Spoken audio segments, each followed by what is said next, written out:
ಕಾರ್ಯಕ್ರಮದಲ್ಲಿ ಮೊದಲಿಗೆ ದೇವರ ಸ್ತುತಿಯೊಂದಿಗೆ ಕಾರ್ಯಕ್ರಮ ಪ್ರಾರಂಭ ಮಾಡುವುದು ನಮ್ಮ ಸಂಪ್ರದಾಯ. ಹಾಗೆಯೇ ಈ ಒಂದು ಕಾರ್ಯಕ್ರಮವನ್ನ ಸನ್ನಿಧಿ ಕುಲಾಲಿಯವರು ದೇವರ ಸ್ತುತಿಯೊಂದಿಗೆ ಈ ಕಾರ್ಯಕ್ರಮಕ್ಕೆ ಚಾಲನೆ ನೀಡಿದ್ದಾರೆ. ಬಂದಂತ ಎಲ್ಲ ಗೌರವಾನ್ವಿತ ಅತಿಥಿಗಳನ್ನ ಸ್ವಾಗತಿಸಲಿದ್ದಾರೆ ಮೀಡಿಯಾ ಐ ಮಾಧ್ಯಮದ ಅಬೂಬಕ್ಕರ್ ಇವರು. ಹಾಗೂ ವೇದಿಕೆ ಮೇಲಿರುವಂತಹ ಎಲ್ಲ ಗಣ್ಯ ವ್ಯಕ್ತಿಗಳೇ ಹಾಗೂ ಮಿತ್ರರೇ, ವೇದಿಕೆ ಮುಂಭಾಗದಲ್ಲಿರುವಂತಹ ಎಲ್ಲ ಮಾಧ್ಯಮ ಮಿತ್ರರಿಗೆ ನಾನು ಈಗಾಗಲೇ ಸ್ವಾಗತವನ್ನು ಕೋರ್ತಾ ಇದ್ದೇನೆ. ಮಾಧ್ಯಮವೆಂದರೆ ಕೇವಲ ಸುದ್ದಿಯ ಮೂಲವಲ್ಲ, ಅದು ಸಮಾಜದ ಜಾಗೃತ ಮನಸ್ಸು ಮತ್ತು ಪ್ರಜಾಪ್ರಭುತ್ವದ ನಾಲ್ಕನೇ ಭದ್ರಸ್ತಂಭ ಎನ್ನಬಹುದು. ಸಮಾಜದ ಅಂಕು ಡೊಂಕುಗಳನ್ನು ತಿದ್ದಿ ಜನ ಸಾಮಾನ್ಯರ ಆಶೋತ್ತರಗಳಿಗೆ ಧ್ವನಿಯಾಗಿ ಸತ್ಯದ ಹಾದಿಯಲ್ಲಿ ಬೆಳಕು ಚೆಲ್ಲುವಂತಹ ಪತ್ರಿಕೋದ್ಯಮವು ಅತ್ಯಂತ ಜವಾಬ್ದಾರಿಯುತವಾದಂತಹ ಕ್ಷೇತ್ರವಾಗಿದೆ. ಇಂತಹ ಪವಿತ್ರ ಕಾಯಕದಲ್ಲಿ ತೊಡಗಿರುವಂತಹ ಪತ್ರಕರ್ತರನ್ನು ಒಗ್ಗೂಡಿಸಿ ಇಂದು ನಮ್ಮ ಹಕ್ಕುಗಳ ರಕ್ಷಣೆ ಮತ್ತು ವೃತ್ತಿಫಲ ಬಲವರ್ಧನೆಗಾಗಿ ಇಂದು ಕರ್ನಾಟಕ ಮಾಧ್ಯಮ ಪತ್ರಕರ್ತರ ಸಂಘ ರಿಜಿಸ್ಟ್ರೇಷನ್ ಬೆಂಗಳೂರು ಇವರ ವತಿಯಿಂದ ಕಾರ್ಕಳ ಮತ್ತು ಹೆಬ್ರಿ ತಾಲೂಕು ಘಟಕದ ಉದ್ಘಾಟನೆ ಹಾಗೂ ಪದಗ್ರಹಣ ಸಮಾರಂಭ ನಡೆಯುತ್ತಿದೆ. ಈ ಐತಿಹಾಸಿಕ ಕ್ಷಣಕ್ಕೆ ಸಾಕ್ಷಿಯಾಗಿರುವ ನಿಮಗೆಲ್ಲರಿಗೂ ಸಂಘದ ಪರವಾಗಿ ಹೃದಯಪೂರ್ವಕವಾದಂತಹ ಸ್ವಾಗತವನ್ನು ಹಾಗೂ ನಮನಗಳು. ಈಗಾಗಲೇ ಸ್ವಾಗತವ ಶಕ್ತಿ ಕರ್ನಾಟಕ ಮಾಧ್ಯಮ ಪತ್ರಕರ್ತರ ಸಂಘದ ಅಧ್ಯಕ್ಷರಾದ ಹಾಗೂ ಈ ಸಂಘದ ಬೆನ್ನೆಲುಬು ಪತ್ರಕರ್ತರ ಹಿತರಕ್ಷಣೆಗಾಗಿ ರಾಜ್ಯಾದ್ಯಂತ ಅವಿರತವಾಗಿ ಶ್ರಮಿಸುತ್ತಿರುವ ಮತ್ತು ಇಂದಿನ ಈ ಕಾರ್ಯಕ್ರಮದ ಉದ್ಘಾಟಕರಾದ ಗೌರವಾನ್ವಿತ ಅತಿಥಿಗಳಾದ ಶ್ರೀ GM ರಾಜಶೇಖರ್ ಅವರಿಗೆ ಹೃದಯಾಂತರಾಳದ ಸ್ವಾಗತವನ್ನು ಬಯಸುತ್ತೇನೆ. ಇವರಿಗೆ NP ನ್ಯೂಸ್ನ ವಾಸ್ತವ್ ಭಟ್ ಅವರು ಸಾಲು ಹೊದಿಸಿ ಹಾಗೂ ಹೂಗುಚ್ಛ ನೀಡಿ ಗೌರವಿಸಬೇಕಾಗಿ ಕೇಳಿಕೊಳ್ತಾ ಇದ್ದೀನಿ ಸರ್.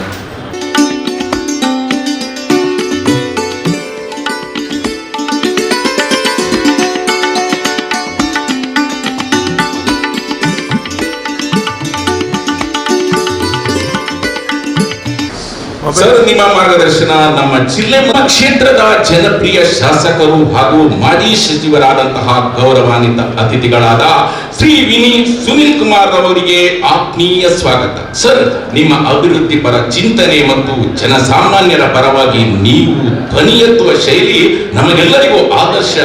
ಮಾಧ್ಯಮದ ಕ್ಷೇತ್ರದ ಮೇಲೆ ನಿಮಗಿರುವ ಅಭಿಮಾನ ಮತ್ತು ಪ್ರೀತಿ ನಮಗೆ ಈ ಕಾರ್ಯಕ್ರಮದಲ್ಲಿ ಹೊಸ ಚಿಂತನೆಯನ್ನು ನೀಡಿದೆ. ಇವರಿಗೆ ಮಾಧ್ಯಮ ಬಿಂಬದ ಶರತ್ ಕಾಣಂಗಿ ಅವರು ಹೂಗುಚ್ಛ ಹಾಗೂ ಸಾಲನ್ನು ಹೊದಿಸಿ ಸ್ವಾಗತಿಸಬೇಕಾಗಿ ಕೇಳಿಕೊಳ್ತಾ ಇದ್ದೀನಿ.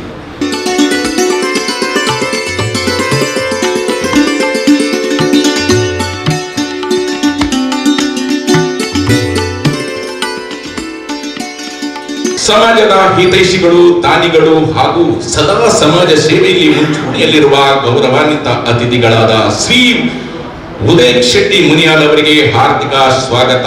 ಕಷ್ಟದಲ್ಲಿರುವವರಿಗೆ ನೆರವಾಗುವ ನಿಮ್ಮ ದಾತೃತ್ವ ಮತ್ತು ಸಮಾಜದ ಪ್ರಗತಿಯಲ್ಲಿ ನೀವು ವಹಿಸುವ ಆಸಕ್ತಿ ನಮಗೆ ಪ್ರೇರಣೆ. ತಮಗೆ ಗೌರವಪೂರ್ವಕವಾದಂತಹ ಸ್ವಾಗತ. ಮಾಧ್ಯಮ ಬಿಂಬದ ರಂಜಿತ್ ಅವರು ಅವರಿಗೆ ಹೂಗುಚ್ಛ ಹಾಗೂ ಸಾಲನ್ನು ಹೊದಿಸಿ ಸ್ವಾಗತಿಸಬೇಕಾಗಿ ಅವರನ್ನು ಕೇಳಿಕೊಳ್ತಾ ಇದ್ದೀನಿ.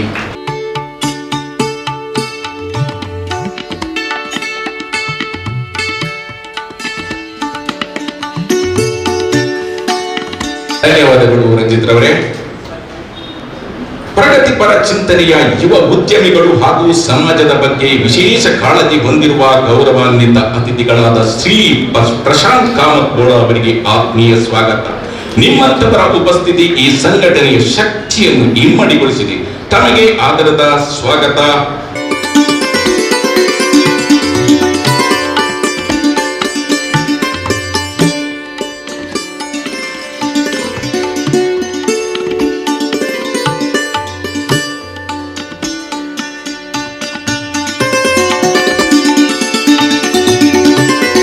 ಧನ್ಯವಾದ ಸಂಪದ್ರವರೇ. ಇಂದಿನ ಈ ಸಮಾರಂಭದ ಅಧ್ಯಕ್ಷತೆಯನ್ನು ವಹಿಸಿರುವ ಕರ್ನಾಟಕ ಮಾಧ್ಯಮ ಪತ್ರಕರ್ತರ ಸಂಘದ ಕಾರ್ಕಳ ತಾಲೂಕು ಘಟಕದ ಅಧ್ಯಕ್ಷೆಯಾದ ನಳಿನಿ ಅವರಿಗೆ ಕುಮಾರಿ ನಳಿನಿ ಅವರಿಗೆ ಆತ್ಮೀಯವಾದ ಸ್ವಾಗತವನ್ನು ಕೊಡ್ತಾ ಇದ್ದೀನಿ.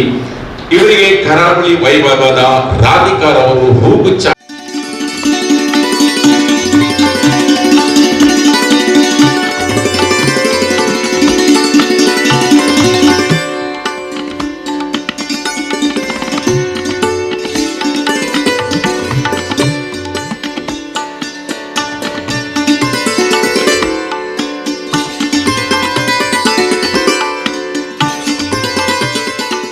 ಕರ್ನಾಟಕ ಮಾಧ್ಯಮ ಪತ್ರಕರ್ತರ ಸಂಘದ ರಾಜ್ಯ ಕಾರ್ಯದರ್ಶಿಗಳು ಹಾಗೂ ಮಾಧ್ಯಮ ಬಿಂಬ ಪತ್ರಿಕೆ ಮತ್ತು ಸ್ವಯಂ ಟೈಮ್ ಚಾನೆಲ್ನ ಸಂಪಾದಕರಾಗಿರುವ ಗೌರವಾನ್ವಿತ ಅತಿಥಿಗಳಾದ ಶ್ರೀ ವಸಂತ್ ಕುಮಾರ್ ಅವರಿಗೆ ಆತ್ಮೀಯ ಸ್ವಾಗತವನ್ನು ಬಯಸುತ್ತೇನೆ.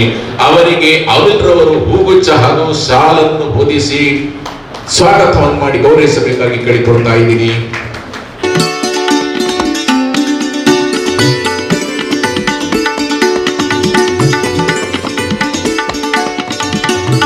ಧನ್ಯವಾದಗಳು ಅಭಿನವರೇ. ಮುಂದೆ ಫೆಡರೇಷನ್ ಆಫ್ ಕ್ವಾರಿ ಮತ್ತು stone crusher owners association registration Bengaluru ಇವರ ರಾಜ್ಯಾಧ್ಯಕ್ಷರು ಹಾಗೂ ಕರ್ನಾಟಕ ಮಾಧ್ಯಮ ಪತ್ರಕರ್ತರ ಸಂಘದ ರಾಜ್ಯ ಉಪಾಧ್ಯಕ್ಷರಾಗಿರುವಂತಹ ಗೌರವಾನ್ವಿತ ಅತಿಥಿಗಳಾದ ಶ್ರೀ ಡಾಕ್ಟರ್ ರವೀಂದ್ರ ಶೆಟ್ಟಿ ಬಜಗೋಳಿ ಅವರಿಗೆ ಗೌರವಪೂರ್ವಕವಾದಂತಹ ಸ್ವಾಗತ. ಅವರಿಗೆ ಕರಾವಳಿ ನಾಡಿನ ಬಾಲಕೃಷ್ಣ ಭೀಮಗುಳಿ ಅವರು ಹೂಗುಚ್ಛ ಹಾಗೂ ಶಾಲನ್ನು ಹೊದಿಸಿ ಗೌರವಿಸಬೇಕಾಗಿ ಅವರಲ್ಲಿ ಕೇಳಿಕೊಳ್ಳುತ್ತಾರೆ.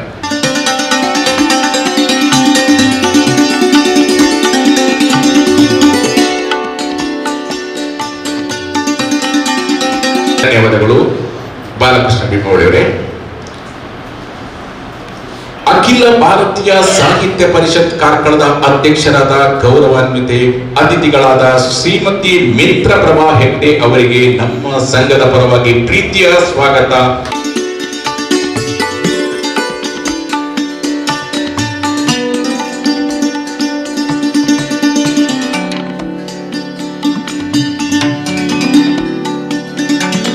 ಧನ್ಯವಾದಗಳು ಈಶ್ವರರವರೇ.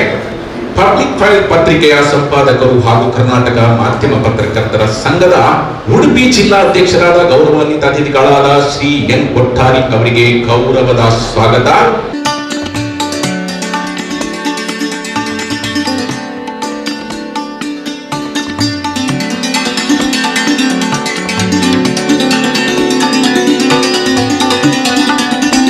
ಹಾಗೆ ನಮ್ಮ ತಾಲೂಕು ಘಟಕದ ಗೌರವಾಧ್ಯಕ್ಷರುಗಳಾದಂತಹ ಶ್ರೀ ವಾಸುದೇವ್ ಭಟ್ ಮತ್ತು ಅವರಿಗೆ ಮಂಜು ಅವರು ಹೂಗುಚ್ಛ ನೀಡಿ ಹಾಗೂ ಸಾಲನ್ನು ಹೊದಿಸಿ ಗೌರವಿಸಬೇಕಾಗಿ ಅವರಲ್ಲಿ ಕೇಳಿಕೊಳ್ತಾ ಇದ್ದೀನಿ.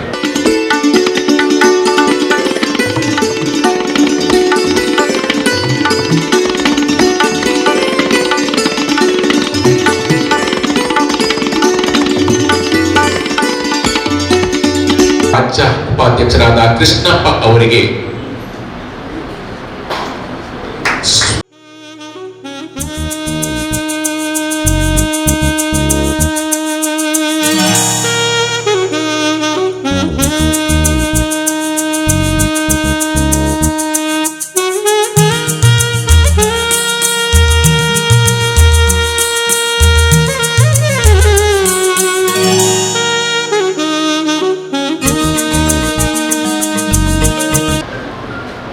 ಕೊನೆಯಲ್ಲಿ ನಾವು ನಮ್ಮ ತಾಲೂಕು ಘಟಕದ ಸಂಚಾಲಕರಾದ ಶ್ರೀ ಶರತ್ ಭಟ್ ಕಾನಂಗಿ ಹಾಗೂ ಕಾರ್ಯದರ್ಶಿಗಳಾದ ಶ್ರೀ ರಂಜಿತ್ ಸಿರ್ಲಾಲು ಹಾಗೂ ಉಪಾಧ್ಯಕ್ಷರುಗಳಾದ ಶ್ರೀ ಪ್ರಮೋದ್ ಚಂದ್ರಪುರಿ, ಶ್ರೀ ಇಮ್ತಿಯಾಜ್ ಕಾರ್ಕಳ ಅವರಿಗೆ ಕೂಡ ಸ್ವಾಗತವನ್ನು ಕೋರುತ್ತಾ ಇದ್ದೀನಿ. ಕರಾವಳಿ ನಾಡಿನ ಬಾಲಕೃಷ್ಣ ಭೀಮಗುಳಿ ಅವರಿಗೆ ಕೂಡ ಸಾಲನ್ನು ಹೊದಿಸಿ ಹೂಗುಚ್ಛ ನೀಡಬೇಕಾಗಿ ನಾನು ಅವರ ಕಳಕಳಿಯಿಂದ ಕೇಳಿಕೊಳ್ತಾ ಇದ್ದೀನಿ.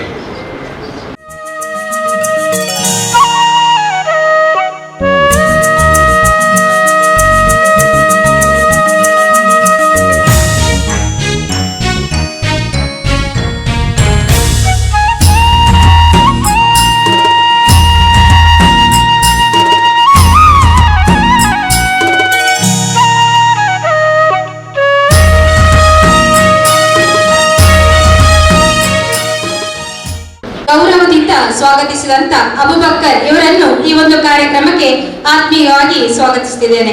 ಹಾಗೆಯೇ ಈ ಒಂದು ಕಾರ್ಯಕ್ರಮದ ಸವಿಸ್ತಾರ ವಿವರವನ್ನ ಪ್ರಾಸ್ತಾವಿಕ ಮಾತಿನೊಂದಿಗೆ ನಮಗೆಲ್ಲ ತಿಳಿಸಿಕೊಳ್ಳಿಕ್ಕಿದ್ದಾರೆ ನಮ್ಮ ರಾಜ್ಯ ಕಾರ್ಯದರ್ಶಿಯಾಗಿರುವ ವಸಂತ್ ಸರ್ ಇವರು.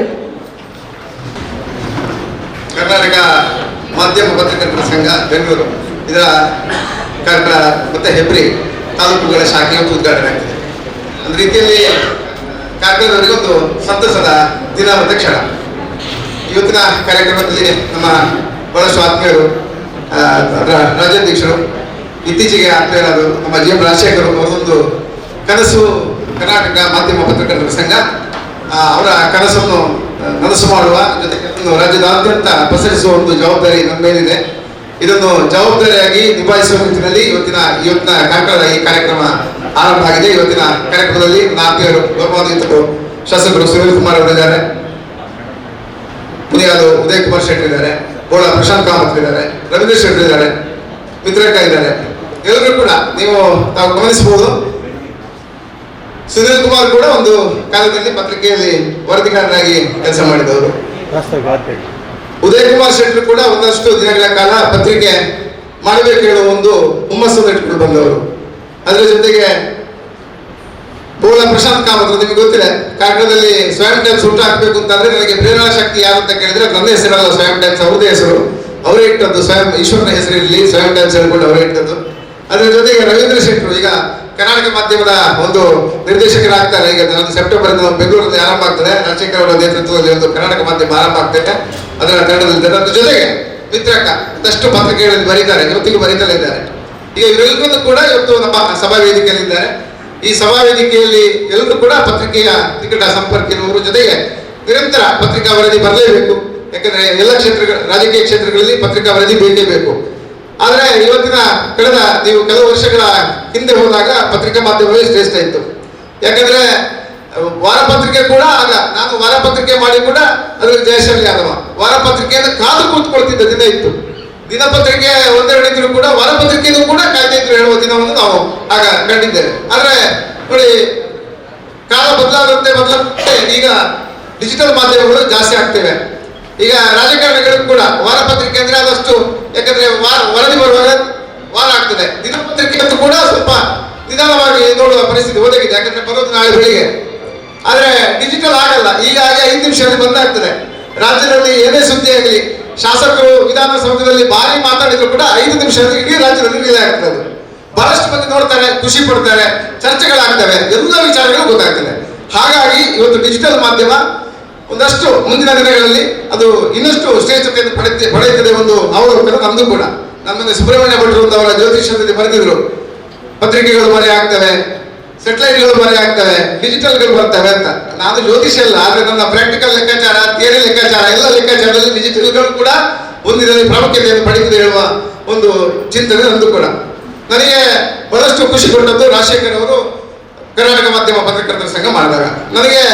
ನಾನು ಯಾವುದೇ ಸಂಘದಲ್ಲಿ ಇರಲಿಲ್ಲ. ಕಳೆದ 2008ರಲ್ಲಿ ಸಂಘ ಬಿಟ್ಟವು. ನನಗೆ ಬೇಡ, ಸಂಘ ಬೇಡ, ನಾವು ಪತ್ರಿಕೆ ಮಾತ್ರ ಮಾಡುವುದು, ನಮಗೆ ಸಂಘಟನೆ ಬೇಡ ಹೇಳುವ ಲೆಕ್ಕಾಚಾರ ಇತ್ತು. ಯಾಕಂದ್ರೆ ನಾವೊಂದು ರೀತಿಯ ಆ ಮಿಲಿಟರಿ ಸಿಸ್ಟಮ್ ಆಗಿ ಹೋಗ್ತಾ ಇದ್ದಾಗ ಕೆಲವರಿಗೆ ಹಿತ ಆಗೋದಿಲ್ಲ, ಹಾಗಾಗಿ ನಮಗೆ ಬೇಡ ಅಂತ ಇದ್ದೆ. ಆದ್ರೆ ದೆಹಲಿಯಿಂದ ಸಣ್ಣ ಮತ್ತು ಮಧ್ಯಮ ಪತ್ರಿಕೆಗಳ ಸಂಘ ಒಂದು ನನಗೆ ತಮಿಳುನಾಡಲ್ಲಿ ಕರೆದು ಒಂದು ಆಫರ್ ಮಾಡಿ ನೀವು ರಾಜ್ಯಕ್ಕೆ ಆಗಬೇಕು ಅಂತ ಕೇಳಿದ್ರೆ ನನಗೆ ಬೇಡ ಹೇಳ್ಬಿಟ್ಟು ನಾನು ಬಂದೆ. ಕೊನೆಗೆ ನನಗೊಂದು ಹಂಗಿತ್ತು ಸಕಲೇಶ್ಪುರದಲ್ಲಿ. ಇವರು ಪ್ರೆಸ್ ಕ್ಲಬ್ ಅಧ್ಯಕ್ಷರಾಗಿದ್ದಾಗ ನಮ್ಮ ಮಿಲಿಟರಿ ಕೃಷ್ಣಪ್ಪ ಅವರು ಅದೇ ಪ್ರೆಸ್ ಕ್ಲಬ್ ಅಧ್ಯಕ್ಷರು, ಅವರು ನನಗೆ ರಾಜ್ಯೋತ್ಸವ ಪ್ರಶಸ್ತಿಯಲ್ಲಿ ಕೊಟ್ಟರು ಸಕಲೇಶ್ಪುರದಲ್ಲಿ. ಪ್ರೆಸ್ ಕ್ಲಬ್ ನಲ್ಲಿ ಯಾರಿಗೆ ಆಗ್ಬೋದು ಕೇಳುವಾಗ ಅದು ವಸಂತಿಗೆ ಆಗ್ಬೋದು ಅನ್ಕೊಂಡು ಎಂತ ವಿರೋಧ ಇದ್ರು ಕೂಡ ಅವರಿಗೆ ಕೊಡಿಸಿದವರು ಕೃಷ್ಣಪ್ಪರು. ಅವರ ಹಂಗಿಗೆ ಬಿದ್ದು ನಾನು ಕರ್ನಾಟಕ ಮಾಧ್ಯಮ ಪತ್ರಕರ್ತರ ಸಂಘಕ್ಕೆ ಸೇರಿದೆ, ಸೆಕ್ರೆಟರಿ ಎಲ್ಲ ಸೇರಿದೆ ಅಷ್ಟೇ. ಕೊನೆಗೆ ರಾಜಶೇಖರಿಗೆ ನನ್ನ ಮನಸ್ಸಾಯಿತು, ವಸಂತ ಕಾರ್ಯದರ್ಶಿ ಆಗ್ಬೋದು ಹೇಳಿ ನನಗೆ ಕಾರ್ಯದರ್ಶಿ ಕೊಟ್ಟಿದ್ದಾರೆ. ದೊಡ್ಡ ಜವಾಬ್ದಾರಿ, ಯಾಕಂದ್ರೆ ಬರೀ ಕಾರ್ಯಕ್ರಮದಲ್ಲಿ ಸುತ್ತಾಡ್ತಿದ್ದೆ, ಒಂದಷ್ಟು ತಿರುಗಾಡಬೇಕು. ನಿಮಗೆ ಗೊತ್ತಿದೆ, ತಿರುಗಾಡಬೇಕಾದ್ರೆ ಪರಿಸ್ಥಿತಿಯನ್ನು ಇಲ್ಲಿ ಸ್ವಲ್ಪ ಬದಲಬೇಕಾಗ್ತದೆ, ಇದೆಲ್ಲ ತಮಗೆ ಗೊತ್ತಿದೆ. ಎಲ್ಲ ತಿರುಗಾಟ ಮಾಡಿ ನಾವು ಒಂದು ಸಂಘ ಕಟ್ಟಲಿಕ್ಕೆ ಹೊರಟಿದೆ. ನನಗೆ ಕಾರ್ಕಳದ ವಿಚಾರ ಬಂದಾಗ ಒಂದಷ್ಟು ಖುಷಿ ಆಗುವುದು ಅಂತ ಕೇಳಿದ್ರೆ, ನಾನು ತುಂಬಾ ಕಡೆಗೆ ಗಮನಿಸಿದೆ. ನರಸೀಕೆರೆ ಹೋದೆವು, ಕಡೂರು ಹೋದೆವು, ಆ ಕಡೆ ಗಂಗಾವತಿ ಹೋದೆವು, ಕೊಪ್ಪಳ ಹೋದೆವು. ಬಹಳಷ್ಟು ಮಂದಿ ಡಿಜಿಟಲ್ ಅವರಿಗೆ ಏನಂದ್ರೆ ಈಗ ಒಂದು ರೀತಿಯ, ನಾನು ಅದನ್ನು ಯಾವ ರೀತಿ ಹೇಳ್ಬೇಕು ಅಂತ ಗೊತ್ತಿಲ್ಲ, ಒಂದಿಷ್ಟು ಸಂಘರ್ಷದ ವಾತಾವರಣ ಅಂತ ಹೇಳ್ತೇನೆ ನಾನು. ಯಾಕಂದ್ರೆ ಮುದ್ರಣ ಮಾಧ್ಯಮ ಮತ್ತೆ ಡಿಜಿಟಲ್ ಮಾಧ್ಯಮಗಳ ನಡುವೆ ಒಂದಷ್ಟು ಸಂಘರ್ಷದ ವಾತಾವರಣ ಇದೆ. ಅದು ಇಲ್ಲ ಅಂತ ಹೇಳಿದ್ರು ಕೂಡ ಕೆಲವು ಕಡೆ ಇದೆ. ಯಾಕಂದ್ರೆ ನಾನು ಕಾರ್ಕಳದಲ್ಲಿ ಕಂಡದ್ದು ಏನಿದ್ರೆ, ಬಹಳಷ್ಟು ಸಮಯದಿಂದ ನಾನು ಕೂಡ, ಯಾಕಂದ್ರೆ ವರದಿಗಾರಿಕೆಗೆ ನಾವೆಲ್ಲರೂ ಜೊತೆಯಾಗಿ ಹೋಗ್ತೇವೆ. ಆಗ ಡಿಜಿಟಲ್ ಮಾಧ್ಯಮಕ್ಕೆ ಏನು ಅಂತ ಕೇಳಿದ್ರೆ ಅವರು ಪ್ರತ್ಯೇಕ ನಿಲ್ಲಬೇಕು ಅಂತ ಹೇಳುವ ಒಂದು ಲೈನ್ ಬಂದಿತ್ತು, ಪ್ರತ್ಯೇಕ ನಿಲ್ಲಬೇಕು ಅಂತ. ಆಗ ನಾನು ಬಹಳಷ್ಟು ಕನಸು ಕಂಡಿದ್ದೆ, ಇದನ್ನು ಹೇಗಾದ್ರೂ ಮಾಡಿ ಸರಿ ಮಾಡಬೇಕು. ಯಾವ ರೀತಿ ಸರಿ ಮಾಡೋದು ನನಗೂ ಗೊತ್ತಿಲ್ಲ. ನಾನಾಗ ಈ ಸಂಘದಲ್ಲಿ ಇರಲಿಲ್ಲ, ಯಾವುದೇ ವಿಚಾರಗಳು ನನಗೆ ಗೊತ್ತಿರಲಿಲ್ಲ. ಆದ್ರೆ ಇವತ್ತು ಖುಷಿ ಆಗ್ತದೆ, ಯಾಕಂದ್ರೆ ಎಲ್ರಿಗೂ ಕೂಡ ಒಂದು ವೇದಿಕೆ ಸಿಕ್ಕಿದೆ ಕಾರ್ಕಳದಲ್ಲಿ. ಕಾರ್ಕಳದಲ್ಲಿ ಇತ್ತಲ್ಲ, ರಾಜ್ಯದಲ್ಲಿ ಯಾರೆಲ್ಲ ಅಲ್ಲಲ್ಲಿ ಹರಿದು ಹಂಚಿ ಹೋಗಿದ್ದಾರೆ, ಪತ್ರಕರ್ತರು ಇರ್ಬೋದು, ಡಿಜಿಟಲ್ ಮಾಧ್ಯಮಗಳು ಇರ್ಬೋದು, ಯೂಟ್ಯೂಬ್ ನ್ಯೂಸ್ಗಳು ಇರ್ಬೋದು, ಅವರನ್ನೆಲ್ಲ ಒಟ್ಟುಗೂಡುವ ಕಾರ್ಯವನ್ನು ಇವತ್ತು ಜಿ ಎಂ ರಾಜಶೇಖರ್ ಅವರು ಮಾಡಿ ಕೊಟ್ಟಿದ್ದಾರೆ. ಇದು ಬಹಳಷ್ಟು ಎಲ್ಲ ಮಾಧ್ಯಮದವರು ಕೂಡ ಸಂತೋಷ ಪಡಬೇಕಾದ ವಿಚಾರ. ಈಗ ಮುಂದಿನ ದಿನಗಳಲ್ಲಿ ಒಂದಷ್ಟು ವ್ಯವಸ್ಥೆಗಳನ್ನು ನಾವು ಕರ್ನಾಟಕದಲ್ಲಿ ಮಾಡಲಿಕ್ಕೆ ಹೊರಟಿದ್ದೇವೆ. ಅದು ಕೂಡ ಬೆಂಗಳೂರನ್ನು ಕೇಂದ್ರೀಕೃತವಾಗಿಸಿ, ಮೈಸೂರನ್ನು ಕೇಂದ್ರೀಕೃತವಾಗಿಸಿ, ಗಂಗಾವತಿಯನ್ನು ಕೇಂದ್ರೀಕೃತವಾಗಿಸಿ ಒಂದಷ್ಟು ವ್ಯವಸ್ಥೆಗಳಾಗತ್ತೆ. ಎಲ್ಲದಕ್ಕೂ ಕೂಡ ರಾಜಶೇಖರ್ ಅವರ ನೇತೃತ್ವದಲ್ಲೇ ಇದು ಎಲ್ಲವನ್ನೂ ಆಗುತ್ತೆ. ಈಗ ಕಾರ್ಯಕ್ರಮಕ್ಕೆ ಬಂದಾಗ ನಾವು ಕೆಲವರು ಕೇಳಿದ್ರು, ಅದೇನು ನೀವು ನಳಿನಿ ಪ್ರತ್ಯಕ್ಷ ಮಾಡಿದ್ರು ಅಂತ ಕೇಳಿದ್ರು. ನಳಿನಿ, ನಾನು ಬಹಳಷ್ಟು ವಿಚಾರಗಳನ್ನು ಕಲೆ ಹಾಕಿದಾಗ ನಳಿನಿ ಜರ್ನಲಿಸಮ್ ಆಗಿದೆ, ಅದರ ಜೊತೆಗೆ ನಾನು ಒಂದು ಕಂಡೆ, ನಾನು ಅವರನ್ನು ಹೊಗಳುವಂಥದ್ದಲ್ಲ, ಅವರು ಕ್ಯಾಮರಾ ಹಿಡ್ಕೊಂಡು ಹೋಗ್ತಾರೆ, ಸ್ಟ್ಯಾಂಡ್ ಹಿಡ್ಕೊಂಡು ಹೋಗ್ತಾರೆ, ಜೊತೆಗೆ ವಿಡಿಯೋ ಶೂಟಿಂಗ್ ಮಾಡಿ ಎಡಿಟಿಂಗ್ ಮಾಡ್ತಾರೆ ಅಂತ ಕಾಣ್ತದೆ, ಗೊತ್ತಿಲ್ಲ ಅಂತ ಮಗ ನ್ಯೂಸ್ ಬರೀತಾರೆ. ಹಾಗಾಗಿ ನಾನು ಅವ್ರು ಆಗ್ಬೋದು ಅಂತ ನಾನು ಕಂಡೆ. ಆದ್ರೆ ಅವರನ್ನು ಅಧ್ಯಕ್ಷ ಮಾಡಿದ ಮೇಲೆ ಭಾರಿ ಖುಷಿ ಪಟ್ಟವ್ರು ಯಾರು ಗೊತ್ತಾ? ನಮ್ಮ ಮಿತ್ರಪ್ರಭಾ ಹೆಗ್ಡೆ ಅವರು ನನ್ನ ಫೇಸ್ಬುಕ್ ಅಲ್ಲಿ ಬಂದ್ರು, ನಾನು ನೋಡಿದೆ. ಯಾಕಂದ್ರೆ ಅವರು ಭಾರಿ ಖುಷಿ ಪಟ್ಟವ್ರು ಮಿತ್ರಕ್ಕ. ಹಾಗಾಗಿ ನಾನು ಮಾಡಿಲ್ಲ, ಯಾಕಂದ್ರೆ ನಾನು ಮಿತ್ರಕ್ಕೆ ಭಾರಿ ನಂಬ್ತೇನೆ, ಅವರ ವೃತ್ತಿಯ ಹಾಗೆಯಿಂದ ಕೂಡ ಅವ್ರನ್ನ ನಾನು ಭಾರಿ ನಂಬ್ತೇನೆ. ಹಾಗಾಗಿ ನನ್ನ ಏನು ಆಯ್ಕೆ ಇದೆ ಅದು ಫಲಪ್ರದ ಆಗಿದೆ ಹೇಳುವ ಒಂದು ವಿಶ್ವಾಸ ನನಗೆ ಬಂದಿದೆ, ನನಗೆ ಹೆಮ್ಮೆ ಇದೆ. ಈ ನಿಟ್ಟಿನಲ್ಲಿ ಇವತ್ತು ಎಲ್ಲರೂ ಕೂಡ ಈಗ ಎಲ್ಲ ರಾಜ್ಯದ ಬೇರೆ ಬೇರೆ ಭಾಗಗಳಲ್ಲಿ ರಾಜಶೇಖರ ನೇತೃತ್ವದಲ್ಲಿ ಇನ್ನಷ್ಟು ಸಂಘಟನೆ ಆಗ್ತದೆ. ನಾವೆಲ್ಲರೂ ಕೂಡ ಜೊತೆಯಾಗಿ ಸಂಘಟನೆಯಲ್ಲಿ ಇನ್ನಷ್ಟು ಬಲ ಮಾಡಿ ಏನು ಪತ್ರಕರ್ತರಿಗೆ ಸಿಗಬೇಕು ಅದನ್ನು ರಾಜ್ಯದ ಮಟ್ಟದಲ್ಲಿ, ಈಗ ಸುನಿಲ್ ಕುಮಾರ್ ಅವರಿದ್ದಾರೆ, ರಾಜ್ಯದಲ್ಲಿ ಬಹಳಷ್ಟು ಪ್ರಕಾರ ವಾಗ್ಮಿ ಅವರು ವಿಧಾನಮಂಡಲದಲ್ಲಿ ತುಂಬಾ ಮಾತಾಡ್ತಾರೆ. ಹಾಗಾಗಿ ನಮಗೆ ನ್ಯಾಯ ಸಿಗ್ತದೆ ಹೇಳುವ ಒಂದು ವಿಚಾರಗಳು ಗೊತ್ತಿದೆ. ರಾಜ್ಯದಲ್ಲಿ ಸರ್ಕಾರ ಇದೆ, ಈ ಕಡೆ ನಮ್ಮ ಉದಯ್ ಶೆಟ್ಟರ್ ಇದ್ದಾರೆ, ಅವರು ಕೂಡ ರಾಜ್ಯದಲ್ಲಿ ಒಂದಷ್ಟು ಪ್ರಭಾವಿಯಾಗಿ ಮುನ್ನಡೆ ಮಾಡ್ತಿದ್ದಾರೆ. ಹಾಗಾಗಿ ನಮಗೆ ರಾಜ್ಯದ ಮಟ್ಟದಲ್ಲಿ ಕೂಡ ಬೇರೆ ಬೇರೆ 2 ಪಕ್ಷಗಳು ಇರ್ಬೋದು, 3 ಪಕ್ಷಗಳಿರ್ಬೋದು, ಎಲ್ಲ ಕಡೆ ಕೂಡ ನಮಗೆ ಸಾಮಾಜಿಕತೆ ಸಿಗ್ತದೆ ಇರುವ ಒಂದು ವಿಶ್ವಾಸ ನನ್ನದಿದೆ. ಹಾಗಾಗಿ ನಮ್ಮ ಕರ್ನಾಟಕ ಮಾಧ್ಯಮ ಪತ್ರಕರ್ತರ ಸಂಖ್ಯೆಗೆ ಎಲ್ಲರ ಆಶೀರ್ವಾದ ಇರಲಿ, ಎಲ್ಲರ ಪ್ರೀತಿ ಇರಲಿ ಹೇಳುವ ಒಂದು ವಿಚಾರ ಹೇಳಿಕೊಂಡು ನನ್ನ ಮಾತನ್ನು ಮುಗಿಸ್ತೇನೆ. ಈ ಒಂದು ಸಂಘ ಉದ್ಘಾಟನೆಗೆ ಹೆಚ್ಚಿನ ಶ್ರಮ ವಹಿಸಿ ಈ ಒಂದು ಕಾರ್ಯಕ್ರಮದ ಬಗ್ಗೆ ಪ್ರಾಸ್ತಾವಿಕ ಮಾತನಾಡಿದಂತ ವಸಂತ್ ಸರ್ ಇವರಿಗೆ ಅಭಿನಂದನೆಗಳು.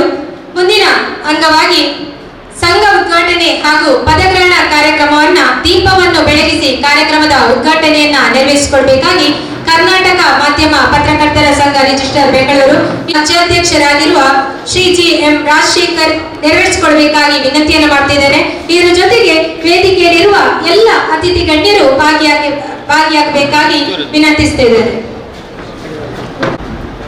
ಓಂ ಅಸತೋ ಮಾ ಸದ್ಗಮಯ ತಮಸೋ ಮಾ ಜ್ಯೋತಿರ್ಗಮಯ ಮೃತ್ಯುರ್ಮಾ ಅಮೃತಂಗಮಯ. ಓಂ ಶಾಂತಿ ಶಾಂತಿ ಶಾಂತಿ.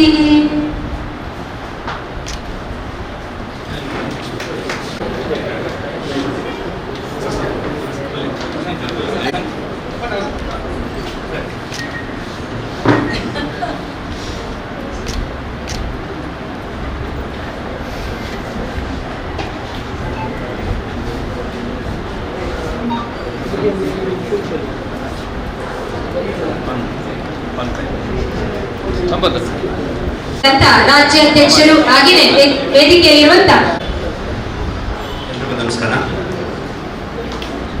ಕಾರ್ಕಳ ಹೆಬ್ರಿ ತಾಲೂಕಿನ ಸಂಘ ಉದ್ಘಾಟನೆಯನ್ನು ತುಂಬ ಸಂತೋಷದಿಂದ, ಅದು ದಕ್ಷಿಣ ಕನ್ನಡ ಮತ್ತು ಕರಾವಳಿ ತುಳುನಾಡು ಅಂದರೆ ಬಹಳ ಶಿಸ್ತಿಗೆ ಹೆಸರಾದಂಥ ಭಾಗ ಇತ್ತು. ಹಾಗಾಗಿ ನನಗೊಂದು ಭಯ ಇರುತ್ತೆ, ಇನ್ನೇನಾದ್ರು ಹೆಚ್ಚು ಕಮ್ಮಿ ಮಾತಾಡಿದ್ರೆ ಏನಾರು ಆಗ್ಬೋದಾ, ಅಥವಾ ಏನಾದ್ರು ಇಲ್ಲಿ ಬುದ್ಧಿವಂತ ನಾಡು ಅಂತ ಹೇಳ್ತಾರೆ.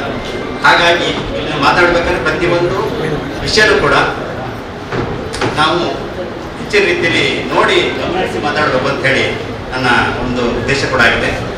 ಹಾಗೂ ಈ ಸಮಾರಂಭದ ಅಧ್ಯಕ್ಷತೆ ವಹಿಸುವ ನೂತನ ನಳಿನಿ ಮತ್ತು ಸುವರ್ಣ ಅವರು ತುಂಬ ಕ್ರಿಯಾಶೀಲರಾಗಿ, ನಾನು ಈಗ ಇವತ್ತು ಬಂದು ಮಾತಾಡಿಸಿದೆ ಅವ್ರನ್ನ, ತುಂಬ ಕ್ರಿಯಾಶೀಲರಾಗಿ ಸಂಖ್ಯೆಯನ್ನು ಹೆಚ್ಚುವ ಚಟುವಟಿಕೆ ಮಾಡಿ ಯಶಸ್ವಿ ಆಗ್ತಾರೆ ಅಂತೇಳಿ ಹೇಳ್ತಾ ಅವರಿಗೆ ಶುಭ ಕೋರುತ್ತಾ, ಮತ್ತು ಸುನೀಲ್ ಕುಮಾರ್ ಅವರು ಈಗ ನಾವು ಚಿಕ್ಕಮಗಳೂರಿನಲ್ಲಿದ್ದಾಗ ಇದ್ದೇ ಶಾಸಕರಾಗಿ ಮುಂಚೆ ಇದ್ದಾಗ ಅವರು ಜನ್ಮಿತ್ರ ಪತ್ರಿಕೆಯಲ್ಲಿ ಕೆಲಸ ಮಾಡ್ತಾ ಇದ್ರು. ಅವಾಗ ಅವರು ಪತ್ರಕರ್ತರು ಕೂಡ ಏನೋ ಯೋಗ ಅವರು ಕಾರ್ಕಳಕ್ಕೆ ಬಂದು ಶಾಸಕರಾದರು. ಪತ್ರಿಕೋದ್ಯಮಕ್ಕೆ ಮುಂದುವರಲಿಲ್ಲ, ಅದು ಅದೇ ಒಳ್ಳೇದು ಅನ್ಸುತ್ತೆ. ಯಾಕೆಂದರೆ ಪತ್ರಿಕೋದ್ಯಮ ಮುಂದುವರೆದವರು ನಾವು ಅದೇ ಪರಿಸ್ಥಿತಿಯಲ್ಲಿ ಇರ್ತೀವಿ. ಶಾಸಕರಾದವರು ರಾಜ್ಯದಲ್ಲಿ ಬೇರೆ ಬೇರೆ ರೀತಿಯಲ್ಲಿ ಸಂಪರ್ಕ, ಒಡನಾಟ ಮತ್ತು ಅವಕಾಶಗಳು ಬಹಳಷ್ಟು ಸಿಗುತ್ತೆ. ಅದು ಪತ್ರಕರ್ತರು ನಾವು ಏನು 4 ಕಡೆ ಒಳಗೆ ನಮ್ಮ ಅದೇನು ಧ್ವನಿ ಇದೆ ಅದು ಮಾತ್ರ ನಾವು ಹೇಳ್ತೀವಿ ಬಿಟ್ಟರೆ, ಇವರಿಗೆ ಬೇಕಾದಷ್ಟು ವಿಧಾನಸಭೆ ತಾವು ನೋಡಿರ್ಬೋದು. ಮೊನ್ನೆ ವಿರೋಧ ಪಕ್ಷವಾಗಿ ಏನೇನು ಸಮರ್ಥ ಮಂಡಿಸಬೇಕು ಅಷ್ಟು ಕೂಡ ಯಶಸ್ವಿಯಾಗಿ ಸಿನಿಯವರು ಮಂಡಿಸಿದ್ದಾರೆ. ಆದರೂ ಕೂಡ ಅವ್ರಿಗೆ ನಾನು ಈಗ ಹಿಂದೆ ತುಂಬ ಆತ್ಮೀಯರೇ, ಹಾಗಾಗಿ ನಾನು ಅವ್ರು ಏನು ಹಿಂದೆ ಅವರ ಭಾಷಣಗಳು ನೋಡ್ಬೇಕು. ದತ್ತ ಜಯಂತಿ ಅಂತ ಚಿಕ್ಕಮಗಳೂರು ಬಂದ ತಕ್ಷಣ ಒಂದು ಬಹಳ ಬೂಮಾಗಿ ಸುನೀಲ್ ಕುಮಾರ್ ಭಾಷಣ ಮತ್ತು ಮುತಾಲಿಕ್ ಅವ್ರ ಭಾಷಣ ಅಂದರೆ ಬಹಳ ವಿಷಯ ನೋಡೋದು ಹುಡುಗರೆಲ್ಲ ಕೇಕೆ ಹೊಡೆದು ಕುಣಿತಾ ಇದ್ರು ಅಂಥ ಪರಿಸ್ಥಿತಿ. ಆಮೇಲೆ ಅವ್ರ ತಂದೆಯವರ ಒಂದು ಮಾರ್ಗದರ್ಶನ ಮತ್ತು ಇದರಲ್ಲಿ ಕಾರ್ಕಳಕ್ಕೆ ಅವ್ರ ಸಂಬಂಧಪಟ್ಟ ಈಗ ಶಾಸಕರಾಗಿ ಕೆಲಸ ಮಾಡ್ತಿದ್ದಾರೆ. ಅದರ ನಡುವೆ ಉದಯ್ ಶೆಟ್ಟಿ ಅವರು ನಾನು ಕೇಳಿದ್ದೀನಿ, ಈ ಭಾಗದಲ್ಲಿ ತುಂಬ ಜನರಿಗಾಗಿ ಕೆಲಸ ಮಾಡ್ಕೊಂಡು ಒಳ್ಳೆಯ ಕೆಲಸಗಳು ಮಾಡ್ತಿದ್ದಾರೆ. ಮತ್ತು ಅವ್ರ ಸರ್ಕಾರ ಇದೆ, ಸರ್ಕಾರದ ಹೆಚ್ಚಿನ ಈ ಭಾಗ ಅನುದಾನ ತಂದು ಯಶಸ್ವಿಯಾಗಲಿ. ಮತ್ತು ಈ ಸರ್ಕಾರಕ್ಕೆ ಏನು ಅವ್ರ ನಿರೀಕ್ಷೆ ಕಾರ್ಯಕರ್ತರು ಮತ್ತು ಸರ್ಕಾರದ ಜನರ ನಿರೀಕ್ಷೆ ಇದೆ ಅದನ್ನು ಕೂಡ ಮಾಡಿ ಅಂತ ಅವರು ಕೂಡ ನಾನು ಹೇಳ್ತಾ, ಮತ್ತು ಪ್ರಶಾಂತ್ ಕಾಮತ್ರವರು ನಮ್ಮ ಕಾರ್ಕಳ ಟೈಗರ್ ಅಂತ ಹೇಳ್ತಾರೆ. ನಾನು ಅದಕ್ಕೆ ಹೇಳ್ತಿದ್ದೆ, ಪ್ರಶಾಂತ್ ಅವ್ರ ಕಾರ್ಕಳ ಟೈಗರ್ ಅಂತೇಳಿ. ಯಾರಾದ್ರೂ ಕಾರ್ಕಳ ಟೈಗರ್ ಬಂದಿರ್ತ ಅವ್ರ ಕಾರ್ಯಕ್ರಮ ಸುಮ್ಮನೆ ನೋಡೋದೇ ಕೆಲವೆಲ್ಲ ಎಷ್ಟು ಸಾಮಾಜಿಕ ಕೆಲಸ ಇದೆ ಅಂದರೆ ನಿಜಕ್ಕೂ ನನಗೆ ಖುಷಿ ಆಯಿತು. ನಮ್ಮ ಚಿಕ್ಕಮಗಳೂರಲ್ಲಿ ಅಟ್ಲೀಸ್ಟ್ ಇಂಥವ್ರೊಬ್ಬರು ಇದ್ದಾರೆ ನಮ್ಮಲ್ಲಿ, ಏನು ಟೆಂಡರ್ ಚಿಕನ್ ಅಂತೇಳಿ ಕಿಶೋರ್ ಕುಮಾರ್ ಹೆಗಡೆ ಅಂತ 2 ವರ್ಷ ಇದ್ದಾರೆ. ಬಟ್ ಇಲ್ಲಿ ಕಾರ್ಕಳ ಪ್ರಶಾಂತ್ ಅವ್ರ ಹೆಸರು ಹೇಳಿ ಸಾಕೋದು, ಏನು ಮೂರ್ತಿ ಚಿಕ್ಕದಾದ ಕೀರ್ತಿ ದೊಡ್ಡದು ಅಂತ ಹೇಳ್ತಾರಲ್ಲ, ಅವರ ಕಾಣಕಷ್ಟು ಗಾತ್ರ ಕಾಣ್ಬೋದು. ಅವರ ಸೇವೆ ನಾನು ಭಾಳಷ್ಟು, ನಾನು ಲಾಸ್ಟ್ ಟೈಮ್ ಬಂದ ಜೊತೆ ಕೆಲವು ದೇವಸ್ಥಾನಗಳಲ್ಲಿ ಹೋಗಿದ್ದೆ. ನಾನು ಅವರ ಮಾಡುವ ಸಾಮಾಜಿಕ ಮತ್ತು ಎಲ್ಲೂ ಹೇಳ್ಕೊಳ್ಳೋದಿಲ್ಲ, ಅವ್ರು ಏನು ಮಾಡ್ತೀನಿ ಕೆಲಸ ಮಾಡ್ತೀನಿ ಅನ್ನೋದ್ರ ಬಗ್ಗೆ ಎಲ್ಲೂ ನಾನು ಪ್ರಚಾರ ತಗೊಳ್ಳೋದಿಲ್ಲ. ಅಂಥ ಒಬ್ಬ ನಿಜ ಉದ್ಯಮಿ ಮತ್ತು ಒಬ್ಬ ಈಗ ಕಾರ್ಕಳಕ್ಕೆ ಒಳ್ಳೆಯ ಒಂದು ವ್ಯಕ್ತಿ ಸಿಕ್ಕಿರೋದು ನಿಜಕ್ಕೂ ನಿಮಗೆಲ್ಲ ಒಂದು ಸೌಭಾಗ್ಯ ಅಂತ ಹೇಳ್ತಾ, ಆಮೇಲೆ ನಮ್ಮ ಇವರು ಪರಿಚಯ ಆಗಲ್ಲ ನನಗೆ. ಮತ್ತು ರವೀಂದ್ರ ಶೆಟ್ಟರು ನೋಡ್ಬೇಕು, ನನಗೂ ಪತ್ರಿಕೋದ್ಯಮಿಗೆ ಏನು ಸಂಬಂಧ ಅಂದರು. ನಾನು ಅವ್ರೊಂದ್ಸರಿ ನಾವು ಒಂದು ಕಾರ್ಯಕಾರಿ ಸಮಿತಿ ಮಾಡಿದ್ವಿ ಕೆಮ್ಮಣ್ಗುಂಡಿಲಿ. ಅದು ಮಾಡಿದಾಗ ಬಂದಿದ್ರು ಅವ್ರು ಬಂದಾಗ ನಮಗೆ ಆ ರೂಮ್ ಅಕಾಮಿಡೇಷನ್ ಇಲ್ಲ, 2 ರೂಮ್ ಇದ್ದಿದ್ದು. ಒಂದು ಮಹಿಳೆಯರು ಬಂದಿರೋದು ಆ ರೂಮ್ ಅವ್ರಿಗೆ ಕೊಟ್ಬಿಟ್ಟಿದ್ದು. ಇನ್ನೆಲ್ಲ ಒಂದು 8 ಜನ ಕೂರ್ತೀವಲ್ಲ ಆ ಥರದ್ದು ಒಂದು ಇದರಲ್ಲಿ ಮಕ್ಕಳಿಗೆ ಮಲಗಿಸ್ತಾ ಆ ಥರದ ಮನೆಗೆ ಅದರಲ್ಲೇ ಅವರು ಬಂದು ಹೋದ್ರು. ನಂತರ ಇದುವರೆ ನಮ್ಮ ಮನೆ ಏನೇ ನೋಡಿಲ್ಲ. ನೆಕ್ಸ್ಟ್ ಬಂದಾಗ ಅವ್ರ ಮನೆ ನೋಡಿದ್ವಿ ನಾವು. ಅವಾಗ ಅಂದ್ವಿ ನಾವು ಇಂಥ ದೊಡ್ಡ ವ್ಯಕ್ತಿ ಆ ಥರ ಮಕ್ಕಳು ಮಲಗಿಸ್ತೀವಲ್ಲ, ನಾವು ಜಾಗ 3-4 ಜನ ಮಲಗ್ತೀವಲ್ಲ, ಅಂಥ ಜಾಗದಲ್ಲಿ ಬಿದ್ದಂಥ ಸರಳ ವ್ಯಕ್ತಿ ಅಂತೇಳಿ ಅವತ್ತು ನಮಗೆ ಗೊತ್ತಾಗಿದೆ. ಯಾಕೆ ವ್ಯಕ್ತಿ ಎಷ್ಟೇ ದೊಡ್ಡವರಾದರೂ ತಮ್ಮ ಸಾಮಾನ್ಯ ಮತ್ತೆ ತಮ್ಮ ಸರಳತೆ ಇದೆಯಲ್ಲ ಅದು ನಾವು ಮೆಚ್ಚಬೇಕಾದ ತಕ್ಷಣ ನೀವು ಗೌರವಿತಾಗಿ ನಾವು ಉಪಾಧ್ಯಕ್ಷ ಆಗಿರ್ಬೇಕು ನಮಗೆ. ಅದಕ್ಕೆ ಅವ್ರು ಹೇಳಿದ್ರು ನನಗೂ ಏನು ಸಂಬಂಧ ಅಂತ ಕೇಳಿದ್ರು. ಇದು ಪತ್ರಿಕೋದ್ಯಮಿ ಸಂಬಂಧ ಅಂತ. ಪತ್ರಿಕೋದ್ಯಮಿ ಸಂಬಂಧ ಇಲ್ಲ ಅಂತಲ್ಲ, ಬಟ್ ಅವರು ಇದು ಗೌರವಕ್ಕೆ ಇರುತ್ತೆ ಅಂತೇಳಿ ನಾವು ಅವ್ರನ್ನ ಹೆಚ್ಚಿನ ರೀತಿಯಲ್ಲಿ ಉಪಾಧ್ಯಕ್ಷ ಅಂತ ಮಾಡ್ಕೊಂಡು ಭಾಳಷ್ಟು ಕಡೆ ಪ್ರವಾಸ ಮಾಡಿದ್ವಿ, ಹೆಚ್ಚು ಕೆಲಸ ಮಾಡ್ತಿದ್ವಿ. ಅದ್ರ ನಡುವೆ ಇನ್ನು ನಮ್ಮ ನಿವೃತ್ತ ಸೈನಿಕರು ಕೃಷ್ಣಪ್ಪನವರು ಅವರು ದೇಶದ ಸೇವೆ ಮಾಡಿ ನಂತರ ನಿವೃತ್ತರ ಆದರೂ ಕೂಡ ಎಷ್ಟು ನಮ್ಮ ಜೊತೆ ಕಾಳಜಿ ವಯಸ್ಸಲ್ಲಿ ಎಷ್ಟು ನಮ್ಮ ಜೊತೆ ಕೆಲಸ ಮಾಡ್ತಾರೆ ಅಂದರೆ ನಿಜಕ್ಕೂ ನಾವು ಎಲ್ಲರೂ ಅವ್ರನ್ನ ಬಿಟ್ಟು ಹೋಗೋದಿಲ್ಲ. ಯಾಕೆಂದರೆ ಅವ್ರು ಅಷ್ಟು ಆಸಕ್ತಿ ಇದ್ದಾರೆ. ಈಗ ಮತ್ತೆ ರಿಟೈರ್ಡ್ ಆದ ತಕ್ಷಣ ಮನೆ ಸೇರ್ಕೊಂಡ್ಬಿಡ್ತಾರೆ ಕೆಲವು ಸರ್ವಿಸ್ ಮಾಡ್ಕೊಂಡಿಲ್ಲ, ಬೇಡ ಸಾಕಪ್ಪ ಅಂತ ಹೇಳ್ತಾರೆ. ಆದರೆ ಅವರು ಹೆಚ್ಚಿನ ರೀತಿಯಲ್ಲಿ ನಮ್ಮ ಒಟ್ಟಿಗಿದ್ದು ತುಂಬ ಕೆಲಸ ಮಾಡಿದ್ದಾರೆ. ಇನ್ನು ಅದರಿಂದ ವಸಂತ್ ಕುಮಾರ್ ಅವ್ರ ಬಗ್ಗೆ ಹೇಳೋದೇ ಬೇಕಾಗಿಲ್ಲ. ನಾನು ಒಂದು 2 ಸಭೆಯಲ್ಲಿ ಅವ್ರನ್ನ ಕರ್ಕೊಂಡು ಹೋದ್ದೇನೆ 2 ಊರಿಗೆ. ಹೋದಾಗ ಅವರ ಮಾತು ಮತ್ತು ಅವರ ಆಕ್ಟಿವಿಟೀಸು ಅದೆಲ್ಲ ನೋಡಿ ನಮಗೊಬ್ಬರು ಕಾರ್ಯದರ್ಶಿ ಬೇಕು ಅಂತ ಹುಡುಕ್ತಾ ಇದ್ವಿ. ಆ ಕಾರ್ಯದರ್ಶಿ ನೀವು ಆಗಬೇಕು ಅಂತೇಳಿ ವಸಂತ್ ಕುಮಾರ್ ಅವರಿಗೆ ಹೇಳಿದಾಗ ಅವ್ರು ಹೇಳಿದ್ರು ಅವ್ರ ಒತ್ತಡಗಳು ತುಂಬ ಇದೆ. ಬಟ್ ಎಷ್ಟು ನಮಗೆ ಆಗ್ತದೆ ದತ್ತ ಜಯಂತಿ ಲೈವ್ ಕೊಟ್ಟಿದ್ವಿ ನಾವು. ಆ ಲೈವ್ ಕಾರ್ಯಕ್ರಮದಲ್ಲಿ ಎಷ್ಟು ಹುಡುಗರು ಅಂದರೆ ಸುಮಾರು 7 ಗಂಟೆ ಈ ಹುಡುಗರು ಕ್ಯಾಮ್ರಾನ ಹೆಗಲನ್ನು ಇಟ್ಕೊಂಡಿದ್ದಾರೆ. ಪತ್ರಕರ್ತರ ಕಷ್ಟ ಎಷ್ಟು ಅಂತ ಹೇಳ್ತಾರೆ. ಆ ಲೈವ್ ಕೊಡ್ತಾ ಇದೀವಿ. ಲೈವ್ ಕೊಡೋ ಕಾರ್ಯಕ್ರಮ ನಮ್ಗೆ ಕ್ಲಾಸ್ ನೀರು ಕೊಡೋರು ಯಾರಿರೋದಿಲ್ಲ. ದತ್ತ ಜಯಂತಿ ಡ್ಯಾನ್ಸ್ ಎಲ್ಲ ನಡೀತಾ ಇರುತ್ತೆ. ಪತ್ರಕರ್ತರ ಕಷ್ಟಕ್ಕೆ ಅದೆಲ್ಲ ಬರೋದು ಕಷ್ಟ. ಅದ್ರ ನಡುವೆ ವಸಂತ್ ಅವರು ಬಂದಾಗ 3 ಜನ ಜ್ವರ ಬಂದು ಮಲ್ಕೊಂಡ್ಬಿಟ್ರು ಮಾನ್ಯ ಸರ್. ಯಾಕೆಂದ್ರೆ ದತ್ತಪೀಠ ಅಂದ್ರೆ ಗಿರಿಗೆ ಹೋಗ್ಬೇಕಾದ್ರೆ ನೀವು ದತ್ತಪೀಠಕ್ಕೆ ಹೋಗ್ಬೇಕಾದ್ರೆ ತುಂಬ ಈ ಚಳಿ ವಾತಾವರಣ ಅಂತ ಕಷ್ಟದಲ್ಲಿ ಕೆಲಸ ಮಾಡಿ ಮತ್ತೆ ಎಷ್ಟೇ ರಾತ್ರಿ ನಾಳೆ ಬೆಳಗ್ಗೆ ವಸಂತ ನಾಳೆ ಬೆಂಗಳೂರು ಹೋಗ್ಬೇಕು ಅಂದ್ರೆ ಇಲ್ಲಿ ಕೆಲಸ ಮುಗಿಸಿ ರಾತ್ರಿ 3 ಗಂಟೆ ಬಸ್ ಹತ್ತಾರೆ. ಅಲ್ಲಿ ಬಂದು ಬೆಂಗಳೂರು ಜಾಯ್ನ್ ಆಗ್ತೀವಿ ಕೊಪ್ಪಳ. ಈ ರೀತಿ ನಮ್ಮೊಬ್ಬರು ಒಳ್ಳೆ ಕಾರ್ಯದರ್ಶಿ ಸಿಕ್ಕಿದ್ದಾರೆ. ಆಮೇಲೆ ಅವ್ರದ್ದೊಂದು ವಾಚಾರಿತ್ಯ ಮತ್ತೆ ಅವರ ಒಂದು ಕಮಿಟ್ಮೆಂಟ್ ಪತ್ರಿಕೋದ್ಯಮದಲ್ಲಿ ತುಂಬ ಚೆನ್ನಾಗಿ. 30 ವರ್ಷ ಅನುಭವ. ನಾನು 27 ವರ್ಷ ಪತ್ರಿಕೋದ್ಯಮದಲ್ಲಿ 32 ವರ್ಷ ಅನುಭವ ಇದೆ. 27 ವರ್ಷ ನಾನು ಸುದ್ದಿಗಾರ ಪತ್ರಿಕೆ ನಡೆಸ್ತಾ ಇದ್ದೀನಿ. ಸುದ್ದಿಗಾರ ಲೈವ್ಸ್ ಅಂತ ಈಗ ಏನು ಡಿಜಿಟಲ್ ಮಾಧ್ಯಮದಲ್ಲಿ ಆ ಕೆಲಸನ ಮಾಡ್ತಾ ಇದ್ದೀನಿ. ಅವರು ಕೂಡ 30 ವರ್ಷ ಪತ್ರಿಕೋದ್ಯಮ ಸೇವೆ ಸಲ್ಲಿಸಿದ್ದಾರೆ. ಈ ಭಾಗದಲ್ಲಿ ಹೆಚ್ಚಿನ ರೀತಿಯಲ್ಲಿ ನಮ್ಗೆ ಯಾಕೆಂದ್ರೆ ಮಂಗಳೂರು ಭಾಗ ಈ ಭಾಗದಲ್ಲಿ ನಾವು ಯಾಕೆ ಕೃಷ್ಣ ಕಡದ ಮಾಡ್ತೀವಿ ಅಂದರೆ 4 ಬೆಂಗಳೂರು ಮೈಸೂರು 4 ವಿಭಾಗ ಮಾಡಿದ್ವಿ ನಾವು. ಸುಮಾರು 31 ಜಿಲ್ಲೆಯಲ್ಲಿ ಈಗಾಗಲೇ ಸಂಘ ಸುಮಾರು 28 ಜಿಲ್ಲೆಯಲ್ಲಿ 3300 ಜನ ಸದಸ್ಯರನ್ನ ಏಕಕಾಲದಲ್ಲಿ ಸುಮಾರು 10 ತಿಂಗಳು ನಮ್ಮ ಕಾರ್ಯ ಮಾಡಿದ್ವಿ ನಾವು. ಯಾಕೆಂದ್ರೆ ಈ ಕೆಲಸ ಮಾಡೋಕೆ ಪತ್ರಕರ್ತರು ಎಲ್ಲ ಬುದ್ಧಿವಂತರೆ. ಅವರನ್ನ ನಾವು ಸದಸ್ಯರು ಮಾಡೋದಿದೆಯಲ್ಲ ತುಂಬಾ ಕಷ್ಟದ ಕೆಲಸ. ಅದು ಇವತ್ತು ಬಂದು ಇಲ್ಲಿ ಕೂರ್ಸೋಗಿರ್ತೀವಿ, ನಾಳೆ ಬಂದು ಬೇರೆ ಜನ ಇರ್ತಾರೆ. ಯಾಕೆಂದ್ರೆ ಪತ್ರಕರ್ತರು ನಾವು ಕ್ವಶನ್ ಮಾಡೋರು ಅವರು ಆ ಬುದ್ಧಿವಂತರ ಕೆಲವರು ತಿಳ್ಕೊಂಡಿರ್ತೀವಿ, ಕೆಲವರು ಅದಕ್ಕಿಂತ ಬುದ್ಧಿವಂತರು ತುಂಬ ಜನ ಇರ್ತಾರೆ. ಆದ್ರೆ ನಮಗೆ ಬುದ್ಧಿವಂತರ ಪಟ್ಟ ಬಂದ್ಬಿಟ್ಟಿದೆ.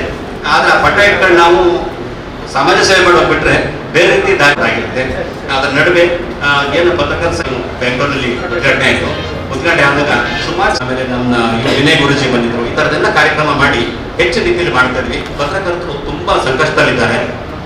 ಏಕೆಂದ್ರೆ ಅದು ಯಾವುದೇ ರಾಜಕೀಯ ಪಕ್ಷ ಬಂದ್ರು ಯಾವ್ದು ಅಧಿಕಾರ ಬಂದಾಗೂ ಪತ್ರಕರ್ತರು ನೋಡಿ, ನೀವು ಗ್ರಾಮೀಣ ಭಾಗದ ಪತ್ರಕರ್ತರಿಗೆ ನೀವು ಬಸ್ ಪಾಸ್ ಕೊಟ್ಟಿದ್ವಿ ಅಂತ ಹೇಳ್ತಾರೆ, ಎಲ್ಲ ಕಡೆ ಭಾಷಣ ಮಾಡ್ತಾರೆ. ನಮ್ಮ ಹೇಳ್ತಾ ಇದ್ದೀನಿ, ಅದರಲ್ಲಿ 160 ಜನಕ್ಕೆ ಮಾತ್ರ ಕೊಟ್ಟಿದ್ದಾರೆ, 5200 ಜನ ಕೊಟ್ಟಿದ್ದೀವಿ ಅಂತ ನಮ್ಮ ಲೆಕ್ಕದಲ್ಲಿ. ಒಬ್ಬ ಮಹಿಳೆಯರ ಬೇಜಾರಾಗೋದು, ಮಹಿಳೆ ಆಧಾರ್ ಕಾರ್ಡ್ ತೋರಿಸಿದ್ರೆ ಇಡೀ ಸ್ಟೇಟ್ ಎಲ್ಲಿ ಬೇಕಾದ್ರೆ ಹೋಗ್ಬೋದು, ಉಚಿತ ಶಕ್ತಿ ಯೋಜನೆ. ಪತ್ರಕರ್ತನಿಗೆ ಅಧಿಕಾರಿ ಏನ್ ಸಿಟ್ಟಿದೆ ಗೊತ್ತಿಲ್ಲ, ನಮ್ಮ ಮೇಲೆ ಇಷ್ಟುದ ಮಾನದಂಡ, ನೀವು ಸ್ಯಾಲರಿ ತಗೊಂತ ಇರಬೇಕು, ಮೀಡಿಯಾ ಲಿಸ್ಟ್ ಸೇರಿರಬೇಕು, ಇದೆಲ್ಲ ಮಾನದಂಡ ಆಗಿ ಸಿಕ್ಕ ಸೌಲಭ್ಯಗಳನ್ನ ನಮಗೆ ಕೊರತೆ ಮಾಡ್ತಿದ್ದಾರೆ. ಇದು ನಿಜಕ್ಕೂ ಸರ್ಕಾರದಲ್ಲಿ ಮಾಡಿದ ಅನ್ಯಾಯ. ಇದು ನಾವು ಈ ಸರಿ ಮತ್ತೆ ಬಜೆಟ್ ಅಲ್ಲಿ ಮುಖ್ಯಮಂತ್ರಿ ಮನೆ ನಾನು ಭೇಟಿಯಾಗಿ ಕೇಳಿದ್ವಿ, ಅವಕಾಶ ಕೇಳ್ತಿದ್ವಿ. ಅದಾದ ಮೇಲೆ ಅದು ಅವಕಾಶ ಮಾಡಿಕೊಡಿ ಅಂತ ನಮ್ಗೆ. ಯಾಕೆಂದ್ರೆ ಒಬ್ಬ ಮಹಿಳೆ ಓಡಾಡಬಹುದಂತೆ, ಅದ್ರಲ್ಲಿ ಕೆಲವೊಂದು ದುರಂತ ಅಂದ್ರೆ 1.5 ಲಕ್ಷ 2 ಲಕ್ಷ ಸ್ಯಾಲರಿ ತಗೊಂಡ್ರು ಮಹಿಳೆ ಕೂಡ ಆಧಾರ್ ಕಾರ್ಡ್ ತೋರಿಸಿ ಪ್ರಯಾಣ ಮಾಡ್ತಾರೆ. ಇಲ್ದವ್ರು ಹೋಗ್ಲಿ ಪರವಾಗಿಲ್ಲ, ಆದ್ರೆ ಸರ್ಕಾರಿ ನೌಕರು ಇದ್ದವ್ರು ಕೂಡ ಅದು ಹೋಗೋದಿದೆಯಲ್ಲ, ಅದು ಎಷ್ಟು ಸರಿ ಅಂತ ನನಗೆ ಅನ್ಸೋದಿಲ್ಲ. ಸರ್ಕಾರನ ಮಾಡಾಗಿದೆ, ಏನಾಗಬೇಕು ಹೇಳಾಗಿದೆ, ನಿಮ್ಗೂ ಪುಡಿ ನಂದು ಪುಡಿ ಅಂತ ಹೇಳಾಗಿದೆ, ಹಾಗೆ ಮಧ್ಯೇನು ಮಾಡೋಕ್ಕಾಗಲ್ಲ ಅಂತೇಳಿ ಅವರು ಆ ಥರ ಹೋಗ್ತಾ ಇದ್ದಾರೆ. ಬಟ್ ಪತ್ರಕರ್ತರನ್ನ ಗಮನಕ್ಕೆ ಇಟ್ಕೊಂಡು ಒಂದು ಡಾಕ್ಟರ್ ನಮ್ಗೆ ಸರ್ ಯಾವುದೇ ಕಾರಣ ಪತ್ರಕರ್ತರು ಸುಮ್ಮನೆ ಮಾಡೋಕ್ಕಾಗಲ್ಲ. ನಮ್ದು ಡೈಲಿ ಒಂದು ರಿಜಿಸ್ಟ್ರೇಷನ್ ಅಂತ ಆಗುತ್ತೆ, RNA ಅಂತ ನಂಬರ್ ಬರುತ್ತೆ. ನಂಬರ್ ಮೂಲಕ ನೀವು ತಗೊಂಡು ಡಾಕ್ಯುಮೆಂಟ್ ತಗೊಂಡು ಒಬ್ಬೊಬ್ಬ ಪತ್ರಿಕೆ 2 ಜನಕ್ಕೆ ನೀವು ಕೊಟ್ಕೊಂಡ್ರೆ ಸಾಕು, ಏನು ನೀವು ಗ್ರಾಮೀಣ ಭಾಗದ ಬಸ್ನ ಅದು ಕೂಡ ಮಾಡ್ತಾ ಇಲ್ಲ. ಯಾಕೆ ಪತ್ರಕರ್ತರು ಈ ಥರ ಕಡೆಗಣಿಸ್ತಾರೆ ಅಂತೇಳಿ ನನಗೆ ಗೊತ್ತಾಗ್ತಿಲ್ಲ. ದಯವಿಟ್ಟು ನೀವು ಕೂಡ ಆ ಕೆಲಸದ ಮುಖಂಡರಾಗಿ ಮುಖ್ಯಮಂತ್ರಿಗಳ ಗಮನ ತಂದು ಪತ್ರಕರ್ತರ ಒಂದು ಏನು ಕಷ್ಟಗಳಿದೆ ಅಂತ ಸ್ಪಂದನೆ ಮಾಡಿ ಕೇಳ್ತಾ, ಪತ್ರಕರ್ತರಿಗೆ ಸರ್ ಆರೋಗ್ಯ ಭದ್ರತೆ ಫಸ್ಟ್ ಇರಬೇಕು ಅಂತೇಳಿ ಪತ್ರಕರ್ತರ ಸಂಘದಿಂದ ಸುಮಾರು 10 ಲಕ್ಷ ಇನ್ಸೂರೆನ್ಸ್ ಮಾಡಿಸಿರ್ತಾರೆ. ಏನಾರ ಪತ್ರಕರ್ತರ ಆಕ್ಸಿಡೆಂಟ್ ಆದರೆ ಅವ್ರ ಕುಟುಂಬಕ್ಕೆ 10 ಲಕ್ಷ ಇನ್ಸೂರೆನ್ಸ್ ಬರುತ್ತೆ. ಈ ಉದ್ದೇಶದಿಂದ ಮಾಡೋದ್ರಿಂದ ಮತ್ತು ಪತ್ರಕರ್ತರ ಸಾಮಾಜಿಕ ಜವಾಬ್ದಾರಿ ಇರಬೇಕು ಅಂತೇಳಿ ನಾವು ಪತ್ರಕರ್ತರು ಕರ್ನಾಟಕ ಮಾಧ್ಯಮ ಪತ್ರಕರ್ತರ ಸಂಘದಲ್ಲಿ ಸುಮಾರು 1,000 ಸಸಿನ 1 ವರ್ಷಕ್ಕೆ ನೆಡ್ತೀವಿ ಸರ್. ಎಲ್ಲ ಶಾಲಾ ಕಾಲೇಜು ಎಲ್ಲ ಕಡೆ ಹೋಗಿ 1,000 ಸಸಿ ನೆಡುವ ಕಾರ್ಯಕ್ರಮ ಮಾಡ್ತೀವಿ. ಮತ್ತು ಅಂಥವ್ರಿಗೆ ಬೆಳಕಾಗಲಿ ಅಂತೇಳಿ ನಾವೆಲ್ಲ ಪತ್ರಕರ್ತರು ಬಹುತೇಕ 150 ಜನ ಪತ್ರಕರ್ತರಿಗಾಗಲೇ ನಾವು 5 ಡೊನೇಟ್ ಮಾಡಿದ್ದೀವಿ. ಅದು ಲಿಸ್ಟ್ ಮಾಡಿದ್ದೀವಿ ನಾವು. ಯಾಕಾದಾಗ ನಾವು ಅಕಸ್ಮಾತ್ ನಮಗೆ ತಗೊಳೋಕ್ಕಾಗೋದಿಲ್ಲ, ಏನೋ ನಿಧಾನ ಆದ ತಕ್ಷಣ 6 ಗಂಟೆ ಒಳಗೆ ನಮ್ಮ ಕಣ್ಣನ್ನು ಅದು ತೆಗೆದಿಟ್ರೆ ಅದನ್ನು ಬೇರೆ ಒಂದು 4 ಜನಕ್ಕಾರು ಅನುಕೂಲ ಆಗುತ್ತೆ. ಪುನೀತ್ ರಾಜ್ಕುಮಾರ್ ನೀವು ನೋಡಿರ್ಬೋದು, ಆ ಥರ ನಾರಾಯಣ ನೇತ್ರಾಲಯದೆಲ್ಲ ನೋಂದಣಿ ಮಾಡಿದ್ವಿ. ಮತ್ತು ಸಾಮಾಜಿಕ ಸಂವಾದಗಳು, ಸಾರ್ವಜನಿಕ ಸಮಸ್ಯೆ ಹೇಳ್ತಾನೆ ಇರ್ತೀವಿ. ಬಟ್ ಪತ್ರಕರ್ತರು ಬದುಕು ಭಾಳ ಕಷ್ಟ, ನಿಷ್ಠೊಂದು ಬದುಕು. ನಾನು ಶಾಸಕರು ಹೇಳಿದ್ದೀನಿ, ಸುನಿಲ್ ಕುಮಾರ್ ಅವರು ಶಾಸಕರಾಗಬೇಕಾದ್ರೆ ಮುಂಚೆ ಮಾತಾಡೋದೇ ಬೇರೆ. ನಾವು ಪತ್ರಕರ್ತ ನಾವು ಒಂದು ಗ್ಯಾಪ್ ಮೇಂಟೈನ್ ಮಾಡಲೇಬೇಕಾಗುತ್ತೆ. ಯಾಕೆಂದ್ರೆ ಅವ್ರು ಶಾಸಕರು, ನಾವು ಪತ್ರಕರ್ತ ಆತ್ಮೀಯ ಇರ್ಬೋದು. ಬಟ್ ನಾವು ಬಂದಾಗ ಟೀಕೆ ಮಾಡಲೇಬೇಕು, ಮತ್ತೆ ಇರಲೇಬೇಕಂತ. ಪತ್ರಕರ್ತ ಇಲ್ಲ ಅಂದ್ರೆ ನಾವು ಅಧಿಕಾರಿ ರಾಜಕಾರಣಿಗಳು ತುಂಬ ಜೊತೆ ಇದ್ದಾಗ ನಾವು ಸಮಾಜದ ನ್ಯಾಯ ಕೊಡೋಕ್ಕಾಗೋದಿಲ್ಲ. ಹಾಗಾಗಿ ನಾವು ಗ್ಯಾಪ್ ಮೇಂಟೈನ್ ಮಾಡಲೇಬೇಕು. ನಮ್ಮ ರಿಕ್ವೆಸ್ಟ್ ಅಂದರೆ ಕಾರ್ಯಕರ್ತರು ಬಿಜೆಪಿ, ನಾನು ಪಕ್ಷದ ಮಾತಾಡ್ತೀವಿ, ಬಿಜೆಪಿ ಕಾರ್ಯಕರ್ತದ್ದು ಮತ್ತೆ ವೈದ್ಯರ ನಂದು ಕೂಡ ಮೋದಿಯವರು ಮಾಡೋದು ಇದಕ್ಕಿಂತ ನಮ್ಮ ದೇಶದಲ್ಲಿ ಇನ್ನೇನು ಮಾಡಲೇಬೇಕು ಅಂತ ನನ್ನ ಕೇಳಿದ್ರು. ಯಾಕೆಂದ್ರೆ ಇಷ್ಟುವರೆಗೂ ಅವ್ರಂತ ಇದುವರೆಗೂ ಕರಪ್ಷನ್ ಚಾರ್ಜಸ್ ಅಲ್ಲಿ ಇದುವರೆಗೂ 10-11 ವರ್ಷ ಆಯ್ತು, ಒಂದೇ ಒಂದು ಕರಪ್ಷನ್ ಚಾರ್ಜ್ ಪ್ರಧಾನಿ ಮೇಲೆ ಇಲ್ಲ ಅಂತ ಅಂದಾಗ ಇಂಥ ಸರ್ಕಾರನ, ಇಂಥ ಪ್ರಧಾನಿನ ನಾವು ನೋಡೋಕೆ ಭಾಗ್ಯ ಬಂದಿದೆಯಲ್ಲ ಅಂತೇಳಿ ನಿಜಕ್ಕೂ ಖುಷಿ ಪಡ್ಬೇಕು. ಯಾಕೆಂದ್ರೆ ಇಂಥ ಯುವ ಪೀಳಿಗೆಗೆ ಅವ್ನು ಮಾಡಲಾಗಿದ್ದಾನೆ. ಅದನ್ನ ನಮ್ದ ರಾಜ್ಯದ ಬಿಜೆಪಿ ನಾಯಕರಾಗ್ಲಿ, ಶಾಸಕರಾಗ್ಲಿ ಅಥವಾ ಬೇರೆ ನಿಗಮ ಏನಾರು ಇರ್ಬೋದು, ಅವರು ಯಾಕಂದ್ರೆ ಅಡಾಪ್ಟ್ ಮಾಡ್ತಾ ಇಲ್ಲ ಅನ್ನೋದೊಂದು ಬೇಸರ ಸಂಗತಿ. ನೀವು ನೋಡ್ಬೋದು, ಬಹಳಷ್ಟು ಜನ ಟ್ಯಾಕಲ್ ಮಾಡ್ತಾರೆ ಮಾಡಿದ ತಕ್ಷಣ ಕಾಂಗ್ರೆಸ್ ಮಾಡ್ತಾರೆ, ನಿನ್ಗೆ ಇಷ್ಟು ಹಗರಣ ನೋಡು ಅಂತ ತಿಳಿತಾರೆ. ಆ ಥರದ್ದು ನೀವು ಬೇರೆ ಮಾಡ್ಬೋದು ಕೇಂದ್ರ ಸರ್ಕಾರದಲ್ಲಿ, ಅದು ಬಟ್ ನಮ್ಮ ಕರ್ನಾಟಕ ಸರ್ಕಾರದಲ್ಲಿ ಆ ಥರದ್ದು ಮಾಡಿದಾಗ ಎಲ್ಲೋ ಒಂದು ಕಡೆ ಆ ಶಾಸಕರು ಕೆಲವರೆಲ್ಲ ಅಂಥವನ್ನ ತಲೆ ತಗ್ಸೋಂಥ ಪರಿಸ್ಥಿತಿ ಕೆಲವು ಆಗಿದೆ. ಯಾಕೆಂದ್ರೆ ಅದು ಮಾಡ್ಕೊಂಡ್ಬಿಟ್ಟಿದ್ದಾರೆ. ಹಾಗಾಗಿ ಮೋದಿಯವ್ರು ಮಾಡಿ ಅದಕ್ಕಿಂತ ಪ್ರಧಾನಿ ಮೋದಿಯವ್ರಿಗಿಂತ ಮಾಡ್ಲಿಕ್ಕೆ ಬೇರೆ ಬೇಕಾಗಿಲ್ಲ. ಮುಂದಿನ ದಿನಗಳಾದ್ರೂ ಆ ಮಾಡೋದನ್ನ ಇಟ್ಕೊಂಡು ಎಲ್ಲ ರಾಜಕೀಯ ಪಕ್ಷದವರು, ಕಾರ್ಯಕರ್ತರನ್ನ ಮತ್ತೆ ಏನು ಎಲ್ಲರ ಆಸೆ ಇರುತ್ತೆ ಅದ ರೀತಿ ಸರ್ಕಾರ ಆಗಲಿ, ಜನಪ್ರತಿನಿಧಿಗಳು ಅಧಿಕಾರ ಸಿಕ್ಕಿದಾಗ ಯಾವುದು ಅಧಿಕಾರ ಶಾಶ್ವತ ಅಲ್ಲ, ನನಗೆ ಶಾಶ್ವತ ಕೆಲಸ ಮಾಡಿದ್ದೀನಿ ಅಂತೀನಿ, ಅದು ಪ್ರಮುಖ. ಅಂತ ಕೆಲಸ ಮಾಡ್ಕೊಂಡು ಹೋಗ್ಲಿ. ಹೆಚ್ಚಿಗೆ ನಾನು ಯಾರು ಒಟ್ಟು ಮಾಡಿ ಹೇಳ್ತಾ ಇಲ್ಲ, ಬಟ್ ಎಲ್ಲರೂ ನಿರೀಕ್ಷೆ ಇದೆ. ಯಾಕಂದ್ರೆ ದಕ್ಷಿಣ ಕನ್ನಡ ತಕ್ಷಣ ನೋಡಿ, ಮಂಗಳೂರು ಸಮಾಚಾರ ಪತ್ರಿಕೆ ಆರಂಭ 183 ವರ್ಷ ಆಯ್ತು ನಮ್ಮ ಮಂಗಳೂರು ಸಮಾಚಾರ ಅಂತ ಪತ್ರಿಕೆ ಅದನ್ನ ಆರಂಭ ಇಲ್ಲಿದೆ. ಪತ್ರಿಕಾ ದಿನಾಚರಣೆ 2 ಸ್ಟೇಟಲ್ಲಿ ಮಾಡ್ತೀವಿ ನಾವು ದಕ್ಷಿಣ ಭಾಗದಲ್ಲಿ. ಯಾಕಂದ್ರೆ ಮಂಗಳೂರು ಸಮಾಚಾರ ಪ್ರಾರಂಭ ಆಗಿದೆ ಇಲ್ಲಿಂದ. ಆಮೇಲೆ ಬಹಳಷ್ಟು ಪತ್ರಕರ್ತರು ನಮಗೆ ರಾಜ್ಯ ಮಟ್ಟದಲ್ಲಿ ಮುಗಿಸ್ಕೊಂಡಿದ್ದಾರೆ, ಒಳ್ಳೊಳ್ಳೆ ಕೆಲಸಗಳನ್ನು ಮಾಡಿದ್ದಾರೆ. ಹಾಗಾಗಿ ಮತ್ತೆ ನೀವು ಒಂದು ರೀತಿಯಲ್ಲಿ ನನಗೆ ಈ ಭಾಗದಲ್ಲಿ ಪತ್ರಕರ್ತರಿಗೆ ಅನ್ನದಾತರು ಅಂತ ಹೇಳ್ಬೋದು. ನೀವು ನಿಮ್ಮ ಅನ್ನ ನೀವು ದಾಟಿದ್ರೆ ನೀವು ಯಾರು ಪತ್ರಿಕಾ ಜಾಹೀರಾತುಗಳು ಕೊಡೋದಿಲ್ಲ, ಪತ್ರಕರ್ತರಿಗೆ ಸ್ಪಂದನೆ ಮಾಡೋದು. ಬಟ್ ಇಲ್ಲಿ ನಿಮ್ಮ ಅದರಲ್ಲಿ ಹಬ್ಬ ಹುಣ್ಣೆ ಬೇರೆ ಯಾವುದೇ ಕೆಲಸಗಳಾಗಲಿ ಪತ್ರಕರ್ತರು ಜಾಹೀರಾತು ಕೊಟ್ಟು ಪತ್ರಿಕೆನ ಬೆಳೆಸೋ ಕೆಲಸ ಮಾಡ್ತೀವಿ. ಹಾಗಾಗಿ ನೀವು ನಮ್ಮ ಪತ್ರಕರ್ತರಿಗೆ ಈ ದಕ್ಷಿಣ ಭಾಗದಲ್ಲಿ ಹೇಳ್ಕೊಂಡಿದ್ದೀವಿ, ಇಷ್ಟು ಕರಾವಳಿ ಭಾಗದಲ್ಲಿ ಅನ್ನದಾತರು ಅಂದರೆ ನೀವೇ ಅಂತ ಹೇಳ್ಬೋದು. ಪತ್ರಕರ್ತರು ನೀವು ಜಾಹೀರಾತು ಕೊಡೋ ಮೂಲಕನೇ ಪತ್ರಕರ್ತರು ಬೆಳೆಸ್ಬೇಕು ಸರ್. ಜಾಹೀರಾತು ಇಲ್ಲದ್ರೆ ಯಾವುದೇ ಕಾರಣ ಪತ್ರಿಕೆ ನಡೆಸಕ್ಕೆ, ಒಂದು ಪತ್ರಿಕೆ ಪ್ರಿಂಟ್ ಆಗ್ಬೇಕಾದ್ರೆ 52 ರೂಪಾಯಿ ಬೀಳುತ್ತೆ ಸರ್ ಪತ್ರಿಕೆಗೆ. ಪತ್ರಿಕೆ ಕೊಡೋದಷ್ಟು 10 ರೂಪಾಯಿಗೆ, ಇದು 40 ರೂಪಾಯಿ ಲಾಸ ನಡೀತಾರೆ. ನೀವು ಜಾಹೀರಾತು ಕೊಟ್ರೆ ಅದನ್ನ ಇಲ್ಲಿ ಫಿಲಪ್ ಮಾಡಿ ಪತ್ರಿಕೆ ಸಾರ್ವಜನಿಕ ತಲುಪೋದು, ಈ ರೀತಿ ಆಗ್ತದೆ. ಮತ್ತು ಡಿಜಿಟಲ್ ವ್ಯವಸ್ಥೆ ಈಗ ಹೇಳ್ತಿರೋ ಸೋಷಿಯಲ್ ಮೀಡಿಯಾ ಬಂದ್ಬಿಟ್ಟಿದೆ, ಯೂಟ್ಯೂಬ್ ಬಂದಿದೆ ಸರ್. ಯೂಟ್ಯೂಬ್ ಎಲ್ಲ ವರ್ಗದಲ್ಲೂ ಕನ್ನಡ ಪತ್ರಿಕೋದ್ಯಮ ಹಿಡಿದು ಎಲ್ಲ ವರ್ಗದಲ್ಲೂ ಅಧಿಕಾರಿ ರಾಜಕಾರಣಿ ಎಲ್ಲ ವರ್ಗದಲ್ಲೂ ಕಲುಷಿತ ಆಗ್ತಿದೆ. ನಾವು ಒಬ್ಬರೇ ಅಂತಲ್ಲ, ಎಲ್ಲರೂ ಕಲುಷಿತ ಆಗಿದೆ. ನಾವೇ ಸರಿ ಮಾಡಬೇಕು. ನಾವು ಸರಿ ಇದ್ರೆ ನಾವು ಕಂಪ್ಲೇಂಟ್ ಮಾಡಬೇಕು. ಯಾರೋ ಬ್ಲ್ಯಾಕ್ ಮೇಲ್ ಮಾಡೋ ಬಂದ ಪತ್ರಕರ್ತ ಪೊಲೀಸ್ ಕಂಪ್ಲೇಂಟ್ ಮಾಡಿ, ಅದನ್ನ ಬಿಟ್ಬಿಟ್ಟು ನಾವು ದುಡ್ಡು ಕೊಟ್ಟು ಬಂದ್ಬಿಟ್ರೆ ಅವನು ಇನ್ನೊಂದು ಇದೇ ಕೆಲಸ ಮಾಡ್ತಾನೆ. ಹಾಗಾಗಿ ಪತ್ರಕರ್ತರನ್ನ ನಿಯಂತ್ರಣ ಅಂತ ನಿಜವಾದ ಪತ್ರಕರ್ತರಿಗೆ ಸಹಾಯ ಮಾಡಿ, ಅದರ ಕಲುಷಿತ ಮತ್ತೆ ಬ್ಲ್ಯಾಕ್ ಮೇಲಿಂಗ್ ಮಾಡೋ ಪತ್ರಕರ್ತ ಕಂಪ್ಲೇಂಟ್ ಮಾಡಿ. ನಾವು ಕೂಡ ಅದು ಸಪೋರ್ಟ್ ಮಾಡೋದಿಲ್ಲ. ನಮ್ಗೆ ಯಾರೇ ಇರ್ಬೋದು ಆ ಥರ ಬಂದ ಪತ್ರಕರ್ತರಿಗೆ ನಾವು ಯಾವುದೇ ಕಾರಣ ಸಪೋರ್ಟ್ ಮಾಡೋದ್ರಿಂದ ನಾವು ಬೇಕಾದ್ರೆ ನಿಲ್ತೀವಿ ನಾವು. ಬಟ್ ಪತ್ರಿಕೋದ್ಯಮ ಮಾಡೋದು, ಪತ್ರಿಕೋದ್ಯಮ ಬಹಳಷ್ಟು ಗೌರವ ಇದೆ. ಅದರಲ್ಲೂ ನಮ್ಮ ಈ ಭಾಗದಲ್ಲಂತೂ ಪತ್ರಕರ್ತರು ಅಂದ್ರೆ ಉನ್ನತ ಸ್ಥಾನ ಇಟ್ಟಿದ್ದಾರೆ. ಆ ಗೌರವ ಉಳಿಸ್ಕೊಂಡು ನಮ್ಮದು ಜವಾಬ್ದಾರಿ ಕೂಡ ಆಗಿರುತ್ತೆ. ಹಾಗಾಗಿ ಪತ್ರಕರ್ತರು ಹೆಚ್ಚಿನ ರೀತಿಯಲ್ಲಿ ಕಷ್ಟದ ಕೆಲಸ ನಾನು ಬಹಳಷ್ಟು ನೋಡಿದ್ದೀನಿ. ಈಗಿನ ಪತ್ರಿಕೋದ್ಯಮನ ನೋಡಿ, ವಿಜಯಲಕ್ಷ್ಮಿ ಶೇಖರ್ ಅಂತ ನೋಡಿರ್ಬೇಕು ನೀವು. ತುಂಬಾ ಕಷ್ಟಪಟ್ಟು ಈ ಡೇರಿಂಗ್ ಅಂದ್ರೆ ಅವ್ರ ಮೈಂಡ್ ತುಂಬಾ ಕೆಲಸ ಮಾಡ್ತಾರೆ. ಮೊನ್ನೆ ಅವ್ರಿಗೆ 2 ಕಡೆ ಅಟ್ಯಾಕ್ ಮಾಡಿ, ಒಂದು ಹಾಸನದಲ್ಲಿ ಒಂದು ದನ ಕಡೆಗೆ ಸಂಬಂಧಪಟ್ಟಾಗೆ ತಗೊಂಡೋಗಿ ಎಲ್ಲ ಮುಸ್ಲಿಮ್ಸ್ ಹೆಣ್ಮಕ್ಳು ಬಂದು ಅವರಿಗೆ ಅಟ್ಯಾಕ್ ಮಾಡಿದ್ರು. ಇನ್ನೊಂದು ಕಡೆ ಇಲ್ಲಿ ಗದಗದಲ್ಲಿ ಆಂಧ್ರದಲ್ಲಿ ಮರಳು ಮಾಫಿಯಾ ನಡೀತಾರೆ. ಅವರು ಇದಕ್ಕೆ ಲಾರಿಗೆ ಮಲ್ಕೊಂಡು ಹೋಗ್ತಿದ್ದಾರೆ.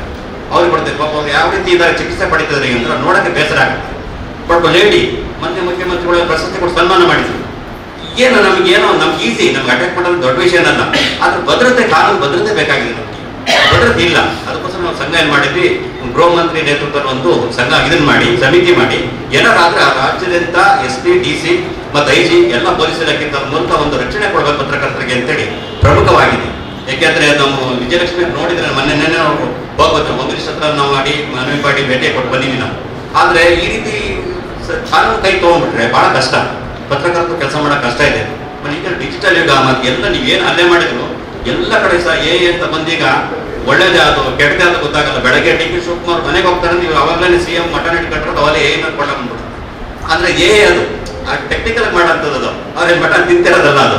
ಈ ರೀತಿ ವ್ಯವಸ್ಥೆ ಬಂದೋಗ್ಬಿಟ್ಟಿದ್ದೀವಿ. ಸುಳ್ಳೆ ಅದು ಸತ್ಯ ಅದು ಕೇಳೋಷ್ಟು ಪರಿಸ್ಥಿತಿ ನಾವು ಬಂದೋಗ್ಬಿಟ್ಟಿದ್ದೀವಿ. ಹಾಗಾಗಿ ಪತ್ರಕರ್ತರು ನಾವು ಈಗ ಬರ್ದಿದ್ವಿ ಸರಿ ಅಂತ ನಾವು ಹೇಳಿಯಕ್ಕಾಗಲ್ಲ. ಸೋಷಿಯಲ್ ಮೀಡಿಯಾ ಸರ್ ಈಗ ಹಂಗ ಇಲ್ಲ ಅರಮನೆ. ಈಗ ನೀವು ಯಾವುದೇ ಕಾರಣಕ್ಕೂ ನಿಮಗೆ ಈ ಕಾರ್ಯಕ್ರಮದ್ದು 5 ನಿಮಿಷ ಬಂದಾಯ್ತು ನಿಮಗೆ. ಬಟ್ ಪತ್ರಿಕೆ ಆದರೆ ನೀವು ಬೆಳಗ್ಗೆ ಪ್ರಿಂಟಾಗಿ ಬೆಳಗ್ಗೆ ಬರುತ್ತದೆ.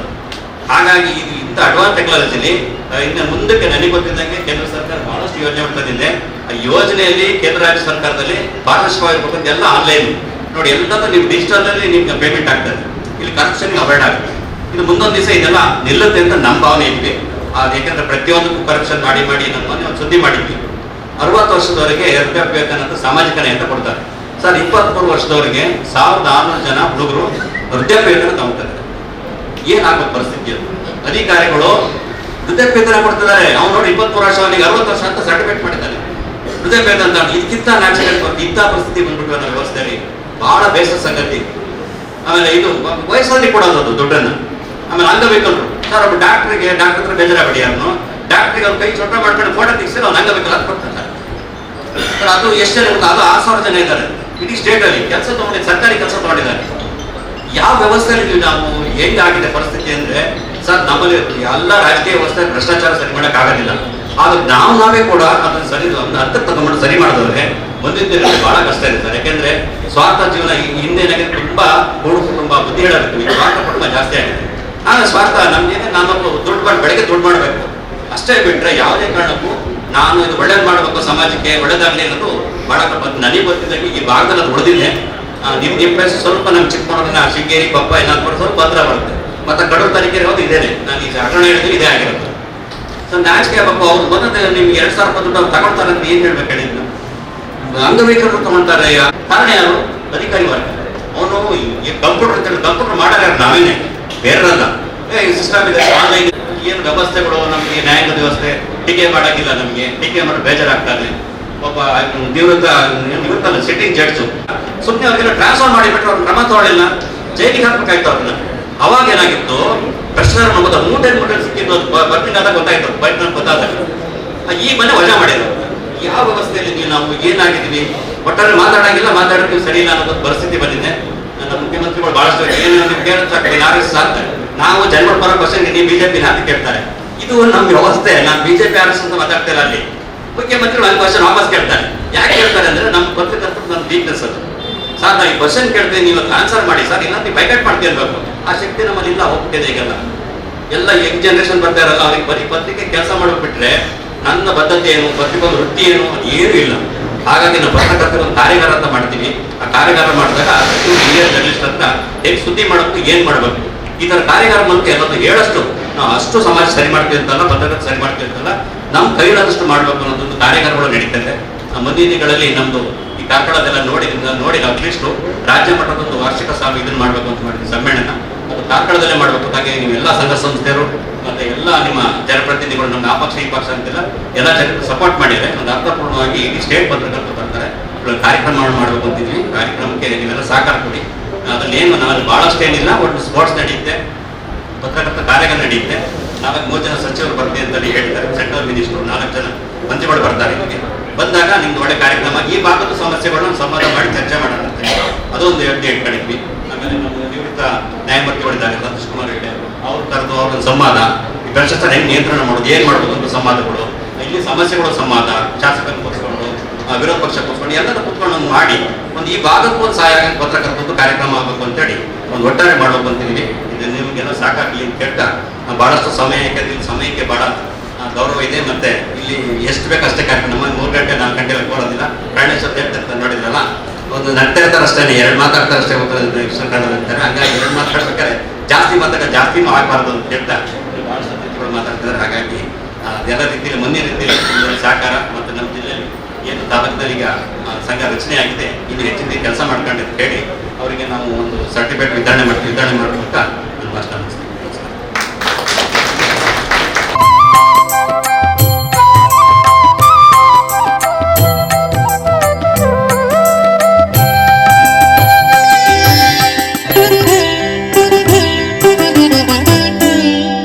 ಈ ಒಂದು ಕಾರ್ಯಕ್ರಮಕ್ಕೆ ದೂರದ ಊರಿಂದ ಆಗಮಿಸಿ ಕಾರ್ಯಕ್ರಮವನ್ನ ಉದ್ಘಾಟನಾ ಮಾತನಾಡಿದಂತ ರಾಜ್ಯಾಧ್ಯಕ್ಷರಾದ ಶ್ರೀ ಜಿ.ಎಂ. ರಾಜಶೇಖರ್ ಇವರಿಗೆ ಅಭಿನಂದನೆಗಳು ಸರ್. ಹಾಗೆಯೇ ನಮ್ಮ ಈ ಒಂದು ಕಾರ್ಯಕ್ರಮಕ್ಕೆ ನಮ್ಮ ಕರೆಗೆ ಹೋಗೊಟ್ಟು ಬೇರೆ ಬೇರೆ ಸಂಘ ಸಂಸ್ಥೆಯವರು ಹಾಗೆಯೇ ಕಾರ್ಕಳದ ಪ್ರಮುಖರು ಹಾಗೆಯೇ ಮಾಧ್ಯಮ ಪ್ರಮುಖರು ಬಂದಿದ್ದಾರೆ. ಅವರನ್ನೆಲ್ಲರನ್ನ ಈ ಒಂದು ಸಂದರ್ಭದಲ್ಲಿ ಗೌರವಿಸುತ್ತಿದ್ದೇನೆ. ಹಾಗೆಯೇ ಮುಂದಿನ ಕಾರ್ಯಕ್ರಮ ಪದಗ್ರಹಣ ಕಾರ್ಯಕ್ರಮ. ಈ ಒಂದು ಕಾರ್ಯಕ್ರಮವನ್ನ ರಾಜ್ಯಾಧ್ಯಕ್ಷರು ಎಲ್ರಿಗೂ ಗುರುತಿನ ಚೀಟಿ ಮತ್ತೆ ಶಾಲನ್ನು ಹೊದಿಸಿ ಅವರನ್ನು ಅಭಿನಂದಿಸುವುದರ ಮೂಲಕ ನಡೆಸಿಕೊಡ್ಬೇಕಾಗಿ ವಿನಂತಿಯನ್ನ ಮಾಡ್ತಾ ಇದ್ದೇನೆ. ಮೊದಲಿಗೆ ಅಧ್ಯಕ್ಷರಾದಂತ ಕುಮಾರಿ ನಳಿನಿ ಎಸ್ ಸುವರ್ಣ ಇವರು ಬಂದು ಐಡಿ ಮತ್ತು ಅಭಿನಂದನೆಯನ್ನ ಸ್ವೀಕಾರ ಮಾಡಬೇಕು.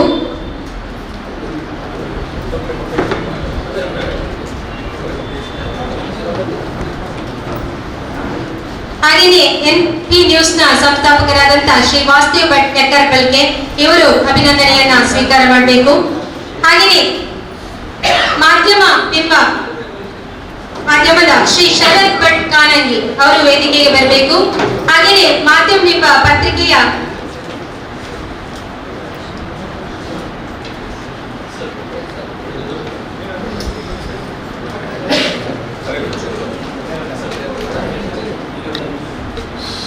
ಶ್ರೀ ವಾಸುದೇವ್ ಭಟ್ ನೆಕ್ಕರ್ಪಲ್ಕೆ, ಹಾಗೆಯೇ ಕರಾವಳಿ ನಾಡಿಯ ಶ್ರೀ ಬಾಲಕೃಷ್ಣ ಭೀಮಗುಳಿ,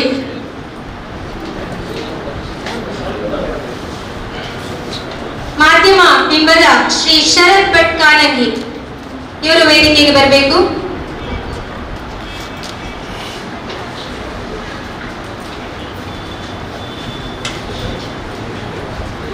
ಮಾಧ್ಯಮ ಬಿಂಬ ಪತ್ರಿಕೆಯ ಶ್ರೀ ರಂಜಿತ್ ಶಿರ್ಲಾಲ್ ಇವರು ವೇದಿಕೆಗೆ ಬರಬೇಕು.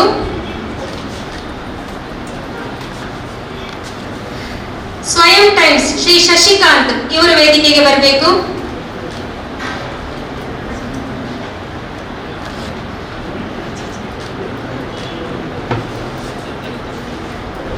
ನಮ್ಮ ಕಾಲ ಮಾಧ್ಯಮದ ಶ್ರೀ ಮಂಜೇಶ್ ಶೆಟ್ಟಿ ಇವರು ವೇದಿಕೆಗೆ ಬರಬೇಕು.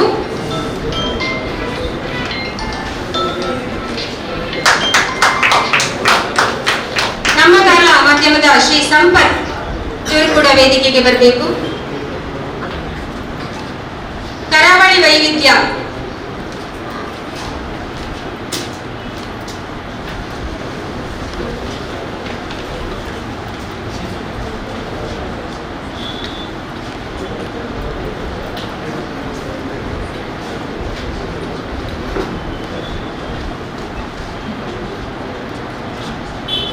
ಕರಾವಳಿ ವೈವಿಧ್ಯ ಶ್ರೀಮತಿ ರಾಧಿಕಾ, ಮೀಡಿಯಾ ಐ ಮಾಧ್ಯಮದ ಶ್ರೀ ಅಬುಬಕ್ಕರ್, ನಮ್ಮ ಕಾರ್ಲ ಮಾಧ್ಯಮದ ಶ್ರೀ ಅವಿಲ್,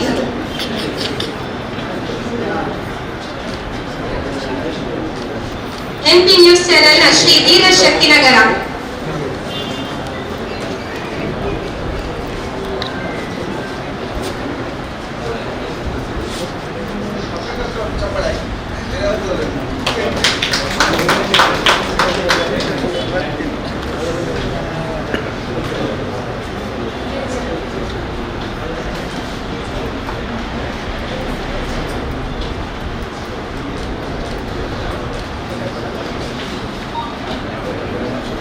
ತುಳುನಾಡ ವಾರ್ತೆ ಶ್ರೀ ಸೀತಾರಾಮ್ ಸಾಣೂರು, ಇವರು ವೇದಿಕೆಗೆ ಬರಬೇಕು.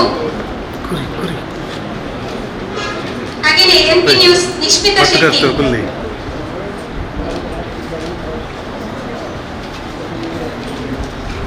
ಕರಾವಳಿ ನಾಡಿ ಕುಮಾರಿ ಅಶ್ವಿನಿ ಎಚ್,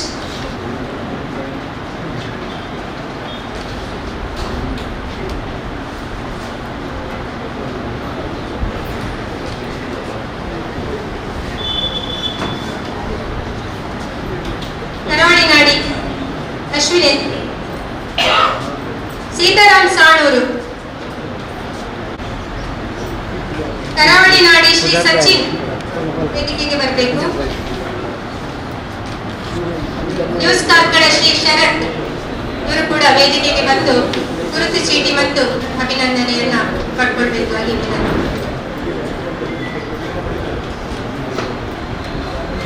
ಸೌಮ್ಯ ಶೆಟ್ಟಿ, ಎಂಪಿ ನ್ಯೂಸ್.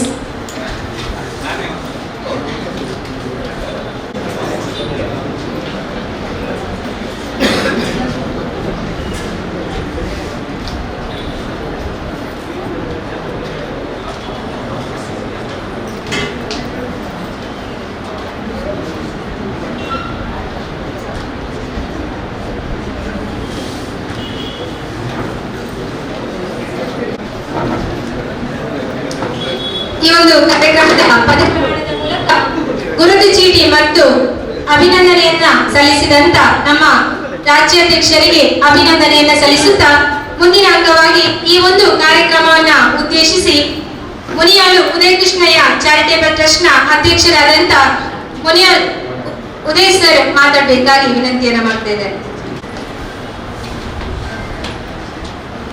ಸೇರಿದ ಎಲ್ಲರಿಗೆ ನಮಸ್ಕರಿಸುತ್ತಾ, ನಾವು ನಂಬಿದ ದೇವರನ್ನು ಮನಸ್ಸಾಗಲಿಸುತ್ತಾ ವೇದಿಕೆಯಲ್ಲಿ ಉಪಸ್ಥಿತಿರುವ ಕಾರ್ಯಕ್ರಮವನ್ನು ಉದ್ಘಾಟಿಸಿದ ಕರ್ನಾಟಕ ಮಾಧ್ಯಮ ಪತ್ರಕರ್ತರ ಸಂಘದ ಅಧ್ಯಕ್ಷರು ಈಗ ತಾನೇ ಬಹಳ ಸವಿವರವಾಗಿ ಪತ್ರಿಕಾ ಮಾಧ್ಯಮದ ಬಗ್ಗೆ ಹಾಗೂ ಈಗಿನ ಸ್ಥಿತಿಗತಿಯ ಬಗ್ಗೆ ಮಾತನಾಡಿದಂಥ GM ಚಂದ್ರಶೇಖರ್ ಅವರೇ, ವೇದಿಕೆಯಲ್ಲಿ ಉಪಸ್ಥಿತರಿರುವ ಕ್ಷೇತ್ರದ ಶಾಸಕರಾಗಿರುವ ಬಿ ಸುನೀಲ್ ಕುಮಾರ್ ಅವರೇ, ಅದೇ ರೀತಿ ಕಾರ್ಯಕ್ರಮದ ಅಧ್ಯಕ್ಷರು ಮಹಿಳಾ ಪ್ರಧಾನ ಸಮಾಜ, ಅದರಲ್ಲಿ ಕಾರ್ಕಳದಲ್ಲಿ ಇನ್ನೂ ಸಹ ಮಹಿಳೆಯರಿಗೆ ಬಹಳ ಗೌರವಯುತವಾಗಿ ನೋಡುವಂತಹ ಕಾಲಘಟ್ಟದಲ್ಲಿ ಇವತ್ತು ಮಾಧ್ಯಮದ ಅಧ್ಯಕ್ಷರಾಗಿ ನಳಿನಿ ಸುವರ್ಣರಾಗಿದ್ದಾರೆ. ಖಂಡಿತ ಅತ್ಯಂತ ಅಭಿನಂದನೆ. ಯಾಕಂದ್ರೆ ಬಹಳ ನೇರ ನಡೆ ನುಡಿ ಹಾಗೂ ಮಾತಿನಲ್ಲಿ ಒಳ್ಳೆ ಹಿಡಿತವನ್ನು ಇಟ್ಕೊಂಡಿದ್ದಾರೆ. ಅಂಥವ್ರ ಅಧ್ಯಕ್ಷರಾಗಿದ್ದು ತುಂಬಾ ಅಭಿನಂದನೆ. ಅಧ್ಯಕ್ಷರಾದ ನಳಿನಿ ಸುವರ್ಣ ಅವರೇ, ಅದೇ ರೀತಿ ವೇದಿಕೆಯಲ್ಲಿ ಉಪಸ್ಥಿತಿರುವ ಉದ್ಯಮಿಗಳು ಆತ್ಮೀಯರಾಗಿರುವ ಪ್ರಶಾಂತ್ ಕಾಮತ್ ಅವರೇ, ಇನ್ನೊಬ್ಬರು ಉದ್ಯಮಿ ಆತ್ಮೀಯರಾಗಿರುವ ಡಾಕ್ಟರ್ ರವೀಂದ್ರ ಶೆಟ್ಟಿ ಅವರೇ, ಅದೇ ರೀತಿ ಪತ್ರಿಕೆಯಲ್ಲಿ ನಿರಂತರವಾಗಿ ತೊಡಗಿಸಿಕೊಂಡಿರುವ ಅದರ ಬಗ್ಗೆ ತುಂಬಾ ಆಸಕ್ತಿಯಿಂದ ಬೇರೆ ಬೇರೆ ವಿಷಯವನ್ನು ಸಮಾಜಕ್ಕೆ ಮುಟ್ಟಿ ಪ್ರಯತ್ನ ಮಾಡ್ತಾರೆ ಶ್ರೀಮತಿ ಮಿತ್ರಪ್ರಭಾ ಅವರೇ, ಅದೇ ರೀತಿ ವೇದಿಕೆಯಲ್ಲಿ ಉಪಸ್ಥಿತರಿರುವ ವಸಂತ್ ಕುಮಾರ್ ಅವರೇ, ಅದೇ ರೀತಿ ಉಪಸ್ಥಿತರಿರುವ ಬಾಲಕೃಷ್ಣ ಪಿ ಬೆಂಗುಡಿ ಅವರೇ, ಹಾಗೆ ಎಲ್ಲ ಮತ್ತೆ ಅದೇ ರೀತಿ ವಾಸುದೇವ್ ಭಟ್ ಅವರೇ, ವೇದಿಕೆಯಲ್ಲಿ ಉಪಸ್ಥಿತರಿರುವ ಎಲ್ಲ ಗೌರವಾನ್ವಿತ ಗಣ್ಯರೇ, ಹಾಗೆ ಕೃಷ್ಣಪ್ಪ ಅವರೇ, ಮಾಜಿ ಎಕ್ಸ್ ಮಿನಿಸ್ಟ್ರಿಯ ರಾಜ್ಯ ಉಪಾಧ್ಯಕ್ಷರಾದ ಕೃಷ್ಣಪ್ಪ ಅವರೇ, ಹಾಗೆ ಇಲ್ಲಿ ತೆರೆದಿರುವ ಎಲ್ಲ ಜ್ಞಾನಸುಧ ವಿದ್ಯಾಸಂಸ್ಥೆಯ ಸಂಸ್ಥಾಪಕರಾದ ಸುಧಾಕರ್ ಶೆಟ್ಟಿ ಅವರೇ, ಡಾಕ್ಟರ್, ಅದೇ ರೀತಿ ಎಲ್ಲ ಇಲ್ಲಿ ನೆರೆದಿರುವ ಪತ್ರಿಕಾ ಮಾಧ್ಯಮದ ಬಂಧುಗಳೇ, ಹಾಗೆ ಇಲ್ಲಿ ನೆರೆದಿರುವ ಎಲ್ಲ ಈ ಒಂದು ಸಂಘದ ಮೇಲೆ ಅಭಿಮಾನ ಹಾಗೆ ಪ್ರೀತಿಯಿಂದ ಬಂದಿರುವ ಕಾರ್ಕಳದ ಎಲ್ಲ ಬಂಧುಗಳೇ, ಅತ್ಯಂತ ಸಂತೋಷ ಮತ್ತೆ ಅಗತ್ಯದ ಕೆಲಸ. ಇವತ್ತು ರಾಜ್ಯದಲ್ಲಿ ಸಂಘದ ಉದ್ಘಾಟನೆ ಆದ ನಂತರ ಪ್ರಥಮವಾಗಿ ಕಾರ್ಕಳ ಮತ್ತೆ ಹೆಬ್ರಿಯ ಈ ಭಾಗದಲ್ಲಿ ಕರ್ನಾಟಕ ಮಾಧ್ಯಮ ಪತ್ರಕರ್ತರ ಸಂಘವನ್ನು ಇವತ್ತು ಉದ್ಘಾಟನೆ ಮಾಡಿದಿರಿ. ಅತ್ಯಂತ ಸಂತೋಷ. ಖಂಡಿತ ಸಮಾಜದ ಯಾವುದೇ ಅಂಕುಟುಂಕುಗಳನ್ನು ತಿದ್ದುವ ಶಕ್ತಿ ಇರುವುದು ಪತ್ರಿಕೆಗೆ ಮಾತ್ರ. ಈಗಿನ ಕಾಲಘಟ್ಟದಲ್ಲಿ ಏನೇ ಅದೆಲ್ಲ ಹೆಚ್ಚು ಕಡಿಮೆ ಆಗಿರ್ಬೋದು, ಆದರೆ ಅದನ್ನು ಸರಿಪಡಿಸುವ ಮನಸ್ಥಿತಿ ನಮ್ಮಲ್ಲಿದ್ದರೆ ಅದು ನಾಳೆ ಬೆಳಿಗ್ಗೆಯಿಂದಲೂ ಸರಿ ಆಗ್ಬೋದು ಅಥವಾ ಈ ಕ್ಷಣದಿಂದಲೂ ಸರಿ ಆಗ್ಬೋದು. ಯಾವುದಕ್ಕೂ ಪರ್ಮನೆಂಟ್ ಅದು ಸರಿ ಇಲ್ಲ ಇದು ಸರಿ ಇಲ್ಲ ಅಂತ ಹೇಳುವುದಕ್ಕಿಂತ ನಾವು ಸರಿ ಆಗುವುದು ಒಳ್ಳೆಯದು, ಆಗ ಎಲ್ಲವೂ ಸರಿ ಆಗ್ತದೆ. ಆ ನಿಟ್ಟಿನಲ್ಲಿ ಇವತ್ತು ಅಧ್ಯಕ್ಷರು ಬಹಳ ಉತ್ತಮವಾದ ಒಂದು ಸ್ಟೆಪ್ ಅನ್ನು ತಗೊಂಡಿದ್ದಾರೆ. ಅದೇ ರೀತಿ ನಮ್ಮ ಇಲ್ಲಿ ಬಹಳ ಪತ್ರಿಕೆಯ ಬಗ್ಗೆ ಒಂದು ಮಾಧ್ಯಮದಲ್ಲಿ ನಮ್ಮ ವಸಂತ್ ಅವರಿದ್ದಾರೆ, ಬಹಳ ಉತ್ತಮವಾಗಿ ಬರೆಯುವ ಒಂದು ಹವ್ಯಾಸವನ್ನು ಇಟ್ಕೊಂಡವರಿದ್ದಾರೆ. ಅದಕ್ಕೆ ಉದ್ಯಮಿಗಳಾದ ರವೀಣನವರು ಅಷ್ಟೇ ಅದರಲ್ಲಿ ಜೋಡಿಸಿಕೊಂಡಿದ್ದಾರೆ. ಅದರಿಂದ ಕಾರ್ಕಳದಲ್ಲಿ ಅದಕ್ಕೆ ಒಂದು ಶಕ್ತಿ ಬರುವ ಕೆಲಸವನ್ನು ಮಾಡಿದ್ದಾರೆ. ಮುಂದಿನ ದಿನದಲ್ಲಿ ಅದು ಇನ್ನಷ್ಟು ವೇಗವಾಗಿ ಒಳ್ಳೆಯ ರೀತಿಯಲ್ಲಿ ಸಮಾಜವನ್ನು ತಿದ್ದಿ ಮುಂದೆ ತಗೊಂಡು ಹೋಗುವ ಒಂದು ಮಾಧ್ಯಮ ಆಗಲಿ ಅಂತ ಆಶಿಸುತ್ತಾ, ನಾವು ಹಿಂದಿನ ನೋಡಿದ್ದೇವೆ, ಈಗ ಹೇಳ್ತೇವೆ, ಈಗ ಮಾಡಿದ್ದು ಕೂಡಲೇ ಬರ್ತಾ ಅಂತ. ನಿಮ್ಗೆಲ್ಲ ಗೊತ್ತಿದ್ದಾಗ ಒಂದು ಕಥೆ ನೆನಪಾಗ್ತದೆ. ಮಹಾಭಾರತದಲ್ಲಿ ಧೃತರಾಷ್ಟ್ರನಿಗೆ ಸಮೇತ ಸಂಜೆಯನ್ನು ಯುದ್ಧದಲ್ಲಿ ಏನಾಗ್ತಾ ಉಂಟು ಅಂತ ನಾನು ಅಂಗೈಯಲ್ಲಿ ಇಟ್ಕೊಂಡು ಹೇಳ್ತಾ ಇದ್ದ ನೋಡಿದ್ದೇವೆ. ಹೆಚ್ಚಿಗೆ ಏನು ಬೇಡ, ಅಲ್ಲಿ ಇಮಿಡಿಯೇಟ್ ಆಗಿ ಅಂಗೈಯಲ್ಲಿ ಧೃತರಾಷ್ಟ್ರನಿಗೆ ಯುದ್ಧದಲ್ಲಿ ಏನ್ ನಡೀತಾ ಉಂಟು ಅಂತ ಹೇಳಿದ್ದನ್ನು ಆಗಿನ ಕಾಲದಲ್ಲಿ ನಾವು ನೆನೆಸಿಕೊಳ್ಳುವಂತ ಪರಿಸ್ಥಿತಿ ಇದೆ. ಈಗ ನಾವೇನು ಟೆಕ್ನಾಲಜಿಯಲ್ಲಿ ಭಾರಿ ಸ್ಪೀಡ್ ಆಗಿದೆ ಅಂತ ಹೇಳಿ ಸಿಕ್ಕಿಲ್ಲ. ಕಾಲಚಕ್ರ ಅಂತ ಹೇಳ್ತೇವೆ, ತಿರುಗ್ತಾ ಇರ್ತದೆ. ಮತ್ತೆ ಸ್ವಲ್ಪ ಸ್ಲೋ ಆಗಿರ್ಬೋದು, ಪುನಃ ಅದೇ ಸ್ಪೀಡ್ ಅಲ್ಲಿ ಬಂದಿದೆ. ಎಲ್ಲವೂ ನಿರಂತರವಾಗಿ ಯಾವುದು ನಿಂತ ನೀರಲ್ಲ, ಮುಂದೆ ಮುಂದೆ ಹೋಗ್ತಾ ಇರ್ತದೆ. ನನ್ನದು ಒಂದೇ ಆಸೆ, ನಮ್ಮ ಕಾರ್ಕಳ ಮತ್ತೆ ಹೆಬ್ರಿಯ ಈ ಪತ್ರಕರ್ತ ಕಾರ್ಕಳದಲ್ಲಿ ಹತ್ತಾರು ಬೇಡಿಕೆಗಳಿವೆ. ಮುಂದಿನ 2027ಕ್ಕೆ 12 ವರ್ಷಕ್ಕೊಂದ್ಸಲ ಬರುವ ಮಹಾಮಸ್ತಕಾಭಿಷೇಕ. ಅದಕ್ಕೆ ಏನೆಲ್ಲ ಪೂರಕವಾದ ಅವಶ್ಯಕತೆಗಳು ಬೇಕಂತ ಕಾರ್ಕಳಕ್ಕೆ ಏನು ಅವಶ್ಯಕತೆ ಉಂಟಂತೇಳಿ ಅದನ್ನೆಲ್ಲವನ್ನು ಎಳೆಯಾಗಿ ತೆಗೆದು ಮಾಧ್ಯಮದ ಮೂಲಕ ನಾಡ್ದು 25 ತಾರೀಕಿದೆ ರಾಜ್ಯದ ಮುಖ್ಯಮಂತ್ರಿಗಳು ಕಾರ್ಕಳಕ್ಕೆ ಬರ್ತಾ ಇದ್ದಾರೆ. ಆ ಸಮಯದಲ್ಲಿ ನಮ್ಮ ವೀರಪ್ಪ ಮೊಯ್ಲಿ ಅವರ ಒಂದು ಶಾಲೆಯ ಅಲ್ಲಿ ಕಿಸಾನ್ ಭವನ ಹಾಗೂ ಶಾಲೆಯಲ್ಲಿ ಒಂದು ಕಾರ್ಯಕ್ರಮ ಇಟ್ಕೊಂಡಿದ್ದಾರೆ. ಆ ಸಮಯದಲ್ಲಿ ತಾವೆಲ್ಲರೂ ಈ ಕಾರ್ಕಳದ ಹಲವಾರು ಬೇಡಿಕೆಗಳು 10 ವರ್ಷದಿಂದ ಸುಮಾರು ವರ್ಷದಿಂದ ನೆಗೆದಿದ್ದ ಬೇಡಿಕೆಗಳಿವೆ. ಅದನ್ನೆಲ್ಲವನ್ನು ನಿಮ್ಮ ಪತ್ರಿಕಾ ಮಾಧ್ಯಮದ ಮೂಲಕ ಎತ್ತಿ ಇಟ್ಟು ತಾವು ಪ್ರಸ್ತುತಪಡಿಸಿದ್ರೆ ಅದು ಆದಷ್ಟು ಬೇಗ ಆಗುವಂತ ನನ್ನ ಅನಿಸಿಕೆ. ಅದೇ ರೀತಿ ಈಗಾಗಲೇ ತಾವು ಹೇಳಿದಿರಿ, ಬಸ್ಸಿನ ಒಂದು ಬಸ್ ಪಾಸ್ನ ವ್ಯವಸ್ಥೆ ಇಲ್ಲ ಎನ್ನುವ ಬಗ್ಗೆ ಸಹ ತಾವು ಪ್ರಸ್ತಾವನೆ ಮಾಡಿದ್ದೀರಿ. ಅದನ್ನು ಸಹ ಮುಂದಿನ ದಿನದಲ್ಲಿ ಸಂಬಂಧಪಟ್ಟವರ ಹತ್ರ ಅಥವಾ ಮುಖ್ಯಮಂತ್ರಿಗಳ ಹತ್ರ ಪ್ರಭಾಕರ್ ಅವರೇ ಇದ್ದಾರೆ ಈಗ ಅವರ ಮಾಧ್ಯಮದ ಒಂದು ಸಲಹೆಗಾರರಾಗಿ. ಅದರಿಂದ ಅವರು ಖಾಲಿ ಸಲಹೆಗಾರರಾಗಿಲ್ಲ, ತುಂಬಾ ಆಕ್ಟಿವ್ ಆಗಿ ಇಡೀ ರಾಜ್ಯಾದ್ಯಂತ ಕೆಲಸ ಮಾಡ್ತಿದ್ದಾರೆ. ಖಂಡಿತ ಅವರ ಮೂಲಕ ಮತ್ತೆ ನಾಳೆ ಮುಖ್ಯಮಂತ್ರಿಗಳು ಅವರು ಸಮಯದಲ್ಲಿ ಸಮೇತ ಇಲ್ಲಿ ಅಧ್ಯಕ್ಷರು ಮತ್ತೆ ಸಂಬಂಧಪಟ್ಟವರೆಲ್ಲರೂ ಆ ಬಗ್ಗೆ ಒಂದು ಮನವಿಯನ್ನು ಕೊಟ್ಟಿದ್ರೆ ಮುಂದಿನ ದಿನದಲ್ಲಿ ಅದು ಆಗುವ ಅವಶ್ಯಕತೆ ಇದೆ. ಯಾಕಂದ್ರೆ ನಮಗೆ ಸಿಟಿಯಲ್ಲಿ ಕುತ್ಕೊಂಡು ಎನಿಸಲಿಕ್ಕೆ ಆಗುದಿಲ್ಲ. ಗ್ರಾಮೀಣ ಪ್ರದೇಶದಲ್ಲಿ ಇವತ್ತು ತಮ್ಮ ಮರ್ಯಾದೆಗೋಸ್ಕರ ಅಥವಾ ತಮ್ಮ ಗೌರವವನ್ನು ಉಳಿಸಿಕೊಳ್ಳಿಕ್ಕೋಸ್ಕರ ಈಗ ಸಹ ಬಹಳ ಶುದ್ಧ ಹಸ್ತದಿಂದ ಕೆಲಸ ಮಾಡುವ ಎಷ್ಟೋ ಪತ್ರಕರ್ತ ಮಾಧ್ಯಮದವರು ಇದ್ದಾರೆ. ಅವರೆಲ್ಲ ಒಂದು ಹಿತವನ್ನು ಕಾಪಾಡಲಿಕ್ಕೆ ಇವತ್ತು ಅವಶ್ಯಕತೆ ಇದೆ. ಅದನ್ನು ಕೊಡುವಂತ ಕೆಲಸ ಆದಷ್ಟು ಬೇಗ ದೇವರು ಮಾಡಿಸ್ಲಿ ಅಂತ ನಾನು ದೇವರಲ್ಲಿ ಪ್ರಾರ್ಥನೆ ಮಾಡಿಕೊಳ್ಳುತ್ತಾ, ಖಂಡಿತ ಒಳ್ಳೆಯ ಕಾರ್ಯಕ್ರಮ. ಈಗಾಗಲೇ ತುಂಬಾ ವಿಳಂಬವಾಗಿದೆ. ಮುಂದೆ ಸಹ ಈ ನಿಮ್ಮ ಏನೊಂದು ಆಸೆ ಆಕಾಂಕ್ಷೆಗಳಿವೆ ಅದನ್ನು ಸಮಾಜವನ್ನು ತಿದ್ದಿ ತೀಡಿ ಮುಂದೆ ತಗೊಂಡು ಹೋಗುವ ಕೆಲಸ ನಿಮ್ಮಿಂದ ಆಗ್ಲಿ ಅಂತ ಹೇಳಿದ ಅವಕಾಶ ವಂದಿಸಿ ನಾನು ಮಾತು ನಿರ್ಮಿಸ್ತೇನೆ. ಜೈ ಹಿಂದ್. ಕಾರ್ಯಕ್ರಮಕ್ಕೆ ಆಗಮಿಸಿ ನೂತನ ಪದಾಧಿಕಾರಿಗಳಿಗೆ ಶುಭ ಹಾರೈಸಿದಂತ ಶ್ರೀ ಉದಯ್ ಶೆಟ್ಟಿ ಮುನಿಯಾಲ್ ಸರ್ ಅವರಿಗೆ ಅಭಿನಂದನೆಗಳು ಸರ್. ಮುಂದಿನ ಅಂಗವಾಗಿ ನಮ್ಮ ರಾಜ್ಯಾಧ್ಯಕ್ಷರಿಗೆ ಒಂದು ಗೌರವಾರ್ಪಣೆ ಕಾರ್ಯಕ್ರಮ. ಹಾಗಾಗಿ ವೇದಿಕೆಯಲ್ಲಿರುವ ಎಲ್ಲ ಗಣ್ಯರು ಸೇರಿ ಅವರ ಅಭಿನಂದನಾ ಕಾರ್ಯಕ್ರಮವನ್ನು ನಡೆಸಿಕೊಡ್ಬೇಕಾಗಿ ವಿನಂತಿಯನ್ನ ಮಾಡ್ತಿದ್ದೇನೆ. ಕಳೆದ ಎಲ್ರಿಗೂ ಸ್ವಾಗತ ಕೊಡ್ತಾ ನನಗೆ ಜ್ಞಾನಸುಧಾ ಸಂಸ್ಥೆಯ ನಮ್ಮ ಸುಧಾಕರ್ ಶೆಟ್ಟಿ ಅವರ ಉಪಸ್ಥಿತಿ ನಾನು ಗೌರವಿಸ್ತೇನೆ. ಅದರ ಜೊತೆಗೆ ನಮ್ಮ ಸಹಕಾರ ರತ್ನ ರವೀಂದ್ರ ಪ್ರಭು ಕಡೆ ಅವರು ಇದ್ದಾರೆ. ಅದ್ರ ಜೊತೆಗೆ ಪ್ರಮೋದ್ ಅವರು ಬಂದರು. ಜೊತೆಗೆ ಜೊತೆಗೆ ಬೇರೆ ಬೇರೆ ಶಿಕ್ಷಣ ಸಂಸ್ಥೆಗಳು ಕೂಡ ಬಂದಿದ್ದಾರೆ. ಅವರೆಲ್ಲರೂ ಕೂಡ ನಾನು ಸ್ವಾಗತಿಸ್ತೇನೆ.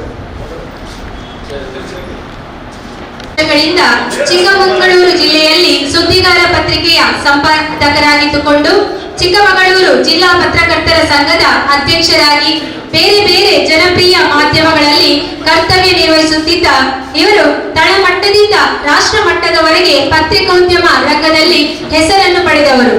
ಈಗ ರಾಜ್ಯಾಧ್ಯಕ್ಷರಾಗಿ ಅವಕಾಶ ವಂಚಿತ ಮಾಧ್ಯಮ ಮಿತ್ರರಿಗೆ ಅವಕಾಶಗಳನ್ನು ಒದಗಿಸಿಕೊಡುವ ದೃಷ್ಟಿಯಿಂದ ರಾಜ್ಯದ ಎಲ್ಲಾ ಕಡೆಗಳಲ್ಲಿ ಮಾಧ್ಯಮ ಪತ್ರಕರ್ತರ ಸಂಘವನ್ನು ಕಟ್ಟುವಲ್ಲಿ ಶ್ರಮ ವಹಿಸಿ ಶ್ರಮವಹಿಸುತ್ತಿದ್ದು ಈಗ ನಮ್ಮ ಕಾರ್ಕಳದಲ್ಲಿ ಮಾಧ್ಯಮ ಪತ್ರಕರ್ತರ ಸಂಘ ಉದ್ಘಾಟನೆ ಮತ್ತು ಪದಗ್ರಹಣ ಸಂದರ್ಭದಲ್ಲಿ ಇವರಿಗೆ ಗೌರವ ಅಭಿನಂದನೆ.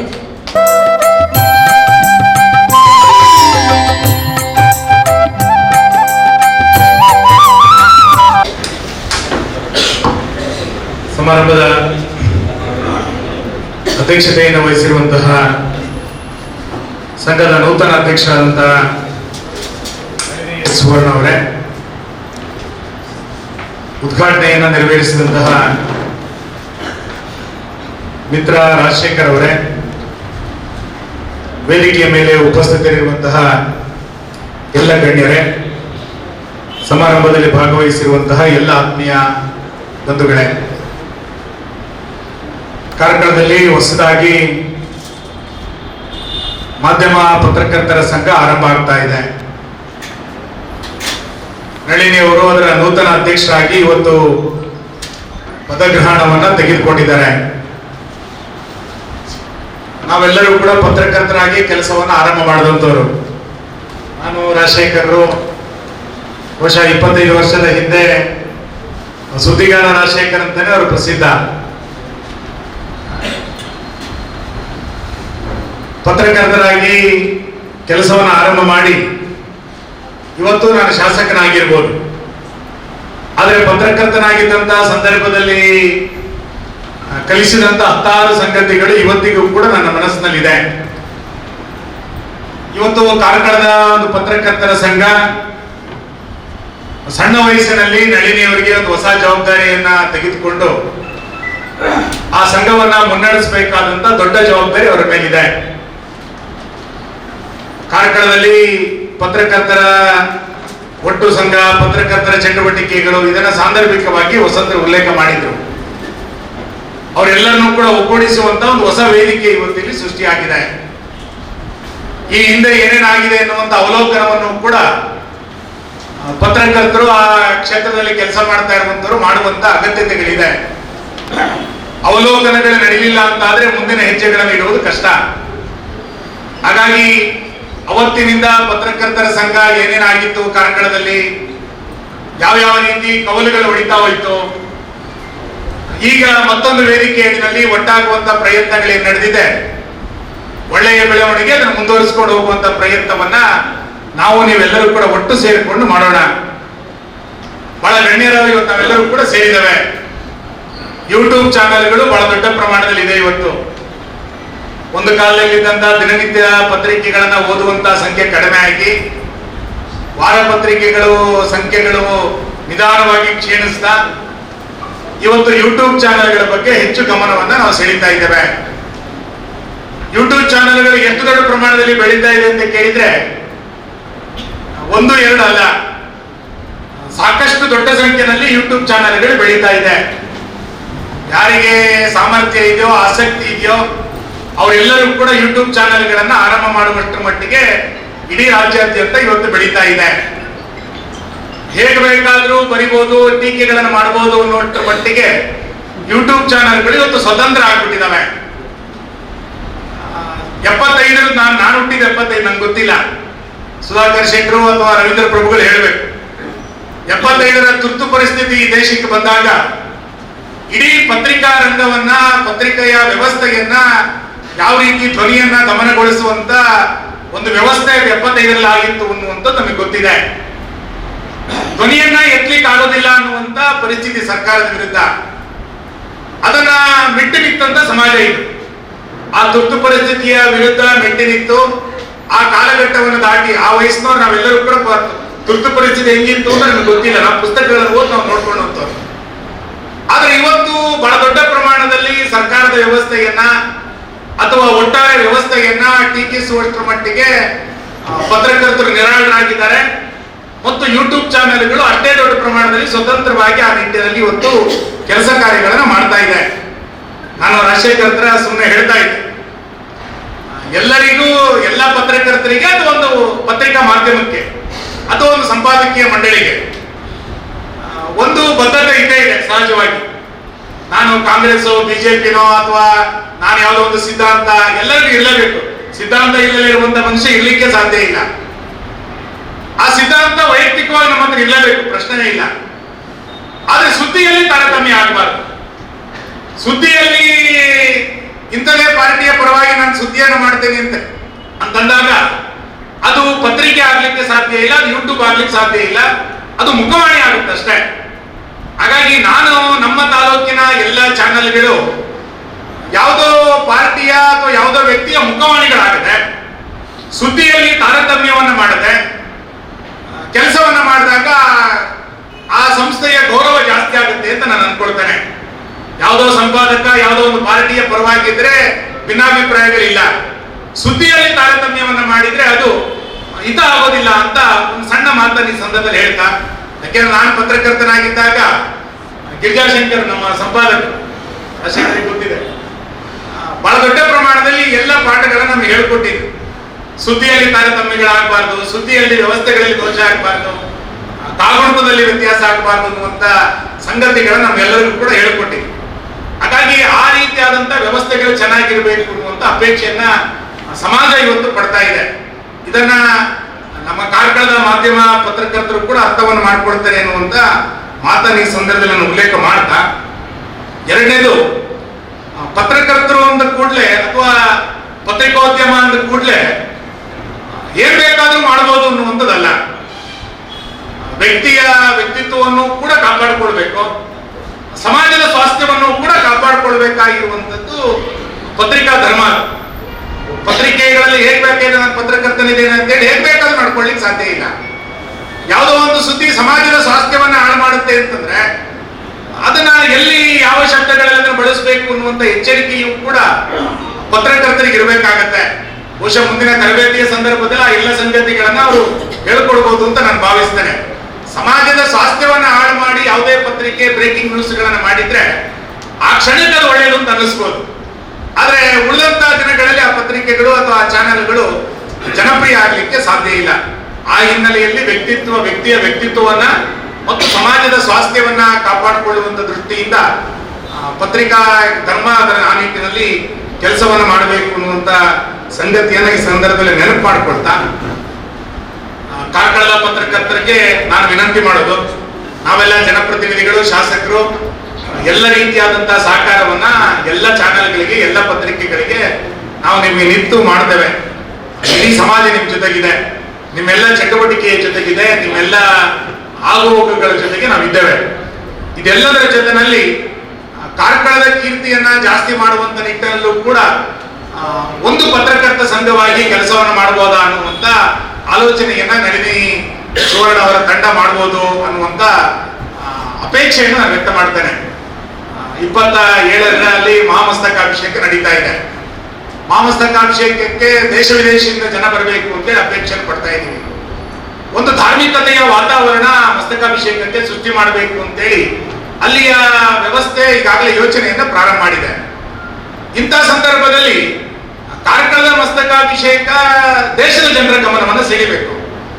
ಇಲ್ಲಿಯ ಸಣ್ಣ ಪುಟ್ಟ ಯಾವ್ದಾದ್ರು ಕೊರತೆಗಳಿದ್ರೆ ಅದನ್ನ ಹೆಚ್ಚು ಹೈಲೈಟ್ ಮಾಡಿದೆ ಒಳ್ಳೆಯ ಸಂಗತಿಗಳನ್ನ ಆ ಸಂದರ್ಭದಲ್ಲಿ ಮುಂದಿನ 6 ತಿಂಗಳ ಕಾಲ ಮಾಡಿದ್ರೆ ಬಹುಶಃ ಮಸ್ತಕಾಭಿಷೇಕಕ್ಕೆ ಒಂದು ಒಳ್ಳೆಯ ಪ್ರವಾಸಿಗರನ್ನ ಕಾರ್ಕಳದಲ್ಲಿ ಆಕರ್ಷಿಸುವಲಿಕ್ಕೆ ಸಹಾಯ ಆಗ್ಬೋದು ಅಂತ ನಾನು ಅನ್ಕೊಳ್ತೇನೆ.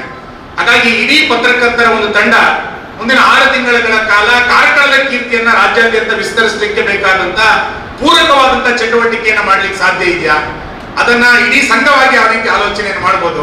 ಮಿತ್ರಪ್ರಭಾ ಇದ್ದಾರೆ, ಸಮಾಜಕ್ಕೆ ಪೂರಕವಾದಂತ 16 ಚಟುವಟಿಕೆಯನ್ನ ನಮ್ಮ ನಡುವೆ ಅವರು ಕೊಟ್ಟಿದ್ದಾರೆ. ಹಾಗಾಗಿ ಮುಂದಿನ 6 ತಿಂಗಳ ಇನ್ನೊಂದು 8 ತಿಂಗಳಲ್ಲಿ ಮಸ್ತಕಾಭಿಷೇಕ ಬರೋದಿದೆ. ಆ ಜನವರಿಯ ಹೊತ್ತಿಗೆ ನಾವು ಸಿದ್ಧತೆಯನ್ನು ಮಾಡಬೇಕಾದ್ರೆ ಬರೀ ಮಸ್ತಕಾಭಿಷೇಕ ಅಂದಾಗ ರಸ್ತೆ ಡಾಂಬರ್ ಇಷ್ಟು ಮಾತ್ರ ಅಲ್ಲ, ಪ್ರವಾಸಿಗರು ಬಂದಾಗ ಇಲ್ಲಿ ಒಂದು ಗುಡ್ ಫೀಲ್ ಫ್ಯಾಕ್ಟರ್ ನಮಗೆ ನಿರ್ಮಾಣ ಆಗಬೇಕು. ಹಾಗಾಗಿ ಉಡುಪಿಯ ಕಂಡೀರ ಅನ್ನುವಂತ ಒಂದು ಚಾನೆಲ್ ನಮಗೆ ಗೊತ್ತಿದೆ. ಕೆಟ್ಟ ಸಂಗತಿಗಳನ್ನು ಯಾವುದನ್ನೂ ಹೇಳಿಲ್ಲ. ಯಾವ ಒಂದು ಸಣ್ಣ ಹೋಟೆಲ್ನಲ್ಲಿರುವಂತಹ ಒಂದು ಒಳ್ಳೆಯ ಚಾ ಸಿಕ್ಕರು ಕೂಡ ಅದನ್ನು ಹೇಳುವಂತ ಸಂಗತಿಯನ್ನ ಉಡುಪಿಯ ಕಂಡೀರ ಚಾನೆಲ್ ಮಾಡಿದ್ದು ನಮಗೆ ಕಾಣ್ತೀವಿ. ಸಮಾಜದಲ್ಲಿ ಒಳ್ಳೆಯ ಸಂಗತಿಗಳು 100 ಇದೆ, ನೋಡುವಂತ ದೃಷ್ಟಿಕೋನ ನಮ್ದು ಬೇಕಷ್ಟೇ. ಹಾಗಾಗಿ ಮುಂದಿನ 6 ತಿಂಗಳಲ್ಲಿ ಮಸ್ತಕಾಭಿಷೇಕಕ್ಕೆ ಮಸ್ತಕಾಭಿಷೇಕ ಸಮಿತಿ ಅಥವಾ ಆಡಳಿತ ಮಂಡಳಿ ಮಾತ್ರ ಸಿದ್ಧ ಆಗೋದಲ್ಲ, ಅಥವಾ ವ್ಯವಸ್ಥೆ ಮಾತ್ರ ಸಿದ್ಧ ಆಗೋದಲ್ಲ, ಇಡೀ ಕಾರ್ಕಳದ ಜನರನ್ನ ಸಿದ್ಧ ಮಾಡಲಿಕ್ಕೆ ಪತ್ರಕರ್ತರ ಸಂಘ ಏನ್ ಕೆಲಸ ಮಾಡಬಹುದು ಅನ್ನುವಂತ ಒಂದು ಚಿಂತನೆಯನ್ನ ಮುಂದಿನ ದಿನಗಳಲ್ಲಿ ನೀವು ಮಾಡಿದ್ರೆ ಖಂಡಿತ ಕಾರ್ಕಳಕದ ದೊಡ್ಡ ಗೌರವ ಅಂತ ನಾನು ಭಾವಿಸ್ತೇನೆ. ಎಲ್ಲ ಕಡೆಗಳಿಂದ ಕಾರ್ಕಳಕ್ಕೆ ಬರುವಂತಾಗ್ಬೇಕು. ಒಮ್ಮೆ ಬಂದಂತವರು ಕಾರ್ಕಳಕ್ಕೆ ಮತ್ತೊಮ್ಮೆ ಬರಬೇಕು ಅಂತೇಳಿ ಅನ್ನಿಸುವಂತಾಗ್ಬೇಕು. ಆ ರೀತಿಯಾದಂತ ಒಳ್ಳೆಯ ಸಂಗತಿಗಳನ್ನ ತಿಳಿಸುವಂತ ಕೆಲಸವನ್ನ ನಾವೆಲ್ಲರೂ ಕೂಡ ಮಾಡೋಣ. ಸಾಕಷ್ಟು ಒಳ್ಳೆಯ ಸಂಗತಿಗಳ ನಡುವೆ ಕೆಟ್ಟ ಸಂಗತಿಗಳು ಇರ್ತಾರೆ, ಇಲ್ಲ ಅಂತೇನಿಲ್ಲ. ದೊಡ್ಡ ಗೆರೆ ಎಳಿಬೇಕಷ್ಟೇ, ಅದೇ ಗೆರೆ ಹೇಳ್ಕೊಂತ ಕೂತ್ರಾಗಲ್ಲ. ಹಾಗೆ ದೊಡ್ಡ ಗೆರೆ ಎಳೆಯುವಂತ ಪ್ರಯತ್ನವನ್ನ ಶೆಟ್ಟಿ ಪತ್ರಕರ್ತರಿಗೆ ಚಾನೆಲ್ಗಳಿಗಿದೆ, ಅದನ್ನು ಮಾಡೋಣ ಅನ್ನುವಂತ ಮಾತನ್ನು ಹೇಳಿ, ರಾಜಶೇಖರ ನೇತೃತ್ವದ ಕರ್ನಾಟಕ ಮಾಧ್ಯಮ ಪತ್ರಕರ್ತರ ಸಂಘ ಇವತ್ತು ಆ ಪತ್ರಕರ್ತರಿಗೆ ಸಾಕಷ್ಟು ರೀತಿಯಾದಂತ ಅನುಕೂಲತೆಗಳ ವ್ಯವಸ್ಥೆಯನ್ನು ಮಾಡಿದ್ದಾರೆ. ಇನ್ಸೂರೆನ್ಸ್ ಇತ್ಯಾದಿಲ್ಲ ನೋಡಿದೆ ನಾನು ಕರಪತ್ರವನ್ನ. ಅದೆಲ್ಲದಕ್ಕೂ ನಮ್ಮ ಕಡೆ ನೆರವನ್ನ ಆಗಬೇಕು. ಅದಕ್ಕೆ ನಿಮ್ಮ ಜೊತೆಗೆ ನಾನು ಇದ್ದೇನೆ ಅನ್ನುವಂತ ಮಾತನ್ನು ಹೇಳಿ ಮತ್ತೊಮ್ಮೆ ನೂತನವಾದಂತ ಎಲ್ಲ ಪದಾಧಿಕಾರಿಗಳಿಗೆ ನಾನು ಅಭಿನಂದನೆಗಳನ್ನು ಸಲ್ಲಿಸ್ತೇನೆ. ನಮಸ್ಕಾರ.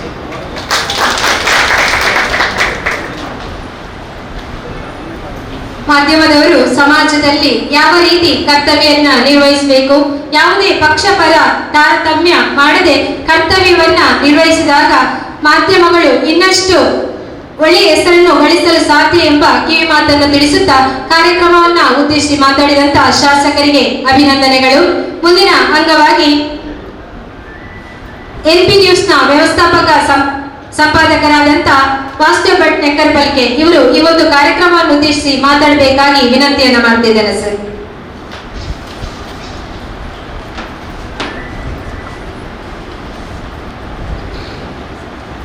ಸಭೆಯಲ್ಲಿ ಆಸೀನರಾದ ಗಣ್ಯರೇ ಹಾಗೂ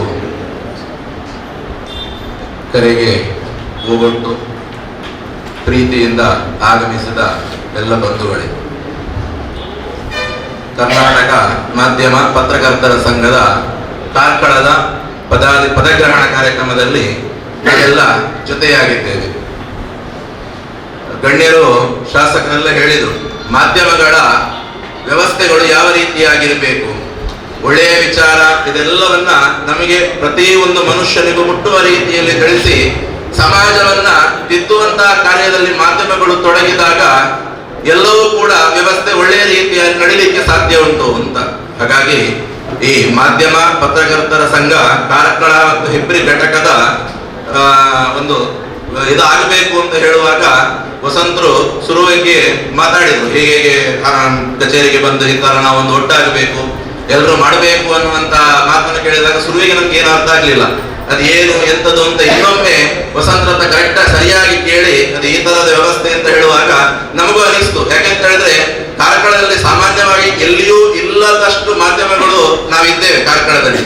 ಹಾಗಾಗಿ ನಮ್ಮಲ್ಲಿ ಒಗ್ಗಟ್ಟು ಬೇಕು. ಮಾಧ್ಯಮದ ರೂಪುರೇಷೆಗಳೆಲ್ಲ ವಿಭಿನ್ನ ರೀತಿಯಲ್ಲಿದ್ರೂ ಕೂಡ ಯಾವುದೇ ಒಂದು ಕಾರ್ಯಕ್ರಮ ಹಾಗೆ ಯಾವುದೇ ಒಂದು ಘಟನೆಗಳು ಏನೇ ಒಂದು ಆಪತ್ತು ಎಲ್ಲ ಕಾಲದಲ್ಲೂ ಕೂಡ ನಮ್ಮ ಸಂಘಟನೆ ಅನ್ನುವಂಥದ್ದು ಗಟ್ಟಿಯಾಗಿರಬೇಕು ಅನ್ನುವಂತ ಉದ್ದೇಶದಿಂದ ಇದು ತೀರಾ ಅತಿ ಅಗತ್ಯ ಅಂತ ಕಂಡಾಗ ಎಲ್ಲರೂ ಸೇರಿ ಇದಕ್ಕೆ ಮೀಟಿಂಗ್ ಅನ್ನು ಮಾಡಿ ಇವತ್ತಿಗೆ ಪದಗ್ರಹಣದ ಕಾರ್ಯಕ್ರಮವರೆಗೆ ಬಂದಿದ್ದೇವೆ. ವಸಂತರ ಮುತುವರ್ಜಿ ಇದಕ್ಕೆ ತುಂಬಾ ಇದೆ. ಹಾಗಾಗಿ ಯಾಕಂದ್ರೆ 1-2 ಜನರನ್ನು ಸೇರಿಸುವುದು ನಿಮಗೆ ಕಷ್ಟ.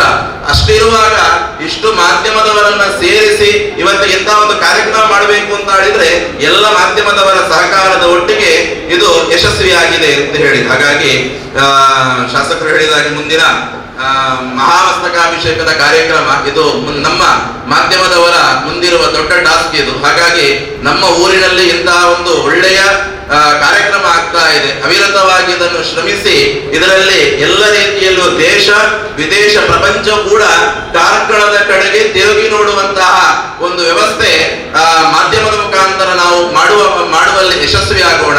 ಹಾಗೆಯೇ ಮಾಧ್ಯಮದವರು ನಮ್ಮ ಕರ್ತವ್ಯವನ್ನ ಖಂಡಿತವಾಗಿಯೂ ನೆರವೇರಿಸಿ ಈ ಪದಗ್ರಹಣ ಕಾರ್ಯಕ್ರಮ. ಹಾಗಾಗಿ ಮುಂದಕ್ಕೆ ಮಾಧ್ಯಮದ ಏನೆಲ್ಲ ನಮ್ಮಿಂದ ಸಾಧ್ಯ ಉಂಟು ಇನ್ನು ಗುಂಪಾಗಿ ಒಳ್ಳೆಯ ಇದರನ್ನೆಲ್ಲ ಸಹಕರಿಸುವಂಥದ್ದು, ಹಾಗೆ ಒಳ್ಳೆಯ ಕಾರ್ಯಕ್ರಮಗಳನ್ನ ಮಾಡುವಂತವರನ್ನ ಗುರುತಿಸುವಂಥದ್ದು, ಒಳ್ಳೆಯ ವ್ಯಕ್ತಿಗಳನ್ನ ಗುರುತಿಸಿ ಅವರಿಗೆ ಸನ್ಮಾನಿಸುವಂಥದ್ದು, ಇಂಥದ್ದೆಲ್ಲ ಅಜೆಂಡಾಗಳಿದೆ. ಹಾಗಾಗಿ ಇದನ್ನೆಲ್ಲ ಮಾಡಿದಾಗ ಈ ಸಂಘಟನೆಗೂ ಒಂದು ಒಳ್ಳೆಯ ಇದು ಬರಲಿಕ್ಕೆ ಸಾಧ್ಯ ಉಂಟು. ಹಾಗಾಗಿ ಈ ಕಾರ್ಯಕ್ರಮದಲ್ಲಿ ಮಾತಾಡಲಿಕ್ಕೆ ಅವಕಾಶ ಕೊಟ್ಟದ್ದಕ್ಕಾಗಿ ನನ್ನ ಮಾತು ಮುಗಿಸ್ತೇನೆ. ನಮಸ್ಕಾರ. ಕಾರ್ಯಕ್ರಮವನ್ನ ಉದ್ದೇಶಿಸಿ ಮಾತಾಡಿದಂತ ವಾಸ್ತವ್ ಭಟ್ ನೆಕ್ಕರ್ಬಲ್ಕೆ ಇವರಿಗೆ ಅಭಿನಂದನೆಗಳು. ಕೆಲಸದ ನಿಮಿತ್ತ ಕಾರ್ಯಕ್ರಮದಿಂದ ನಿರ್ಗಮಿಸಲಿರುವಂತ ಶ್ರೀ ಉದಯ್ ಶೆಟ್ಟಿ ಮುನಿಯಲ್ ಸರ್ ಅವರಿಗೆ ಎಲ್ಲರ ಪರವಾಗಿ ಧನ್ಯವಾದವನ್ನ ಸಮರ್ಪಣೆ ಮಾಡ್ತಿದ್ದೇನೆ.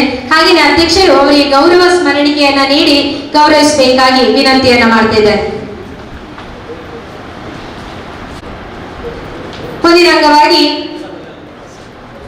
ಅಖಿಲ ಭಾರತೀಯ ಸಾಹಿತ್ಯ ಪರಿಷತ್ ಕಾರ್ಕಳ ಇದರ ಅಧ್ಯಕ್ಷರಾದಂತ ಶ್ರೀಮತಿ ಎಲ್ಲ ಗಣ್ಯರೇ ಹಾಗೂ ಮಾಧ್ಯಮ ಬಂಧುಗಳೇ ಹಾಗೂ ಇಲ್ಲಿ ನೆರೆದಿರ್ತಕ್ಕಂಥ ಎಲ್ಲ ಸಭಾಸದರೇ, ಇವತ್ತು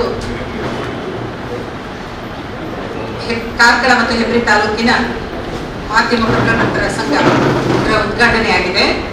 ಇದರ ಪದಾಧಿಕಾರಿಗಳಾಗಿ ಅಧ್ಯಕ್ಷರಾಗಿ ಆಯ್ಕೆಯಾಗಿರುವುದು ನನ್ನ ವಿದ್ಯಾರ್ಥಿನಿ ಎನ್ನುವಂತ ಹೆಮ್ಮೆ ನನಗೆ. ಹಾಗೆಯೇ ಮಾಧ್ಯಮ ಕ್ಷೇತ್ರಕ್ಕೆ ನನ್ನ ವಿದ್ಯಾರ್ಥಿನಿಯರೇನು ಹೊಸತಲ್ಲ. ಈಗಾಗಲೇ ಬಹಳಷ್ಟು ಮಂದಿ ನನ್ನ ವಿದ್ಯಾರ್ಥಿನಿಯರು ಮಾಧ್ಯಮ ಕ್ಷೇತ್ರದಲ್ಲಿ ಸೇವೆ ಸಲ್ಲಿಸ್ತಾ ಇದ್ದಾರೆ. ನಮ್ಮ ಕರಾವಳಿ ವೈವಿಧ್ಯ ಈ ಎಲ್ಲ ಕ್ಷೇತ್ರಗಳಲ್ಲಿ, ಹಾಗೆ ಉದಯವಾಣಿಯಲ್ಲಿ ಕೂಡ ನನ್ನ ವಿದ್ಯಾರ್ಥಿನಿಯರಿದ್ದಾರೆ. ಇದೆಲ್ಲ ಬಹಳ ಸಂತೋಷ ಪಡುವಂತಹ ವಿಚಾರ. ಅದರಲ್ಲಿ ಇಂದು ರಾಜ್ಯ ಮಟ್ಟದಲ್ಲಿ ಕೂಡ ಯಾವ ಮಹಿಳೆ ಈ ಸ್ಥಾನವನ್ನು ಅಲಂಕರಿಸಲಿಲ್ಲ. ನಳಿನಿ ಸುವರ್ಣ ಅವರ ವಿದ್ಯಾರ್ಥಿ ದಶೆಯಿಂದಲೇ ಒಳ್ಳೆಯ ಸಾಂಸ್ಕೃತಿಕವಾಗಿ, ಸಾಹಿತ್ಯಿಕವಾಗಿ ಮತ್ತು ಸಂಘಟನೆಗಳಲ್ಲಿ ತೊಡಗಿಸಿಕೊಂಡವರು, ಅವರನ್ನು ಈ ಸ್ಥಾನ ಹುಡುಕಿಕೊಂಡು ಬಂದಿದೆ. ಬಹಳ ಸಂತೋಷ ವಿಷಯ.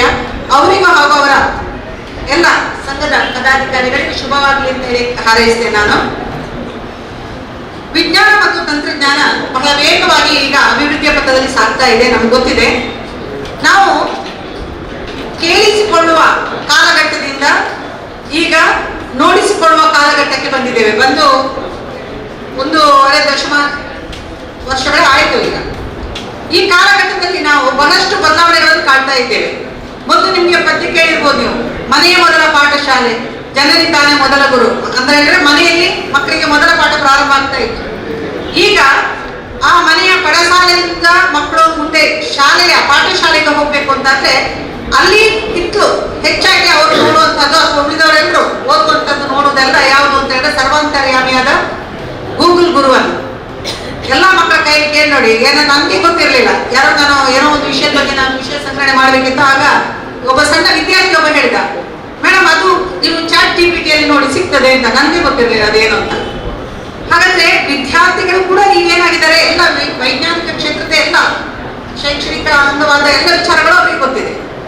ಹಾಗೆ ಪ್ರಾರಂಭದಲ್ಲಿ ಈ ಬೆಳಗಿಂಡಿಯಾಗಿ ಬಂದಂತಹ ಈ ಒಂದು ವಿಜ್ಞಾನದ ಸವಲತ್ತುಗಳು ಅಥವಾ ಈ ಏನು ಇದಿದೆ ಅದು ಮುಂದುವರೆದು ಈಗ ಏನಾಗಿದೆ, ಹೆಬ್ಬಾಗಿಲು ತೆರೆದುಕೊಂಡಿದೆ. ವಿಜ್ಞಾನದ ಪರಿಣಾಮವಾಗಿ ಈಗ ನಮ್ಮ ಕೈಯಲ್ಲಿ ಈಗ ಏನಾಗಿದೆ, ಮೊಬೈಲ್ ಸಿಕ್ಕಿರೋದ್ರಿಂದ ಎಲ್ಲೋ ನಾವು ವಿಚಾರಗಳನ್ನು ನಾವು ಕೇಳಬೇಕು ಅಂತ ಅನಿಸ್ತದೋ. ಈಗ ಬೆಳಿಗ್ಗೆ ನಾವು ಪತ್ರಿಕೆ ನೋಡ್ತಾ ಇದ್ದೇವೆ. ಈಗ ಪತ್ರಿಕೆ ನೋಡುವಂತಹ ಹವ್ಯಾಸ ಹೆಚ್ಚಿನ ಮನೆಗಳಲ್ಲಿ ಇಲ್ಲ. ಎಲ್ಲರೂ ಕೂಡ ಏನಾಗಿದ್ದಾರೆ, ಬೆಳಿಗ್ಗೆ ಎದ್ದ ಕೂಡಲೇ ಮಾಧ್ಯಮಗಳನ್ನು ಮೊಬೈಲಲ್ಲಿ ವಿಷಯಗಳನ್ನು ಸಂಗ್ರಹಿಸಲಿಕ್ಕೆ ಪ್ರಾರಂಭ ಮಾಡ್ತಾರೆ. ನನ್ನ ವಿದ್ಯಾರ್ಥಿನಿ ಒಬ್ಳು ಒಂದ್ಸರಿ ಏನೋ ಒಂದು ವಿಷಯ ಇತ್ತು, ಮೇಡಮ್ ಅದೆಂತ ವಿಷಯ ಬಂದಿದಂತಲ್ಲ ಅಂತ ಕೇಳಿದ್ರು. ಅವಳು ಇರೋದು ದುಬೈಯಲ್ಲಿ. ಕೇಳಿದಾಗ ನಾನು ಹೇಳಿದ್ದೆ, ನಿಮಗೆ ಗೊತ್ತೇ ಇಲ್ವಾ? ಇಲ್ಲ ಮೇಡಮ್ ನನಗೆ ಗೊತ್ತಿಲ್ಲ ಅಂತ. ಯಾಕಂದ್ರೆ ಇಲ್ಲಿನ ಸುದ್ದಿ ಕೂಡ ಈಗ ಮೊಬೈಲ್ ಅಲ್ಲಿ ಏನಾಗಿದೆ, ಆ ನ್ಯೂಸ್ ಚಾನೆಲ್ಗಳ ಮೂಲಕ ಈಗಾಗಲೇ ಎಲ್ಲ ಕಡೆಗೆ ಅದು ಪ್ರಸರಿಸ್ತಾ ಇದೆ. ಅದೇ ಹೇಳಿದೆ ನಾನು, ಮೊದಲಿಗೆ ನಾವು ರೇಡಿಯೋದ ಮೂಲಕ ನ್ಯೂಸ್ಗಳನ್ನು ಕೇಳ್ತಾ ಇದ್ದೆವು. ಅದಾದ್ಮೇಲೆ ಟಿವಿ ಬಂತು, ಟಿವಿಯ ಮೂಲಕ ನಾವು ಅದನ್ನು ನೋಡುವಂತಹ ಕ್ರಮ ಆಯಿತು. ಈಗ ಅದೇ ಮುಂದುವರೆದು ಈಗ ನಾವು ನಮ್ಮ ಕೈಯಲ್ಲಿ ಅಂಗೈಯಲ್ಲೇ ಇಡೀ ಜಗತ್ತಿನ ಸುದ್ದಿಗಳನ್ನು ನೋಡುವಂತಹ ಒಂದು ಸ್ಥಿತಿಯಲ್ಲಿ ನಾವು ಕಾಲಘಟ್ಟದಲ್ಲಿ ನಾವು ತಲುಪಿದ್ದೇವೆ. ಹಾಗೆ ಈಗ ಏನಾಗಿದೆ ಅಂತ ಹೇಳಿದ್ರೆ, ಬಹಳಷ್ಟು ವಿಷಯ ಮಾತಾಡಲಿಕ್ಕೆ ಹೋಗುದಿಲ್ಲ, ನಾನು 1-2 ನಿಮಿಷ ಮಾತ್ರ ತಗೊಳ್ತೇನೆ. ಈಗ ಕ್ಷಣದ ಸುದ್ದಿಗಳು ನಮ್ಗೆ ಕೂಡಲೇ ಸಿಗ್ತಾ ಇದೆ. ಈಗ ಆಗಲೇ ಹೇಳಿದ್ರು, ಅವರೆಲ್ಲರೂ ಹೇಳಿದ್ರು ಸಾಕಷ್ಟು. ಅದನ್ನು ಮಾತಿನ ಬೆಳಿಗ್ಗೆ ನಾವು ಪತ್ರಿಕೆಯಲ್ಲಿ ನೋಡ್ತಾ ಇದ್ದೇವೆ ಸುದ್ದಿಗಳನ್ನು. ಈಗ ಹಾಗಲ್ಲ. ಆಗ ಏನಾಗ್ತಾ ಇದೆ, ಈ ಕ್ಷಣ ಏನಾಯ್ತು ಎನ್ನುವುದನ್ನು ನಾವು ಆ ವೆಬ್ ಚಾನೆಲ್ಗಳನ್ನು ನೋಡಿದ್ರೆ ನಮಗೆ ಕೂಡಲೇ ಗೊತ್ತಾಗ್ತದೆ, ನ್ಯೂಸ್ ಚಾನೆಲ್ಗಳನ್ನು ನೋಡಿದ ಕೂಡಲೇ ಗೊತ್ತಾಗ್ತದೆ. ಅಷ್ಟು ಮಾತ್ರ ಅಲ್ಲ, ಆ ವರದಿಯ ಏನು ವಿಡಿಯೋಗಳಿದೆ ಅಥವಾ ಲೈವ್ ಚಾನೆಲ್ಗಳಲ್ಲಿ ಆ ಸುದ್ದಿಯ ಪ್ರಸಾರ ಇದೆ, ಇದೆಲ್ಲವೂ ನಮ್ಗೆ ಈಗ ನೋಡ್ಲಿಕ್ಕೆ ಸಿಗ್ತಾ ಇದೆ. ಆದ್ರಿಂದ ಒಂದಷ್ಟು ವಿಷಯಗಳು ನಮ್ಗೆ ಈಗ ಎಲ್ಲಿಗೂ ತಲುಪುವುದಕ್ಕೆ ಸಾಧ್ಯ ಆಗಿದೆ ಈ ಮಾಧ್ಯಮಗಳಿಂದ. ಹಾಗೆ ಮಾಧ್ಯಮದ ಪತ್ರಕರ್ತರ ಜವಾಬ್ದಾರಿ ಕೂಡ ಹೆಚ್ಚಿನದು ಎನ್ನುವಂಥದ್ದನ್ನು ಯಾರು ಅಲ್ಲಗಳೆಯುವ ಹಾಗಿಲ್ಲ. ಯಾಕೆಂತ ಹೇಳಿದ್ರೆ ಅದು ಆಧಾರ ಸ್ತಂಭ ಯಾವುದು ಪ್ರಜಾಪ್ರಭುತ್ವಕ್ಕೆ ಅಂತ ಹೇಳಿ ನಮ್ಗೆಲ್ಲರಿಗೆ ಗೊತ್ತಿದೆ. ಅದು ಶಾಸಕಾಂಗ, ಕಾರ್ಯಾಂಗ, ನ್ಯಾಯಾಂಗ ಅಂತ ತಿಳ್ಕೊಂಡಿದ್ದೇವೆ ನಾವು. ಆದ್ರೆ ಇದು ಮೂರೇ ಅಲ್ಲ, ಪತ್ರಕರ್ತರ ಜವಾಬ್ದಾರಿ ಕೂಡ ಹೆಚ್ಚಿನದು. ಅದು ಕೂಡ ಈ ಪ್ರಜಾಪ್ರಭುತ್ವದ 4ನೇ ಆಧಾರ ಸ್ತಂಭ ಆಗಿದೆ. ಹಾಗೆ ಡಿ.ವಿ.ಜಿ ಅವರು ಒಂದ್ ಕಡೆ ಒಂದು ಮಾತು ಹೇಳ್ತಾರೆ, ನೀವು ಕೇಳಿದ್ರೆ ದಾರ್ಶನಿಕ ಕವಿ ಡಿ.ವಿ.ಜಿ ಅವರು ಒಂದ್ ಕಡೆ ಹೇಳ್ತಾರೆ, ಒಬ್ಬ ಪತ್ರಕರ್ತ ಒಂದು ಪತ್ರಿಕಾ ಉದ್ಯಮವನ್ನು ನಡೆಸಿಕೊಂಡು ಅದರಲ್ಲಿ ಯಶಸ್ವಿಯಾದಂತಹ ಪತ್ರಕರ್ತ ಯಾವುದೇ ಒಬ್ಬ ರಾಜಕಾರಣಿಗಿಂತ ಕಡಿಮೆ ಅಲ್ಲ. ಅದಕ್ಕೆ ಸಿಗಬೇಕಾದ ಸನ್ಮಾನ ಅದು ರಾಜಕಾರಣಿಗೆ ಸಿಗುವಂತಹ ಸನ್ಮಾನಕ್ಕಿಂತ ಕಡಿಮೆ ಏನಲ್ಲ ಅಂತ ಹೇಳ್ತಾರೆ. ಹಾಗಾಗಿ ಆ ಪತ್ರಕರ್ತನ ಜವಾಬ್ದಾರಿ ಹೆಚ್ಚಿನದು ಎನ್ನುವುದನ್ನು ನಾವೆಲ್ಲ ಅರ್ಥಕೊಂಡಿದ್ವಿ. ಅದರ ಬಗ್ಗೆ ಸಾಕಷ್ಟು ಎಲ್ಲರೂ ಹೇಳಿದ್ರು, ಪುನಃ ನಾನು ಅದನ್ನು ಹೇಳಿಕ್ ಹೋಗುದಿಲ್ಲ. ಆದ್ರೆ ಸಮಾಜದಲ್ಲಿ ಪತ್ರಕರ್ತನ ಜವಾಬ್ದಾರಿ ಬಹಳ ಹೆಚ್ಚಿನದು. ಅವರು ತೆರೆದ ಕಣ್ಣು, ತೆರೆದ ಮನಸ್ಸು, ತೆರೆದ ಹೃದಯ ಇದ್ದುಕೊಂಡು ಎಲ್ಲವನ್ನು ವಿಮರ್ಶೆ ಮಾಡಬೇಕಾಗ್ತದೆ. ಯಾವುದು ಸಮಾಜಕ್ಕೆ ಒಳ್ಳೆಯದೋ ಅದನ್ನು ಕೊಡಬೇಕು. ಯಾಕಂದ್ರೆ ಕೆಲವೊಮ್ಮೆ ಅದರ ವಿಷಯವನ್ನು ನಾವು ಈಗ ಹೆಚ್ಚು ಆಳವಾಗಿ ಅಧ್ಯಯನ ಮಾಡ್ಲಿಕ್ಕೆ ಹೋಗುದಿಲ್ಲ. ನೇರ ವಿಷಯವನ್ನು ಕೊಟ್ಬಿಟ್ರೆ ಅದರ ಪರಿಣಾಮ ಬಹಳ ಭೀಕರ ಆಗಬಹುದು. ಯಾಕಂತ ಹೇಳಿದ್ರೆ ಈಗಿನ ವ್ಯವಸ್ಥೆಗಳು ಆ ರೀತಿ ಇದೆ. ಆದ್ದರಿಂದ ಪತ್ರಕರ್ತರು ಏನ್ ಮಾಡ್ಬೇಕು ಆಗ್ತದೆ ಅಂತ ಹೇಳಿದ್ರೆ ಅವರು ಸಮಾಜದ ಕಣ್ಣಿದ್ದ ಹಾಗೆ. ಆದ್ರಿಂದ ಸಮಾಜಕ್ಕೆ ಏನ್ ಕೊಡಬೇಕು ಎನ್ನುವುದನ್ನು ಅರಿತುಕೊಂಡು ಸಮಾಜಕ್ಕೆ ಒಳಿತನ್ನು ಕೊಡುವಂತಹ ಪ್ರಯತ್ನವನ್ನು ಅವರು ಮಾಡಬೇಕು. ಅದು ಆಗ್ಲೇ ಹೇಳಿದ್ರು, ಯಾವುದೇ ಪಕ್ಷದ ಪ್ರತಿನಿಧಿಗಳಾಗಬಾರ್ದು. ಅವರು ಸಮಾಜಕ್ಕೆ ಅವರು ಪಕ್ಷಾತೀತರಾಗಿ ಕೆಲಸ ಮಾಡಬೇಕು. ಹಾಗಾದಾಗ ಮಾತ್ರ ಸಮಾಜಕ್ಕೆ ಒಳಿತನ್ನು ಕೊಡುವಂತಹ ಕೆಲಸ ಆಗಲಿ ಅಂತ ಹೇಳ್ತಾ, ಈ ಸಂದರ್ಭದಲ್ಲಿ ನನ್ನ ಕರೆದು ನಾನು ಒಂದೆರಡು ಮಾತುಗಳನ್ನು ಹಂಚಿಕೊಳ್ಳುವಂತಹ ಒಂದು ಅವಕಾಶ ಕಲ್ಪಿಸಿಕೊಟ್ಟಿದ್ದೀರಿ. ನಿಮ್ಗೆಲ್ಲರಿಗೂ ಕೂಡ ಧನ್ಯವಾದಗಳು. ಹಾಗೆ ಇನ್ನು ಈ ಸಂಘಟನೆ ಇನ್ನಷ್ಟು ಬೆಳೀಲಿ, ಈ ಮಾಧ್ಯಮ ಪತ್ರಕರ್ತರ ಸಂಘ ಬಲಿಷ್ಠವಾಗಿ ನಿಲ್ಲಿ ಅಂತೇಳಿ ಹಾರೈಸ್ತಾ ನನ್ನೆರಡು ಮಾತುಗಳನ್ನು ಮುಗಿಸ್ತೇನೆ.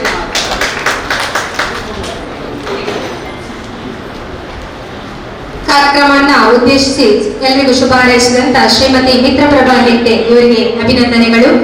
ಒಂದೇ ಅಂಗವಾಗಿ ಈ ಒಂದು ಸಂಘವನ್ನು ರಚಿಸಲು ಎಲ್ಲ ಮಾಧ್ಯಮವರನ್ನ ಒಗ್ಗೂಡಿಸಿ ಬಿಡುವಿಲ್ಲದ ಸಮಯದಲ್ಲೂ ಈ ಒಂದು ಕಾರ್ಯಕ್ರಮ ನಡೆಸಲು ಸಮಯವನ್ನ ಮೀಸಲಿಟ್ಟು ಸೂಕ್ತ ಸಲಹೆ ಸೂಚನೆಗಳನ್ನು ನೀಡಿ ಇಂದು ಕಾರ್ಕಳದಲ್ಲಿ ಸಂಘವನ್ನು ಉದ್ಘಾಟಿಸಲು ಹೆಚ್ಚಿನ ಶ್ರಮವನ್ನ ವಹಿಸಿದಂತ, ಮಾಧ್ಯಮದಲ್ಲಿ ಹೆಚ್ಚಿನ ಹೆಸರನ್ನ ಪಡೆದಿರುವಂತ, ಹಲವು ಪ್ರಶಸ್ತಿಗಳನ್ನು ಪಡೆದಿರುವಂತ ಕರ್ನಾಟಕ ಮಾಧ್ಯಮ ಪತ್ರಕರ್ತರ ಸಂಘ ರಿಜಿಸ್ಟರ್ ಬೆಂಗಳೂರು ಇದರ ಕಾರ್ಯದರ್ಶಿಯಾದಂತ ಶ್ರೀ ವಸಂತ್ ಸರ್ ಇವರಿಗೆ ಅಭಿನಂದನಾ ಕಾರ್ಯಕ್ರಮ. ಈ ಒಂದು ಕಾರ್ಯಕ್ರಮದಲ್ಲಿ ಎಲ್ಲ ಗಣ್ಯರು ಜೊತೆಗೂಡಬೇಕಾಗಿ ವಿನಂತಿಯನ್ನ ಮಾಡ್ತಿದ್ದಾರೆ ಸರ್. ಹಾಗೆಯೇ ಈ ಒಂದು ಅವರ ಶ್ರಮವನ್ನ ಗುರುತಿಸಿ MP ರೂಪಿಸಬೇಕಾಗಿ ಹೇಳಿದ್ರು. ಹಾಗಾಗಿ ಅವರ ಪರವಾಗಿ ಅದರ ಜೊತೆಗೆ ಎಲ್ಲ ಮಾಧ್ಯಮದ ಪರವಾಗಿ ಈ ಒಂದು ಅಭಿನಂದನೆಯನ್ನ ಅವರಿಗೆ ತಿಳಿಸಿದ್ದೇವೆ.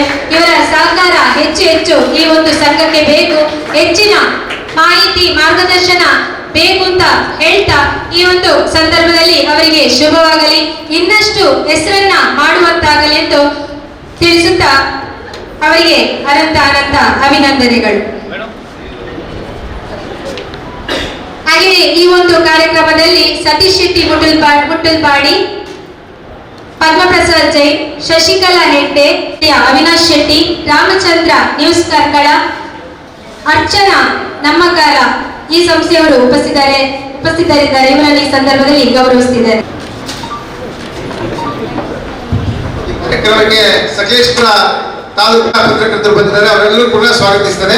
ಅದ್ರ ಜೊತೆಗೆ ಬಹಳಷ್ಟು ಮಂದಿ ಕಾರ್ಯಕ್ರಮ ಬಂದಿದ್ದಾರೆ, ಅವರೆಲ್ಲರೂ ಕೂಡ ಸ್ವಾಗತ. ಪ್ರಭಾಕರ್ ಶೆಟ್ಟಿ ಅವರು ಕೂಡ ಕಾರ್ಯಕ್ರಮದಿದ್ದಾರೆ, ಅವರಲ್ಲೂ ಕೂಡ ಕಾರ್ಯಕ್ರಮದ ಪರವಾಗಿ ಸ್ವಾಗತಿಸ್ತಾರೆ.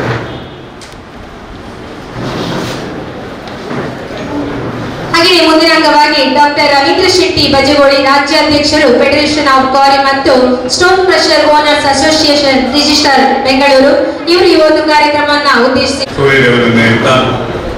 ಕರ್ನಾಟಕ ಮಾಧ್ಯಮ ಪತ್ರಕರ್ತರ ಸಂಘ ರಿಜಿಸ್ಟರ್ ಬೆಂಗಳೂರು ಇದರ ಕಾರ್ಕಳ ಮತ್ತು ಹೆಗ್ಡೆ ತಾಲೂಕಿನ ಸಂಘದ ಉದ್ಘಾಟನೆಯ ವೇದಿಕೆಯಲ್ಲಿರುವಂತಹ ಎಲ್ಲ ಹಿರಿಯರೇ, ಸೇರಿರುವಂತಹ ಎಲ್ಲ ಬಂಧುಗಳೇ, ಎಲ್ಲ ಹೆಸರನ್ನು ಹೇಳಿದ್ರು ನಿರೂಪಕರು. ಆದರೆ ಮತ್ತಷ್ಟು ಸಂಘ ಸಂಸ್ಥೆಗಳ ಹೆಸರುಗಳು ಉಳಿದೋಗಿದೆ.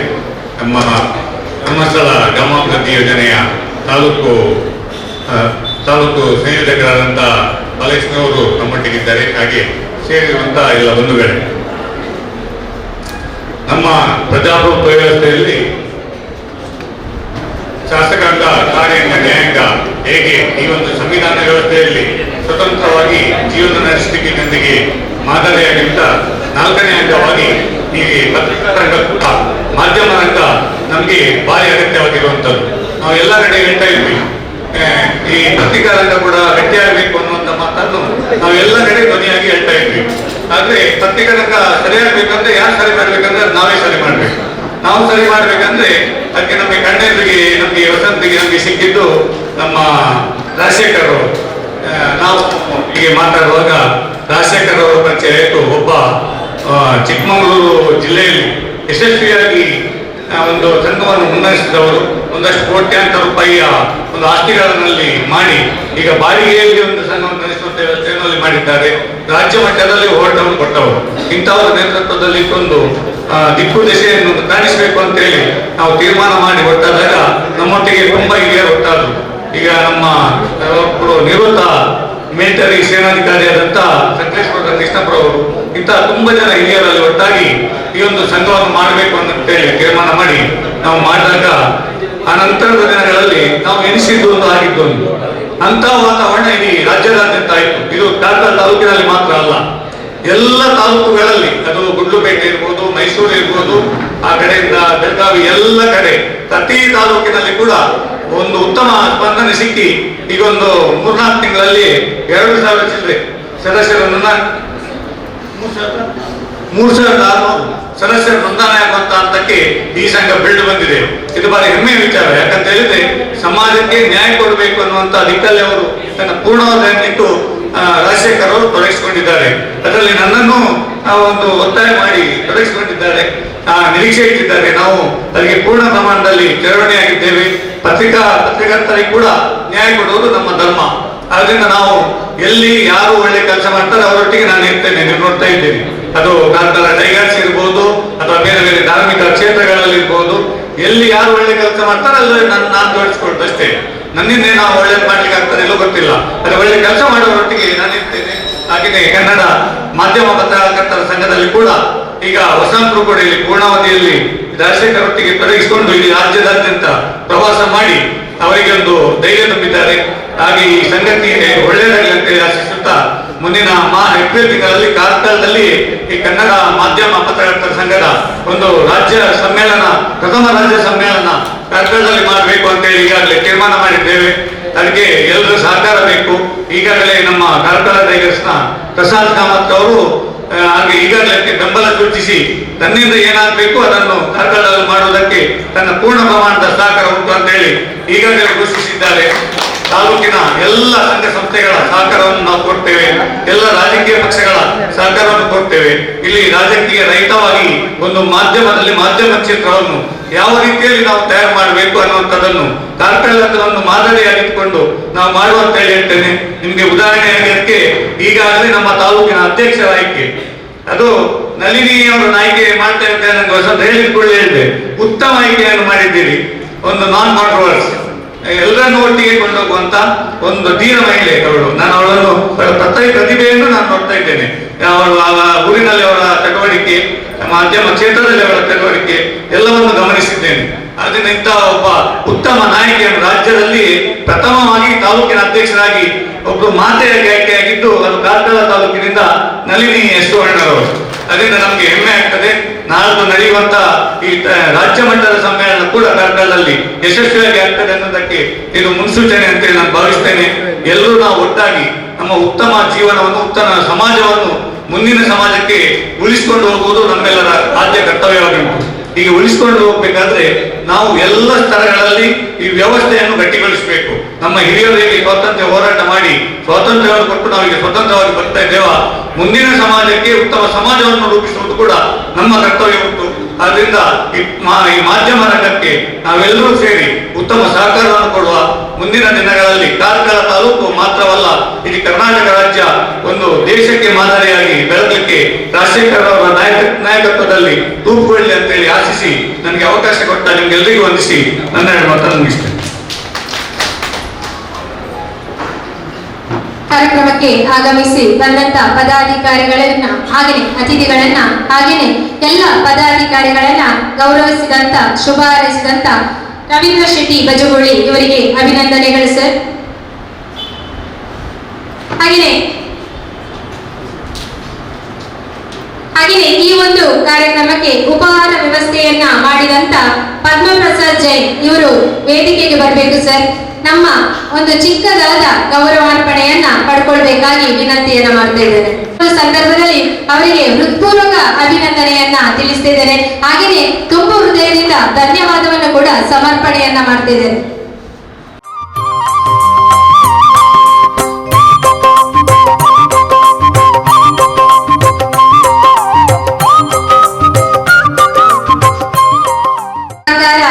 ಹೀಗೇನೆ ಇರ್ಲಿ ಅಂತೇಳಿ ಆಶಿಸ್ತಾ ನೀವು ನಿಮ್ಮ ಸಂಸ್ಥೆಯಲ್ಲಿ ಉನ್ನತ ಸಾಧನೆ ಮಾಡುವಂತಾಗ್ಲಿ ಅಂತೇಳಿ ಆಶಿಸ್ತಾ ನಿಮಗೆ ಈ ಒಂದು ಗೌರವಾರ್ಪಣೆ ಸರ್. ಅಲ್ಲಿ ಕುತ್ಕೊಂಡಲ್ಲಿ ಎಲ್ರಿಗೂ ಶುಭವನ್ನ ಹಾರೈಸಿದ್ದಾರೆ. ಹಾಗೆಯೇ ಮುಂದಿನ ಅಂಗವಾಗಿ ಈ ಒಂದು ಕಾರ್ಯಕ್ರಮದ ವಂದನಾರ್ಪಣೆ ನಮ್ಮ ಕುಮಾರಿ ನಳಿನಿ ಎಸ್ ಸುವರ್ಣ ಅವರು ನಡೆಸಿಕೊಡ್ಬೇಕಾಗಿ ವಿನಂತಿ. ವೇದಿಕೆಯಲ್ಲಿ ಉಪಸ್ಥಿತರಿರುವಂತಹ ಎಲ್ಲ ಅತಿಥಿ ಅಭ್ಯಾಗತರಿಗೆ ಹಾಗೂ ನೆರೆದಿರುವಂತಹ ಸರ್ವರಿಗೂ ವಂದಿಸುತ್ತಾ, ಬಹುಶಃ ಇಲ್ಲಿ ಉಳಿದಿರುವವರು ನಮ್ಮೆಲ್ಲ ಸಂಘದಲ್ಲಿರುವಂತಹ ಎಲ್ಲ ಸುದ್ದಿ ಸಂಸ್ಥೆಗಳ ಜಾಹೀರಾತುದಾರರು, ಓದುಗಾರರು, ಹಿತೈಷಿಗಳು, ಅವರೆಲ್ಲರಿಗೂ ಎಲ್ಲ ಸುದ್ದಿ ಸಂಸ್ಥೆಗಳ ಪರವಾಗಿ ಸಂಘದ ವತಿಯಿಂದ ಅಭಿನಂದನೆಯನ್ನು ಸಲ್ಲಿಸ್ತೇವೆ.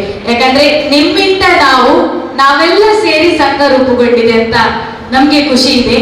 ಬಹುಶಃ ಕರ್ನಾಟಕ ಮಾಧ್ಯಮ ಪತ್ರಕರ್ತರ ಸಂಘ ಕಾರ್ಕಳದಲ್ಲಿ ಪ್ರಾರಂಭ ಆಗುವಾಗ ನನಗೆ ತಿಳಿಯದೆಯೇ ನನ್ನನ್ನು ಆಯ್ಕೆ ಮಾಡಿದ್ದಾರೆ.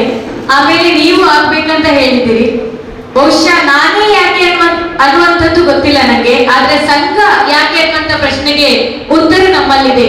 ಯಾಕಂತ ಹೇಳಿದ್ರೆ ನಾವು ಸ್ಕೂಲ್ ಆಗಿರ್ಬೋದು, ಇವನ್ ಪ್ರೈಮರಿ ಅಥವಾ ಹೈಸ್ಕೂಲ್ ಅಲ್ಲಿ ಇರುವಾಗ ಪತ್ರಿಕೆ ಆ ಘನತೆ ಈಗಲೂ ಇದೆ. ಅದರ ಘನತೆ ಯಾವತ್ತಿಗೂ ಹೋಗುದಿಲ್ಲ. ನಾವೆಷ್ಟು ಬೆಳೆದ್ರು ಪತ್ರಿಕೆ ಇವತ್ತಿನ ಪ್ರತಿಯೊಬ್ಬ ಪತ್ರಕರ್ತರಿಗೂ ಪತ್ರಿಕೋದ್ಯಮ ಏನು ಅಂತದ್ದು ತಿಳಿಸಿಕೊಟ್ಟದು. ಆದ್ರೆ ದಿನದಿಂದ ದಿನಕ್ಕೆ ಟೆಕ್ನಾಲಜಿ ಮುಂದುವರಿದಂತೆ ವ್ಯವಸ್ಥೆಗಳು ಕೂಡ ಬದಲಾಗ್ತಾ ಬಂತು. ಪತ್ರಿಕೆ ನೋಡಿ ಅಂತ ಹೇಳ್ತಾ ಇದ್ದವರು ನ್ಯೂಸ್ ಚಾನೆಲ್ಗಳನ್ನು ನೋಡಿ ಅಂತ ಹೇಳಿದ್ರು, ನ್ಯೂಸ್ ಚಾನೆಲ್ಗಳನ್ನು ನೋಡಿ ಅಂತ ಹೇಳಿದವರು ವೆಬ್ಸೈಟ್ ಗಳನ್ನು ನೋಡಿ ಅಂತ ಹೇಳಿದ್ರು. ಸೊ ನಾವು ನಮ್ಮ ಎಜುಕೇಶನ್ ಮುಕ್ತು ಹೊರಗೆ ಬರುವಾಗ ಮೋಜೋ ಮೊಬೈಲ್ ಜರ್ನಲಿಸಂ ಬಂತು. ಇವಾಗ ಅದಕ್ಕಿಂತಲೂ ಮುಂದುವರಿದೆ. ಸೊ ಎಲ್ಲಾ ವ್ಯವಸ್ಥೆಗಳು ಬದಲಾದಾಗ ನಾವು ಕಾಲಿಟ್ಟದಂತೂ ಡಿಜಿಟಲ್ ಮಾಧ್ಯಮಕ್ಕೆ. ಸೋಷಿಯಲ್ ಮೀಡಿಯಾಗಳು ಅಥವಾ ಡಿಜಿಟಲ್ ವ್ಯವಸ್ಥೆಯನ್ನು, ಎಲ್ಲಾ ಸೋಷಿಯಲ್ ಮೀಡಿಯಾಗಳನ್ನು, ಎಲ್ಲಾ ಡಿಜಿಟಲ್ ವ್ಯವಸ್ಥೆಯನ್ನು ನ್ಯೂಸ್ ಅಂತ ಕನ್ಸಿಡರ್ ಮಾಡ್ಲಿಕ್ಕೆ ಆಗುದಿಲ್ಲ. ಬಟ್ ಯಾವುದೆಲ್ಲ ನ್ಯೂಸ್ ಪ್ಲಾಟ್ಫಾರ್ಮ್ಗಳಿದೆ ಅವರ ನಡುವೆ ಒಂದು ವ್ಯವಸ್ಥೆ ರೂಪುಗೊಳ್ಬೇಕು. ಅವರ ನಡುವೆ ಒಂದು ತನ್ನದೇ ಆದ ನೀತಿ ನಿಯಮಗಳು ಇರಬೇಕು. ಅದಕ್ಕೆ ಒಂದು ಸಂಘ ಬೇಕು ಅಂತ ಹೇಳಿದಾಗ, ಮುಖ್ಯವಾಗಿ ನಮ್ಮ ಕಾರ್ಕಳದಲ್ಲಿ ನಮ್ಮ ಮಾಧ್ಯಮ ಮಿತ್ರರ ನಡುವೆ ಒಂದು ಸಂಘಟನೆ ಬೇಕು ಅಂತ ಹೇಳಿದಾಗ ಏನ್ ಮಾಡ್ಬೇಕಂತ ನಮ್ಮ ಹತ್ರ ಉತ್ತರ ಇರಲಿಲ್ಲ. ಸೊ ಆ ಸಂದರ್ಭದಲ್ಲಿ ಕರ್ನಾಟಕ ಮಾಧ್ಯಮ ಪತ್ರಕರ್ತರ ಸಂಘದ ರಾಜ್ಯ ಕಾರ್ಯದರ್ಶಿಗಳು ನಮ್ಮ ಕಾರ್ಕಳದವರೇ. ಸೊ ಅವರೇ ಒಂದು ಪ್ರಸ್ತಾಪ ಇಟ್ಟರು, ಕಾರ್ಕಳದಲ್ಲಿ ಸಂಘಟನೆ ಪ್ರಾರಂಭ ಮಾಡೋಣ ಅಂತ. ಆ ಪ್ರಾರಂಭ ಇವತ್ತು ಉದ್ಘಾಟನೆಗೊಂಡಿದೆ. ನಾನು ನಮ್ಮ ರಾಜ್ಯಾಧ್ಯಕ್ಷರ ಹತ್ರ ಕೇಳಿದೆ. ನಮ್ಮ ಹೊಸತರು ಹೇಳ್ತಿದ್ರು ಕರ್ನಾಟಕದಲ್ಲಿ ಎಲ್ಲ ಕಡೆ ಆಗಿದೆ, 25ಕ್ಕಿಂತ ಮೇಲೆ ಆಗಿದೆ ಅಂತ. ಹೌದು ಅಲ್ವ ಅಂತ ಉತ್ತರ ಇವತ್ತು ಸರ್ ಹೇಳಿದ್ರು. ಇದು ನಮ್ಮ ಕಾರ್ಕಳದಲ್ಲಿ 29ನೇ ಘಟಕ. ಸೊ ಅಂತ ಒಂದು ಸದೃಢವಾದ ಸಂಘಕ್ಕೆ ನಾವು ಸೇರ್ಪಡೆಗೊಂಡಿದ್ದೇವೆ ಅನ್ನುವಂತ ಹೆಮ್ಮೆ ನಮ್ಗಿದೆ. ಸೊ ಇದು ಸಂಘ ಯಾಕೆ ನಮ್ಮಲ್ಲಿ ಬೇಕಿತ್ತು ಅಂತ, ಸ್ಪೆಷಲಿ ಸುದ್ದಿಗಾಗಿ ಇರುವಂತಹ ಮಾಧ್ಯಮಗಳ ನಡುವೆ ಒಂದು ನಿರ್ದಿಷ್ಟವಾದ ವ್ಯವಸ್ಥೆ ಬೇಕು ಅನ್ನುವಂತಹ ಕಾರಣಕ್ಕೆ, ಮತ್ತೆ ಮುಂದೊಂದು ದಿನಕ್ಕೆ ನಮ್ಗೆ ಏನು ಫೆಸಿಲಿಟೀಸ್ ಬೇಕು ಆ ಫೆಸಿಲಿಟೀಸ್ ಅನ್ನು ಸಂಬಂಧಪಟ್ಟಂತ ಆಡಳಿತ ವ್ಯವಸ್ಥೆ ಕೊಟ್ಟಾಗ ನಾವು ಒಂದು ನೀತಿ ನಿಯಮಗಳಿಗೆ ಒಳಪಟ್ಟಿಲ್ಲ ಅನ್ನುವಂತಹ ಕಾರಣಕ್ಕೆ ಆ ಒಂದು ಫೆಸಿಲಿಟೀಸ್ ಇಂದ ನಾವು ವಂಚಿತರಾಗಬಾರ್ದು. ಆ ದೃಷ್ಟಿಯಿಂದಲೂ ನಮ್ಮ ಮಾಧ್ಯಮ ಮಿತ್ರರನ್ನು ಒಂದು ಸಂಘದ ಚೌಕಟ್ಟಿಗೆ ಒಳಪಡಿಸಲಿಕ್ಕೋಸ್ಕರ ಈ ಸಂಘವನ್ನು ನಾವು ಕಾರ್ಕಳದಲ್ಲಿ ಪ್ರಾರಂಭ ಮಾಡಿದ್ದೇವೆ. ಇನ್ನು ಸಂಘದ ಯೋಜನೆಗಳು ಬಹಳಷ್ಟಿದೆ. ಯಾಕಂದ್ರೆ ನಮ್ಮ ತಂಡದಲ್ಲಿ ಈಗಾಗಲೇ ಬಹಳಷ್ಟು ಹಿರಿಯರು ಇದ್ದಾರೆ. ವಸಂತ್ ಕುಮಾರ್ ಆಗಿರ್ಬೋದು, ಅವರು 32 ವರ್ಷಗಳಿಂದ ಮಾಧ್ಯಮ ರಂಗದಲ್ಲಿರುವವರು. ಇನ್ನು ನಮ್ಮ ಗೌರವಾಧ್ಯಕ್ಷರಾಗಿರುವಂತಹ ಬಾಲಕೃಷ್ಣ ಭೀಮಗುಳಿ ಅವರು ಕೂಡ 25 ವರ್ಷಕ್ಕಿಂತ ಮೇಲ್ಪಟ್ಟು ಮಾಧ್ಯಮ ರಂಗದ ಅನುಭವವನ್ನು ಹೊಂದಿರುವವರು. ಯಾಕಂದ್ರೆ ಅವ್ರು ಮಾತಾಡುವಾಗ ಹೇಳಿದ್ರು, ನಮ್ಮ ಸಂಘ ಪ್ರಾರಂಭ ಆಗುವಾಗ ಏನ್ ಮಾಡ್ಬೋದು ಅಂತ ಹೇಳುವಾಗ ಅವರು ಹೊರಗಡೆ ಇದ್ದುಕೊಂಡು ಮಾಡಿದಂತ ಬಹಳಷ್ಟು ಯೋಜನೆಗಳನ್ನು ನಮ್ಮ ಮುಂದೆ ಇಟ್ಟಿದ್ದಾರೆ. ಸೊ ಅಂತ ಯೋಜನೆಗಳನ್ನು ಅವರ ನೇತೃತ್ವದಲ್ಲಿ ನಾವು ನಮ್ಮ ಸಂಘಟನೆಯಲ್ಲಿ ಮಾಡ್ತೇವೆ. ಅದು ಸಮಾಜದ ಸಮಸ್ಯೆಗಳನ್ನು ಸಂಬಂಧಪಟ್ಟವರಿಗೆ ತಿಳಿಸುವುದಾಗಿರ್ಬೋದು, ಅವರ ಕಲ್ಪನೆಯಲ್ಲಿರುವಂತಹ ಗ್ರಾಮ ವಾಸ್ತವ್ಯ ಆಗಿರ್ಬೋದು, ನಮ್ಮ ವಸಂತ್ ಕುಮಾರ್ ಅವರು ಅವರ ದಿನಗಳಲ್ಲಿ ಮಾಡಿದಂತಹ ಕಾಲೇಜ್ ಸೆಮಿನಾರ್ಗಳಾಗಿರ್ಬೋದು, ಸಂಘ ಸಂಸ್ಥೆಗಳನ್ನು ಜೊತೆಯಾಗಿಸಿಕೊಂಡು ಮಾಡುವಂತಹ ಕಾರ್ಯಾಗಾರಗಳಾಗಿರ್ಬೋದು, ನಮ್ಮ ವ್ಯವಸ್ಥೆಯಲ್ಲಿರುವಂತಹ ವಕೀಲರ ಸಂಘ ಆಗಿರ್ಬೋದು ಅಥವಾ ವೈದ್ಯಕೀಯ ಸಂಘ ಆಗಿರ್ಬೋದು ಅಥವಾ ಗ್ರಾಮಾಭಿವೃದ್ಧಿ ಯೋಜನೆಗಳಂತಹ ಸಂಘಟನೆಗಳಾಗಿರ್ಬೋದು, ಅವರನ್ನು ಜೊತೆಯಾಗಿಸಿಕೊಂಡು ಸಮಾಜದ ಸಮಸ್ಯೆಯನ್ನು ನಾವು ಮುಖ್ಯ ವಾಹಿನಿಗೆ ತಂದು ಅದಕ್ಕೊಂದು ಪರಿಹಾರ ಒದಗಿಸುವಂತಹ ಕಾರ್ಯಕ್ರಮಗಳ ಯೋಜನೆಯನ್ನು ಕೂಡ ನಮ್ಮ ನೂತನ ಸಂಘ ಹೊಂದಿಕೊಂಡಿದ್ದೇವೆ. ಸೊ ಇದನ್ನು ಸ್ಲೋಲಿ ಮಾಡ್ತೀವಿ. ಸೊ ಈಗಾಗಲೇ ಅದಕ್ಕಿಂತ ಮೊದಲು ನಮ್ಮ ರಾಜ್ಯಾಧ್ಯಕ್ಷರೇ ಕಾರ್ಕಳದಲ್ಲಿ ನಮ್ಮ ರಾಜ್ಯ ಮಟ್ಟದ ಸಮ್ಮೇಳನ ಇಡಬೇಕೆನ್ನುವಂತ ಅಪೇಕ್ಷೆಯನ್ನು ಇಟ್ಟಿದ್ದಾರೆ. ನಮ್ಮ ಕಾರ್ಕಳದಲ್ಲಿ ಅದಕ್ಕೆ ಸಹಕಾರ ನೀಡುವವರು ಎಲ್ಲರೂ ಇದ್ದಾರೆ ಎನ್ನುವಂತ ಖುಷಿ ನಮ್ಮಲ್ಲಿ ಇದೆ. ನಮ್ಮಲ್ಲಿ ಆ ಭರವಸೆಯೂ ಕೂಡ ಇದೆ ಅಂತ ಹೇಳ್ತಾ ಮತ್ತೊಮ್ಮೆ ಮಗದೊಮ್ಮೆ ಇಲ್ಲಿ ನೆರೆದಿರುವಂತ ನಮ್ಮ ಸಂಘಟನೆಯ ಎಲ್ಲ ಸುದ್ದಿ ಸಂಸ್ಥೆಗಳ ಓದುಗರು, ಜಾಹೀರಾತುದಾರರು, ಹಿತೈಷಿಗಳು ಹಾಗೂ ನೆರೆದಿರುವಂತ ಸಮಸ್ತರಿಗೆ ನಾನು ತುಂಬು ಹೃದಯದ ಧನ್ಯವಾದಗಳನ್ನು ಸಲ್ಲಿಸುತ್ತಾ ನಿಮ್ಮ ಸಲಹೆ ಸಹಕಾರ ನಮ್ಮ ಸಂಘ ಸದಾ ಬಯಸುತ್ತದೆ. ಅವಕಾಶಕ್ಕಾಗಿ ಧನ್ಯವಾದ. ನಮ್ಮ ಕರ್ನಾಟಕ ಮಾಧ್ಯಮ ಸಂಘದ ಕಾರ್ಕಳ ತಾಲೂಕಿನ ಮಹಿಳಾ ಅಧ್ಯಕ್ಷೆಯಾಗಿ ಆಯ್ಕೆಯಾದ ದಿನದಿಂದ ಇವತ್ತಿನವರೆಗೆ ಲವಲವಿಕೆಯಲ್ಲಿ ಪಾಲ್ಗೊಂಡು ಎಲ್ಲ ವ್ಯವಸ್ಥೆಯನ್ನು ಮಾಡುವಲ್ಲಿ ಪ್ರಮುಖ ಪಾತ್ರವನ್ನು ವಹಿಸಿ ಈ ಒಂದು ಸಂಘವನ್ನು ಇವರ ಅವಧಿಯಲ್ಲಿ ಬಹಳ ಉತ್ತಮವಾಗಿ ಸಂಘಟನೆಯನ್ನು ಬಲಪಡಿಸಬಹುದೆಂಬ ಭರವಸೆಯನ್ನ ಎಲ್ಲರಲ್ಲೂ ಮೂಡಿಸಿದಂತ ನಮ್ಮ ನಳಿನಿಯವರು ಅಧ್ಯಕ್ಷೀಯ ಭಾಷಣವನ್ನ ಮಾಡಿದ್ದಾರೆ. ಇವರಿಗೆ ಎಲ್ಲರ ಪರವಾಗಿ ಅಭಿನಂದನೆಯನ್ನ ತಿಳಿಸ್ತಿದ್ದೇನೆ ಮೇಡಮ್. ನಮ್ಮ ಕರಾವಳಿ ನಾಡಿನ ಸಂಪಾದಕರಾದಂತ ಬಾಲಕೃಷ್ಣ ಹಿಮಗುಳಿ ಇವರು ನಡೆಸಿಕೊಡ್ಬೇಕಾಗಿ ವಿನಂತಿಯನ್ನ ಮಾಡ್ತಾ ಇದ್ದಾರೆ. ಕಾರ್ಯಕ್ರಮ ಆಗ್ತಾ ಬಂತು. ಈಗ ನಮ್ಮ ಯಾರು ಕಾರ್ಯಕ್ರಮ ನಿರೂಪಣೆ ಮಾಡಿದ್ದಾರೆ ಸೌಮ್ಯ ಅವರು ಕೂಡ ನಮ್ಮ ರಾಜ್ಯಾಧ್ಯಕ್ಷರಿಂದ ಗೌರವ ಪಡೆದುಕೊಳ್ಬೇಕಾಗಿ ವಿನಂತಿ. ನಮ್ಮ ಆತ್ಮೀಯರು ಸಂತೋಷ್ ಅವರು ಕೂಡ ಕಾರ್ಯಕ್ರಮದಲ್ಲಿದ್ದಾರೆ. ಅದ್ರ ಜೊತೆಗೆ ಧರ್ಮಸ್ಥಳ ಗ್ರಾಮಾಭಿವೃದ್ಧಿ ಯೋಜನೆಯ ಕಾರ್ಯಕ್ರಮದ ಉಸ್ತುವಾರಿಯವರು ಕೂಡ ಬಂದಿದ್ದಾರೆ. ಜೊತೆಗೆ ತಿರುಳಾರ ಒಂದಷ್ಟು ಮಂದಿ ಎಲ್ಲಿ ನಳಿನಿ ಅವರಿದ್ದಾರೆ ಅಲ್ಲಿ ಬಹಳಷ್ಟು ಮಂದಿ ಕಾರ್ಯಕ್ರಮಕ್ಕೆ ಬಂದಿದ್ದಾರೆ. ಅವರೆಲ್ಲರೂ ಕೂಡ ನಾನು ಸ್ವಾಗತ ಮಾಡ್ತೇನೆ. ಇದಕ್ಕೆ ಚಿಕ್ಕಮಗಳೂರು ನಮ್ಮ ಪುರುಷೋತ್ತಮ ಇದ್ದಾರೆ. ಅದ್ರ ಜೊತೆಗೆ ಬಹಳಷ್ಟು ಮಂದಿ ಇದ್ದಾರೆ. ಟೀಮ್ ಸಿಂಧೂರ್ ಹಾಗೂ ಕಾರ್ಕಳ ಟೈಗರ್ಸ್ನ ಬಹಳಷ್ಟು ಮಂದಿ. ಕರ್ನಾಟಕ ಮಾಧ್ಯಮ ಪತ್ರಕರ್ತರ ಸಂಘ ಬೆಂಗಳೂರು ಕಾರ್ಕಳ ಹಾಗೂ ಹೆಬ್ರಿ ಘಟಕದ ಸಂಘ ಉದ್ಘಾಟನೆ ಮತ್ತು ಪದಗ್ರಹಣ ಸಮಾರಂಭ. ಕರ್ನಾಟಕ ರಾಜ್ಯದಲ್ಲಿ ಒಂದು ಐತಿಹಾಸಿಕ ಕ್ಷಣಾಂತಿ ಹೊಂದಿನ ಈ ಒಂದು ದಿವಸವನ್ನು ನಾನು ವಂದನೆ ಮಾಡ್ತೇನೆ. ರಾಜ್ಯದಲ್ಲಿ ಚೊಚ್ಚಲವಾಗಿ ಇವತ್ತು ಮಹಿಳಾ ಅಧ್ಯಕ್ಷೆ ಇವತ್ತು ನಮ್ಮ ಕಾರ್ಕಳದಲ್ಲಿ ಈ ಒಂದು ಕರ್ನಾಟಕ ಮಾಧ್ಯಮ ಪತ್ರಕರ್ತರ ಸಂಘದ ಅಧ್ಯಕ್ಷ ಸ್ಥಾನವನ್ನು ವಹಿಸಿಕೊಂಡಿದ್ದಾರೆ. ವಿಶೇಷವಾಗಿ ನಾವೆಲ್ಲರೂ ಅವರಿಗೆ ಇವತ್ತು ಅಭಿನಂದನೆ ಸಲ್ಲಿಸಬೇಕು. ನಾನು ವೈಯಕ್ತಿಕವಾಗಿ ಅವರಿಗೆ ಈ ಒಂದು ಸಂದರ್ಭದಲ್ಲಿ ಧನ್ಯವಾದಗಳನ್ನು ಮತ್ತು ಶುಭಾಶಯಗಳನ್ನು ಕೋರುತ್ತೇನೆ. ಈ ಒಂದು ಸಮಾರಂಭ ಬಹುಶಃ ಅಚ್ಚುಕಟ್ಟಾಗಿ ನಡೆದಿದೆ ಅನ್ನುವಂತ ಆ ಸಂತೋಷ ನಡುವೆ ಇವತ್ತು ಈ ಒಂದು ಕಾರ್ಯಕ್ರಮವನ್ನ ಅತ್ಯಂತ ಸುಂದರವಾಗಿ ಈ ಕಾರ್ಯಕ್ರಮ ಮೂಡಿಬರಲಿಕ್ಕೆ ಕಾರಣಕರ್ತರಾಗಿರ್ತಕ್ಕಂಥ ಕರ್ನಾಟಕ ರಾಜ್ಯ ಮಾಧ್ಯಮ ಪತ್ರಕರ್ತರ ಸಂಘದ ಅಧ್ಯಕ್ಷರಾಗಿರ್ತಕ್ಕಂಥ GM ರಾಜಶೇಖರ್ ಅವರು ತಮ್ಮ ಅಮೃತ ಹಸ್ತದಿಂದ ಈ ಒಂದು ಕಾರ್ಯಕ್ರಮವನ್ನು ಉದ್ಘಾಟಿಸಿದ್ದಾರೆ. ಬಹುಶಃ ಈ ಕಾರ್ಯಕ್ರಮ ಯಶಸ್ವಿಯಾಗಿ ನಡೆಯುವುದರಲ್ಲಿ ತಮ್ಮ ಪಾತ್ರ ದೊಡ್ಡದನ್ನುವಂತ ಮಾತನ್ನು ಹೇಳ್ತಾ ನಿಮಗೆ ಈ ಒಂದು ಕಾರ್ಯಕ್ರಮಕ್ಕೆ ಆಗಮಿಸಿದ್ದಕ್ಕಾಗಿ ಧನ್ಯವಾದಗಳು ಸರ್. ತಮಗೆ ವಿಶೇಷವಾದಂತಹ ಗೌರವ.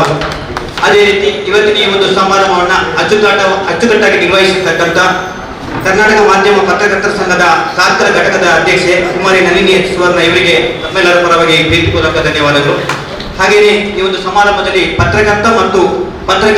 ಪತ್ರಕರ್ತರು ಮತ್ತು ಪತ್ರಿಕೆ ಮತ್ತು ಮಾಧ್ಯಮಗಳು ಯಾವ ರೀತಿ ಇರಬೇಕು ಎನ್ನುವಂತ ಕಲ್ಪನೆಯನ್ನು ಕೊಟ್ಟು ಈ ಒಂದು ಕಾರ್ಯಕ್ರಮದ ಮುಖ್ಯ ಅತಿಥಿಯಾಗಿ ಭಾಗವಹಿಸಿ ಇವತ್ತು ನಮಗೆ ಶುಭವನ್ನು ಕೋರಿ ಹೇಳತಕ್ಕಂಥ ಕಾರ್ಕಳ ವಿಧಾನಸಭಾ ಕ್ಷೇತ್ರದ ಶಾಸಕರಾದ ವಿ ಸುನೀಲ್ ಕುಮಾರ್ ಅವರಿಗೆ ಕೂಡ ಪ್ರೀತಿಪೂರ್ವಕ ಧನ್ಯವಾದಗಳು.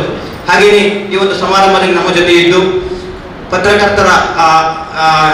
ಪತ್ರಕರ್ತರಿಗೆ ಹಿತನುಡಿಯನ್ನು ನುಡಿದಿರ್ತಕ್ಕಂಥ ಉದಯ ಶೆಟ್ಟಿ ಮುನಿಯಾಲು, ಅಧ್ಯಕ್ಷರು ಉದಯ ಕೃಷ್ಣಯ್ಯ ಶೆಟ್ಟಿ ಚಾರಿಟೇಬಲ್ ಟ್ರಸ್ಟ್ ಮುನಿಯಾಲು, ಇವರಿಗೆ ಕೂಡ ಪ್ರೀತಿಪೂರ್ವಕ ಧನ್ಯವಾದಗಳು. ಹಾಗೆಯೇ ಈ ಒಂದು ಸಮಾರಂಭದಲ್ಲಿ ನಮ್ಮ ಜೊತೆ ಇದ್ದು ಕೂಡ ಮತ್ತು ಮುಂದಿನ ದಿನಗಳಲ್ಲಿ ರಾಜ್ಯ ಮಟ್ಟದ ಕಾರ್ಯಕ್ರಮ ಆಗುವಾಗ ನಮ್ಮ ಜೊತೆ ಇರ್ತೇವೆ ಎನ್ನುವಂಥ ಭರವಸೆಯನ್ನ ನೀಡಿರ್ತಕ್ಕಂಥ ಉದ್ಯಮಿಗಳು ಹಾಗೂ ಸಮಾಜ ಸೇವಕರು ಪ್ರಶಾಂತ್ ಕಾಮತ್ ಬೋಲಾ ಇವರಿಗೆ ಕೂಡ ಪ್ರೀತಿಪೂರ್ವಕ ಧನ್ಯವಾದಗಳು. ಹಾಗೆಯೇ ಪತ್ರಕರ್ತರು ಅಂದಾಗ ನಮಗೆಲ್ಲ ತಕ್ಷಣ ನೆನಪು ನಮ್ಮ ಜೊತೆ ಇರೋರು ಡಾಕ್ಟರ್ ರವೀಂದ್ರ ಶೆಟ್ಟಿ ಬಲಗೋಲಿ. ಇವರು ನಮ್ಮ ಜೊತೆ ಎಲ್ಲ ಪತ್ರಕರ್ತರ ಜೊತೆ ಸದಾ ಬೆನ್ನೆಲುಬಾಗಿ ನಿಲ್ಲುವವರು, ಅವರನ್ನು ಕೂಡ ಈ ಒಂದು ಕಾರ್ಯಕ್ರಮದಲ್ಲಿ ಅವರಿಗೆ ಕೂಡ ಪ್ರೀತಿಪೂರ್ವಕ ಧನ್ಯವಾದವನ್ನು ಅರ್ಪಿಸ್ತೇನೆ. ಹಾಗೆಯೇ ಈ ಒಂದು ಮಹಿಳಾ ಅಧ್ಯಕ್ಷತೆಗೆ ಒಂದು ಸಪೋರ್ಟ್ ಆಗಿ ನಿಂತವರು ಮಿತ್ರಪ್ರಭಾ ಹೆಗ್ಡೆ ಅವರು, ಅಖಿಲ ಭಾರತೀಯ ಸಾಹಿತ್ಯ ಪರಿಷತ್ ಇದರ ಅಧ್ಯಕ್ಷರು, ನಮಗೆ ಕೂಡ ಪ್ರೀತಿಪೂರ್ವಕ ಧನ್ಯವಾದಗಳು.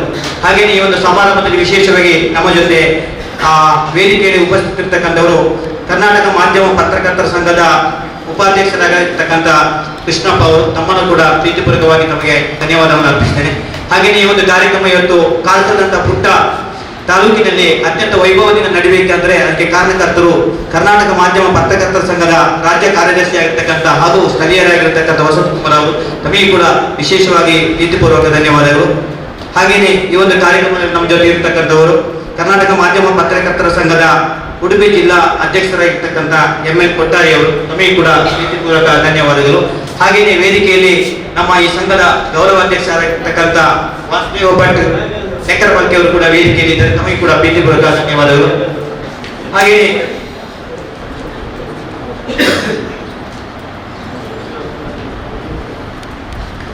ಈ ಒಂದು ಕಾರ್ಯಕ್ರಮದಲ್ಲಿ ನಮ್ಮ ಜೊತೆ ಸಂಚಾಲಕರಾಗಿ ಶರತ್ ಕಾನಗಿ ಅವರಿದ್ದಾರೆ, ತಮ್ಮನ್ನು ಕೂಡ ತಮಗೂ ಕೂಡ ಪ್ರೀತಿಪೂರ್ವಕ ಧನ್ಯವಾದಗಳು.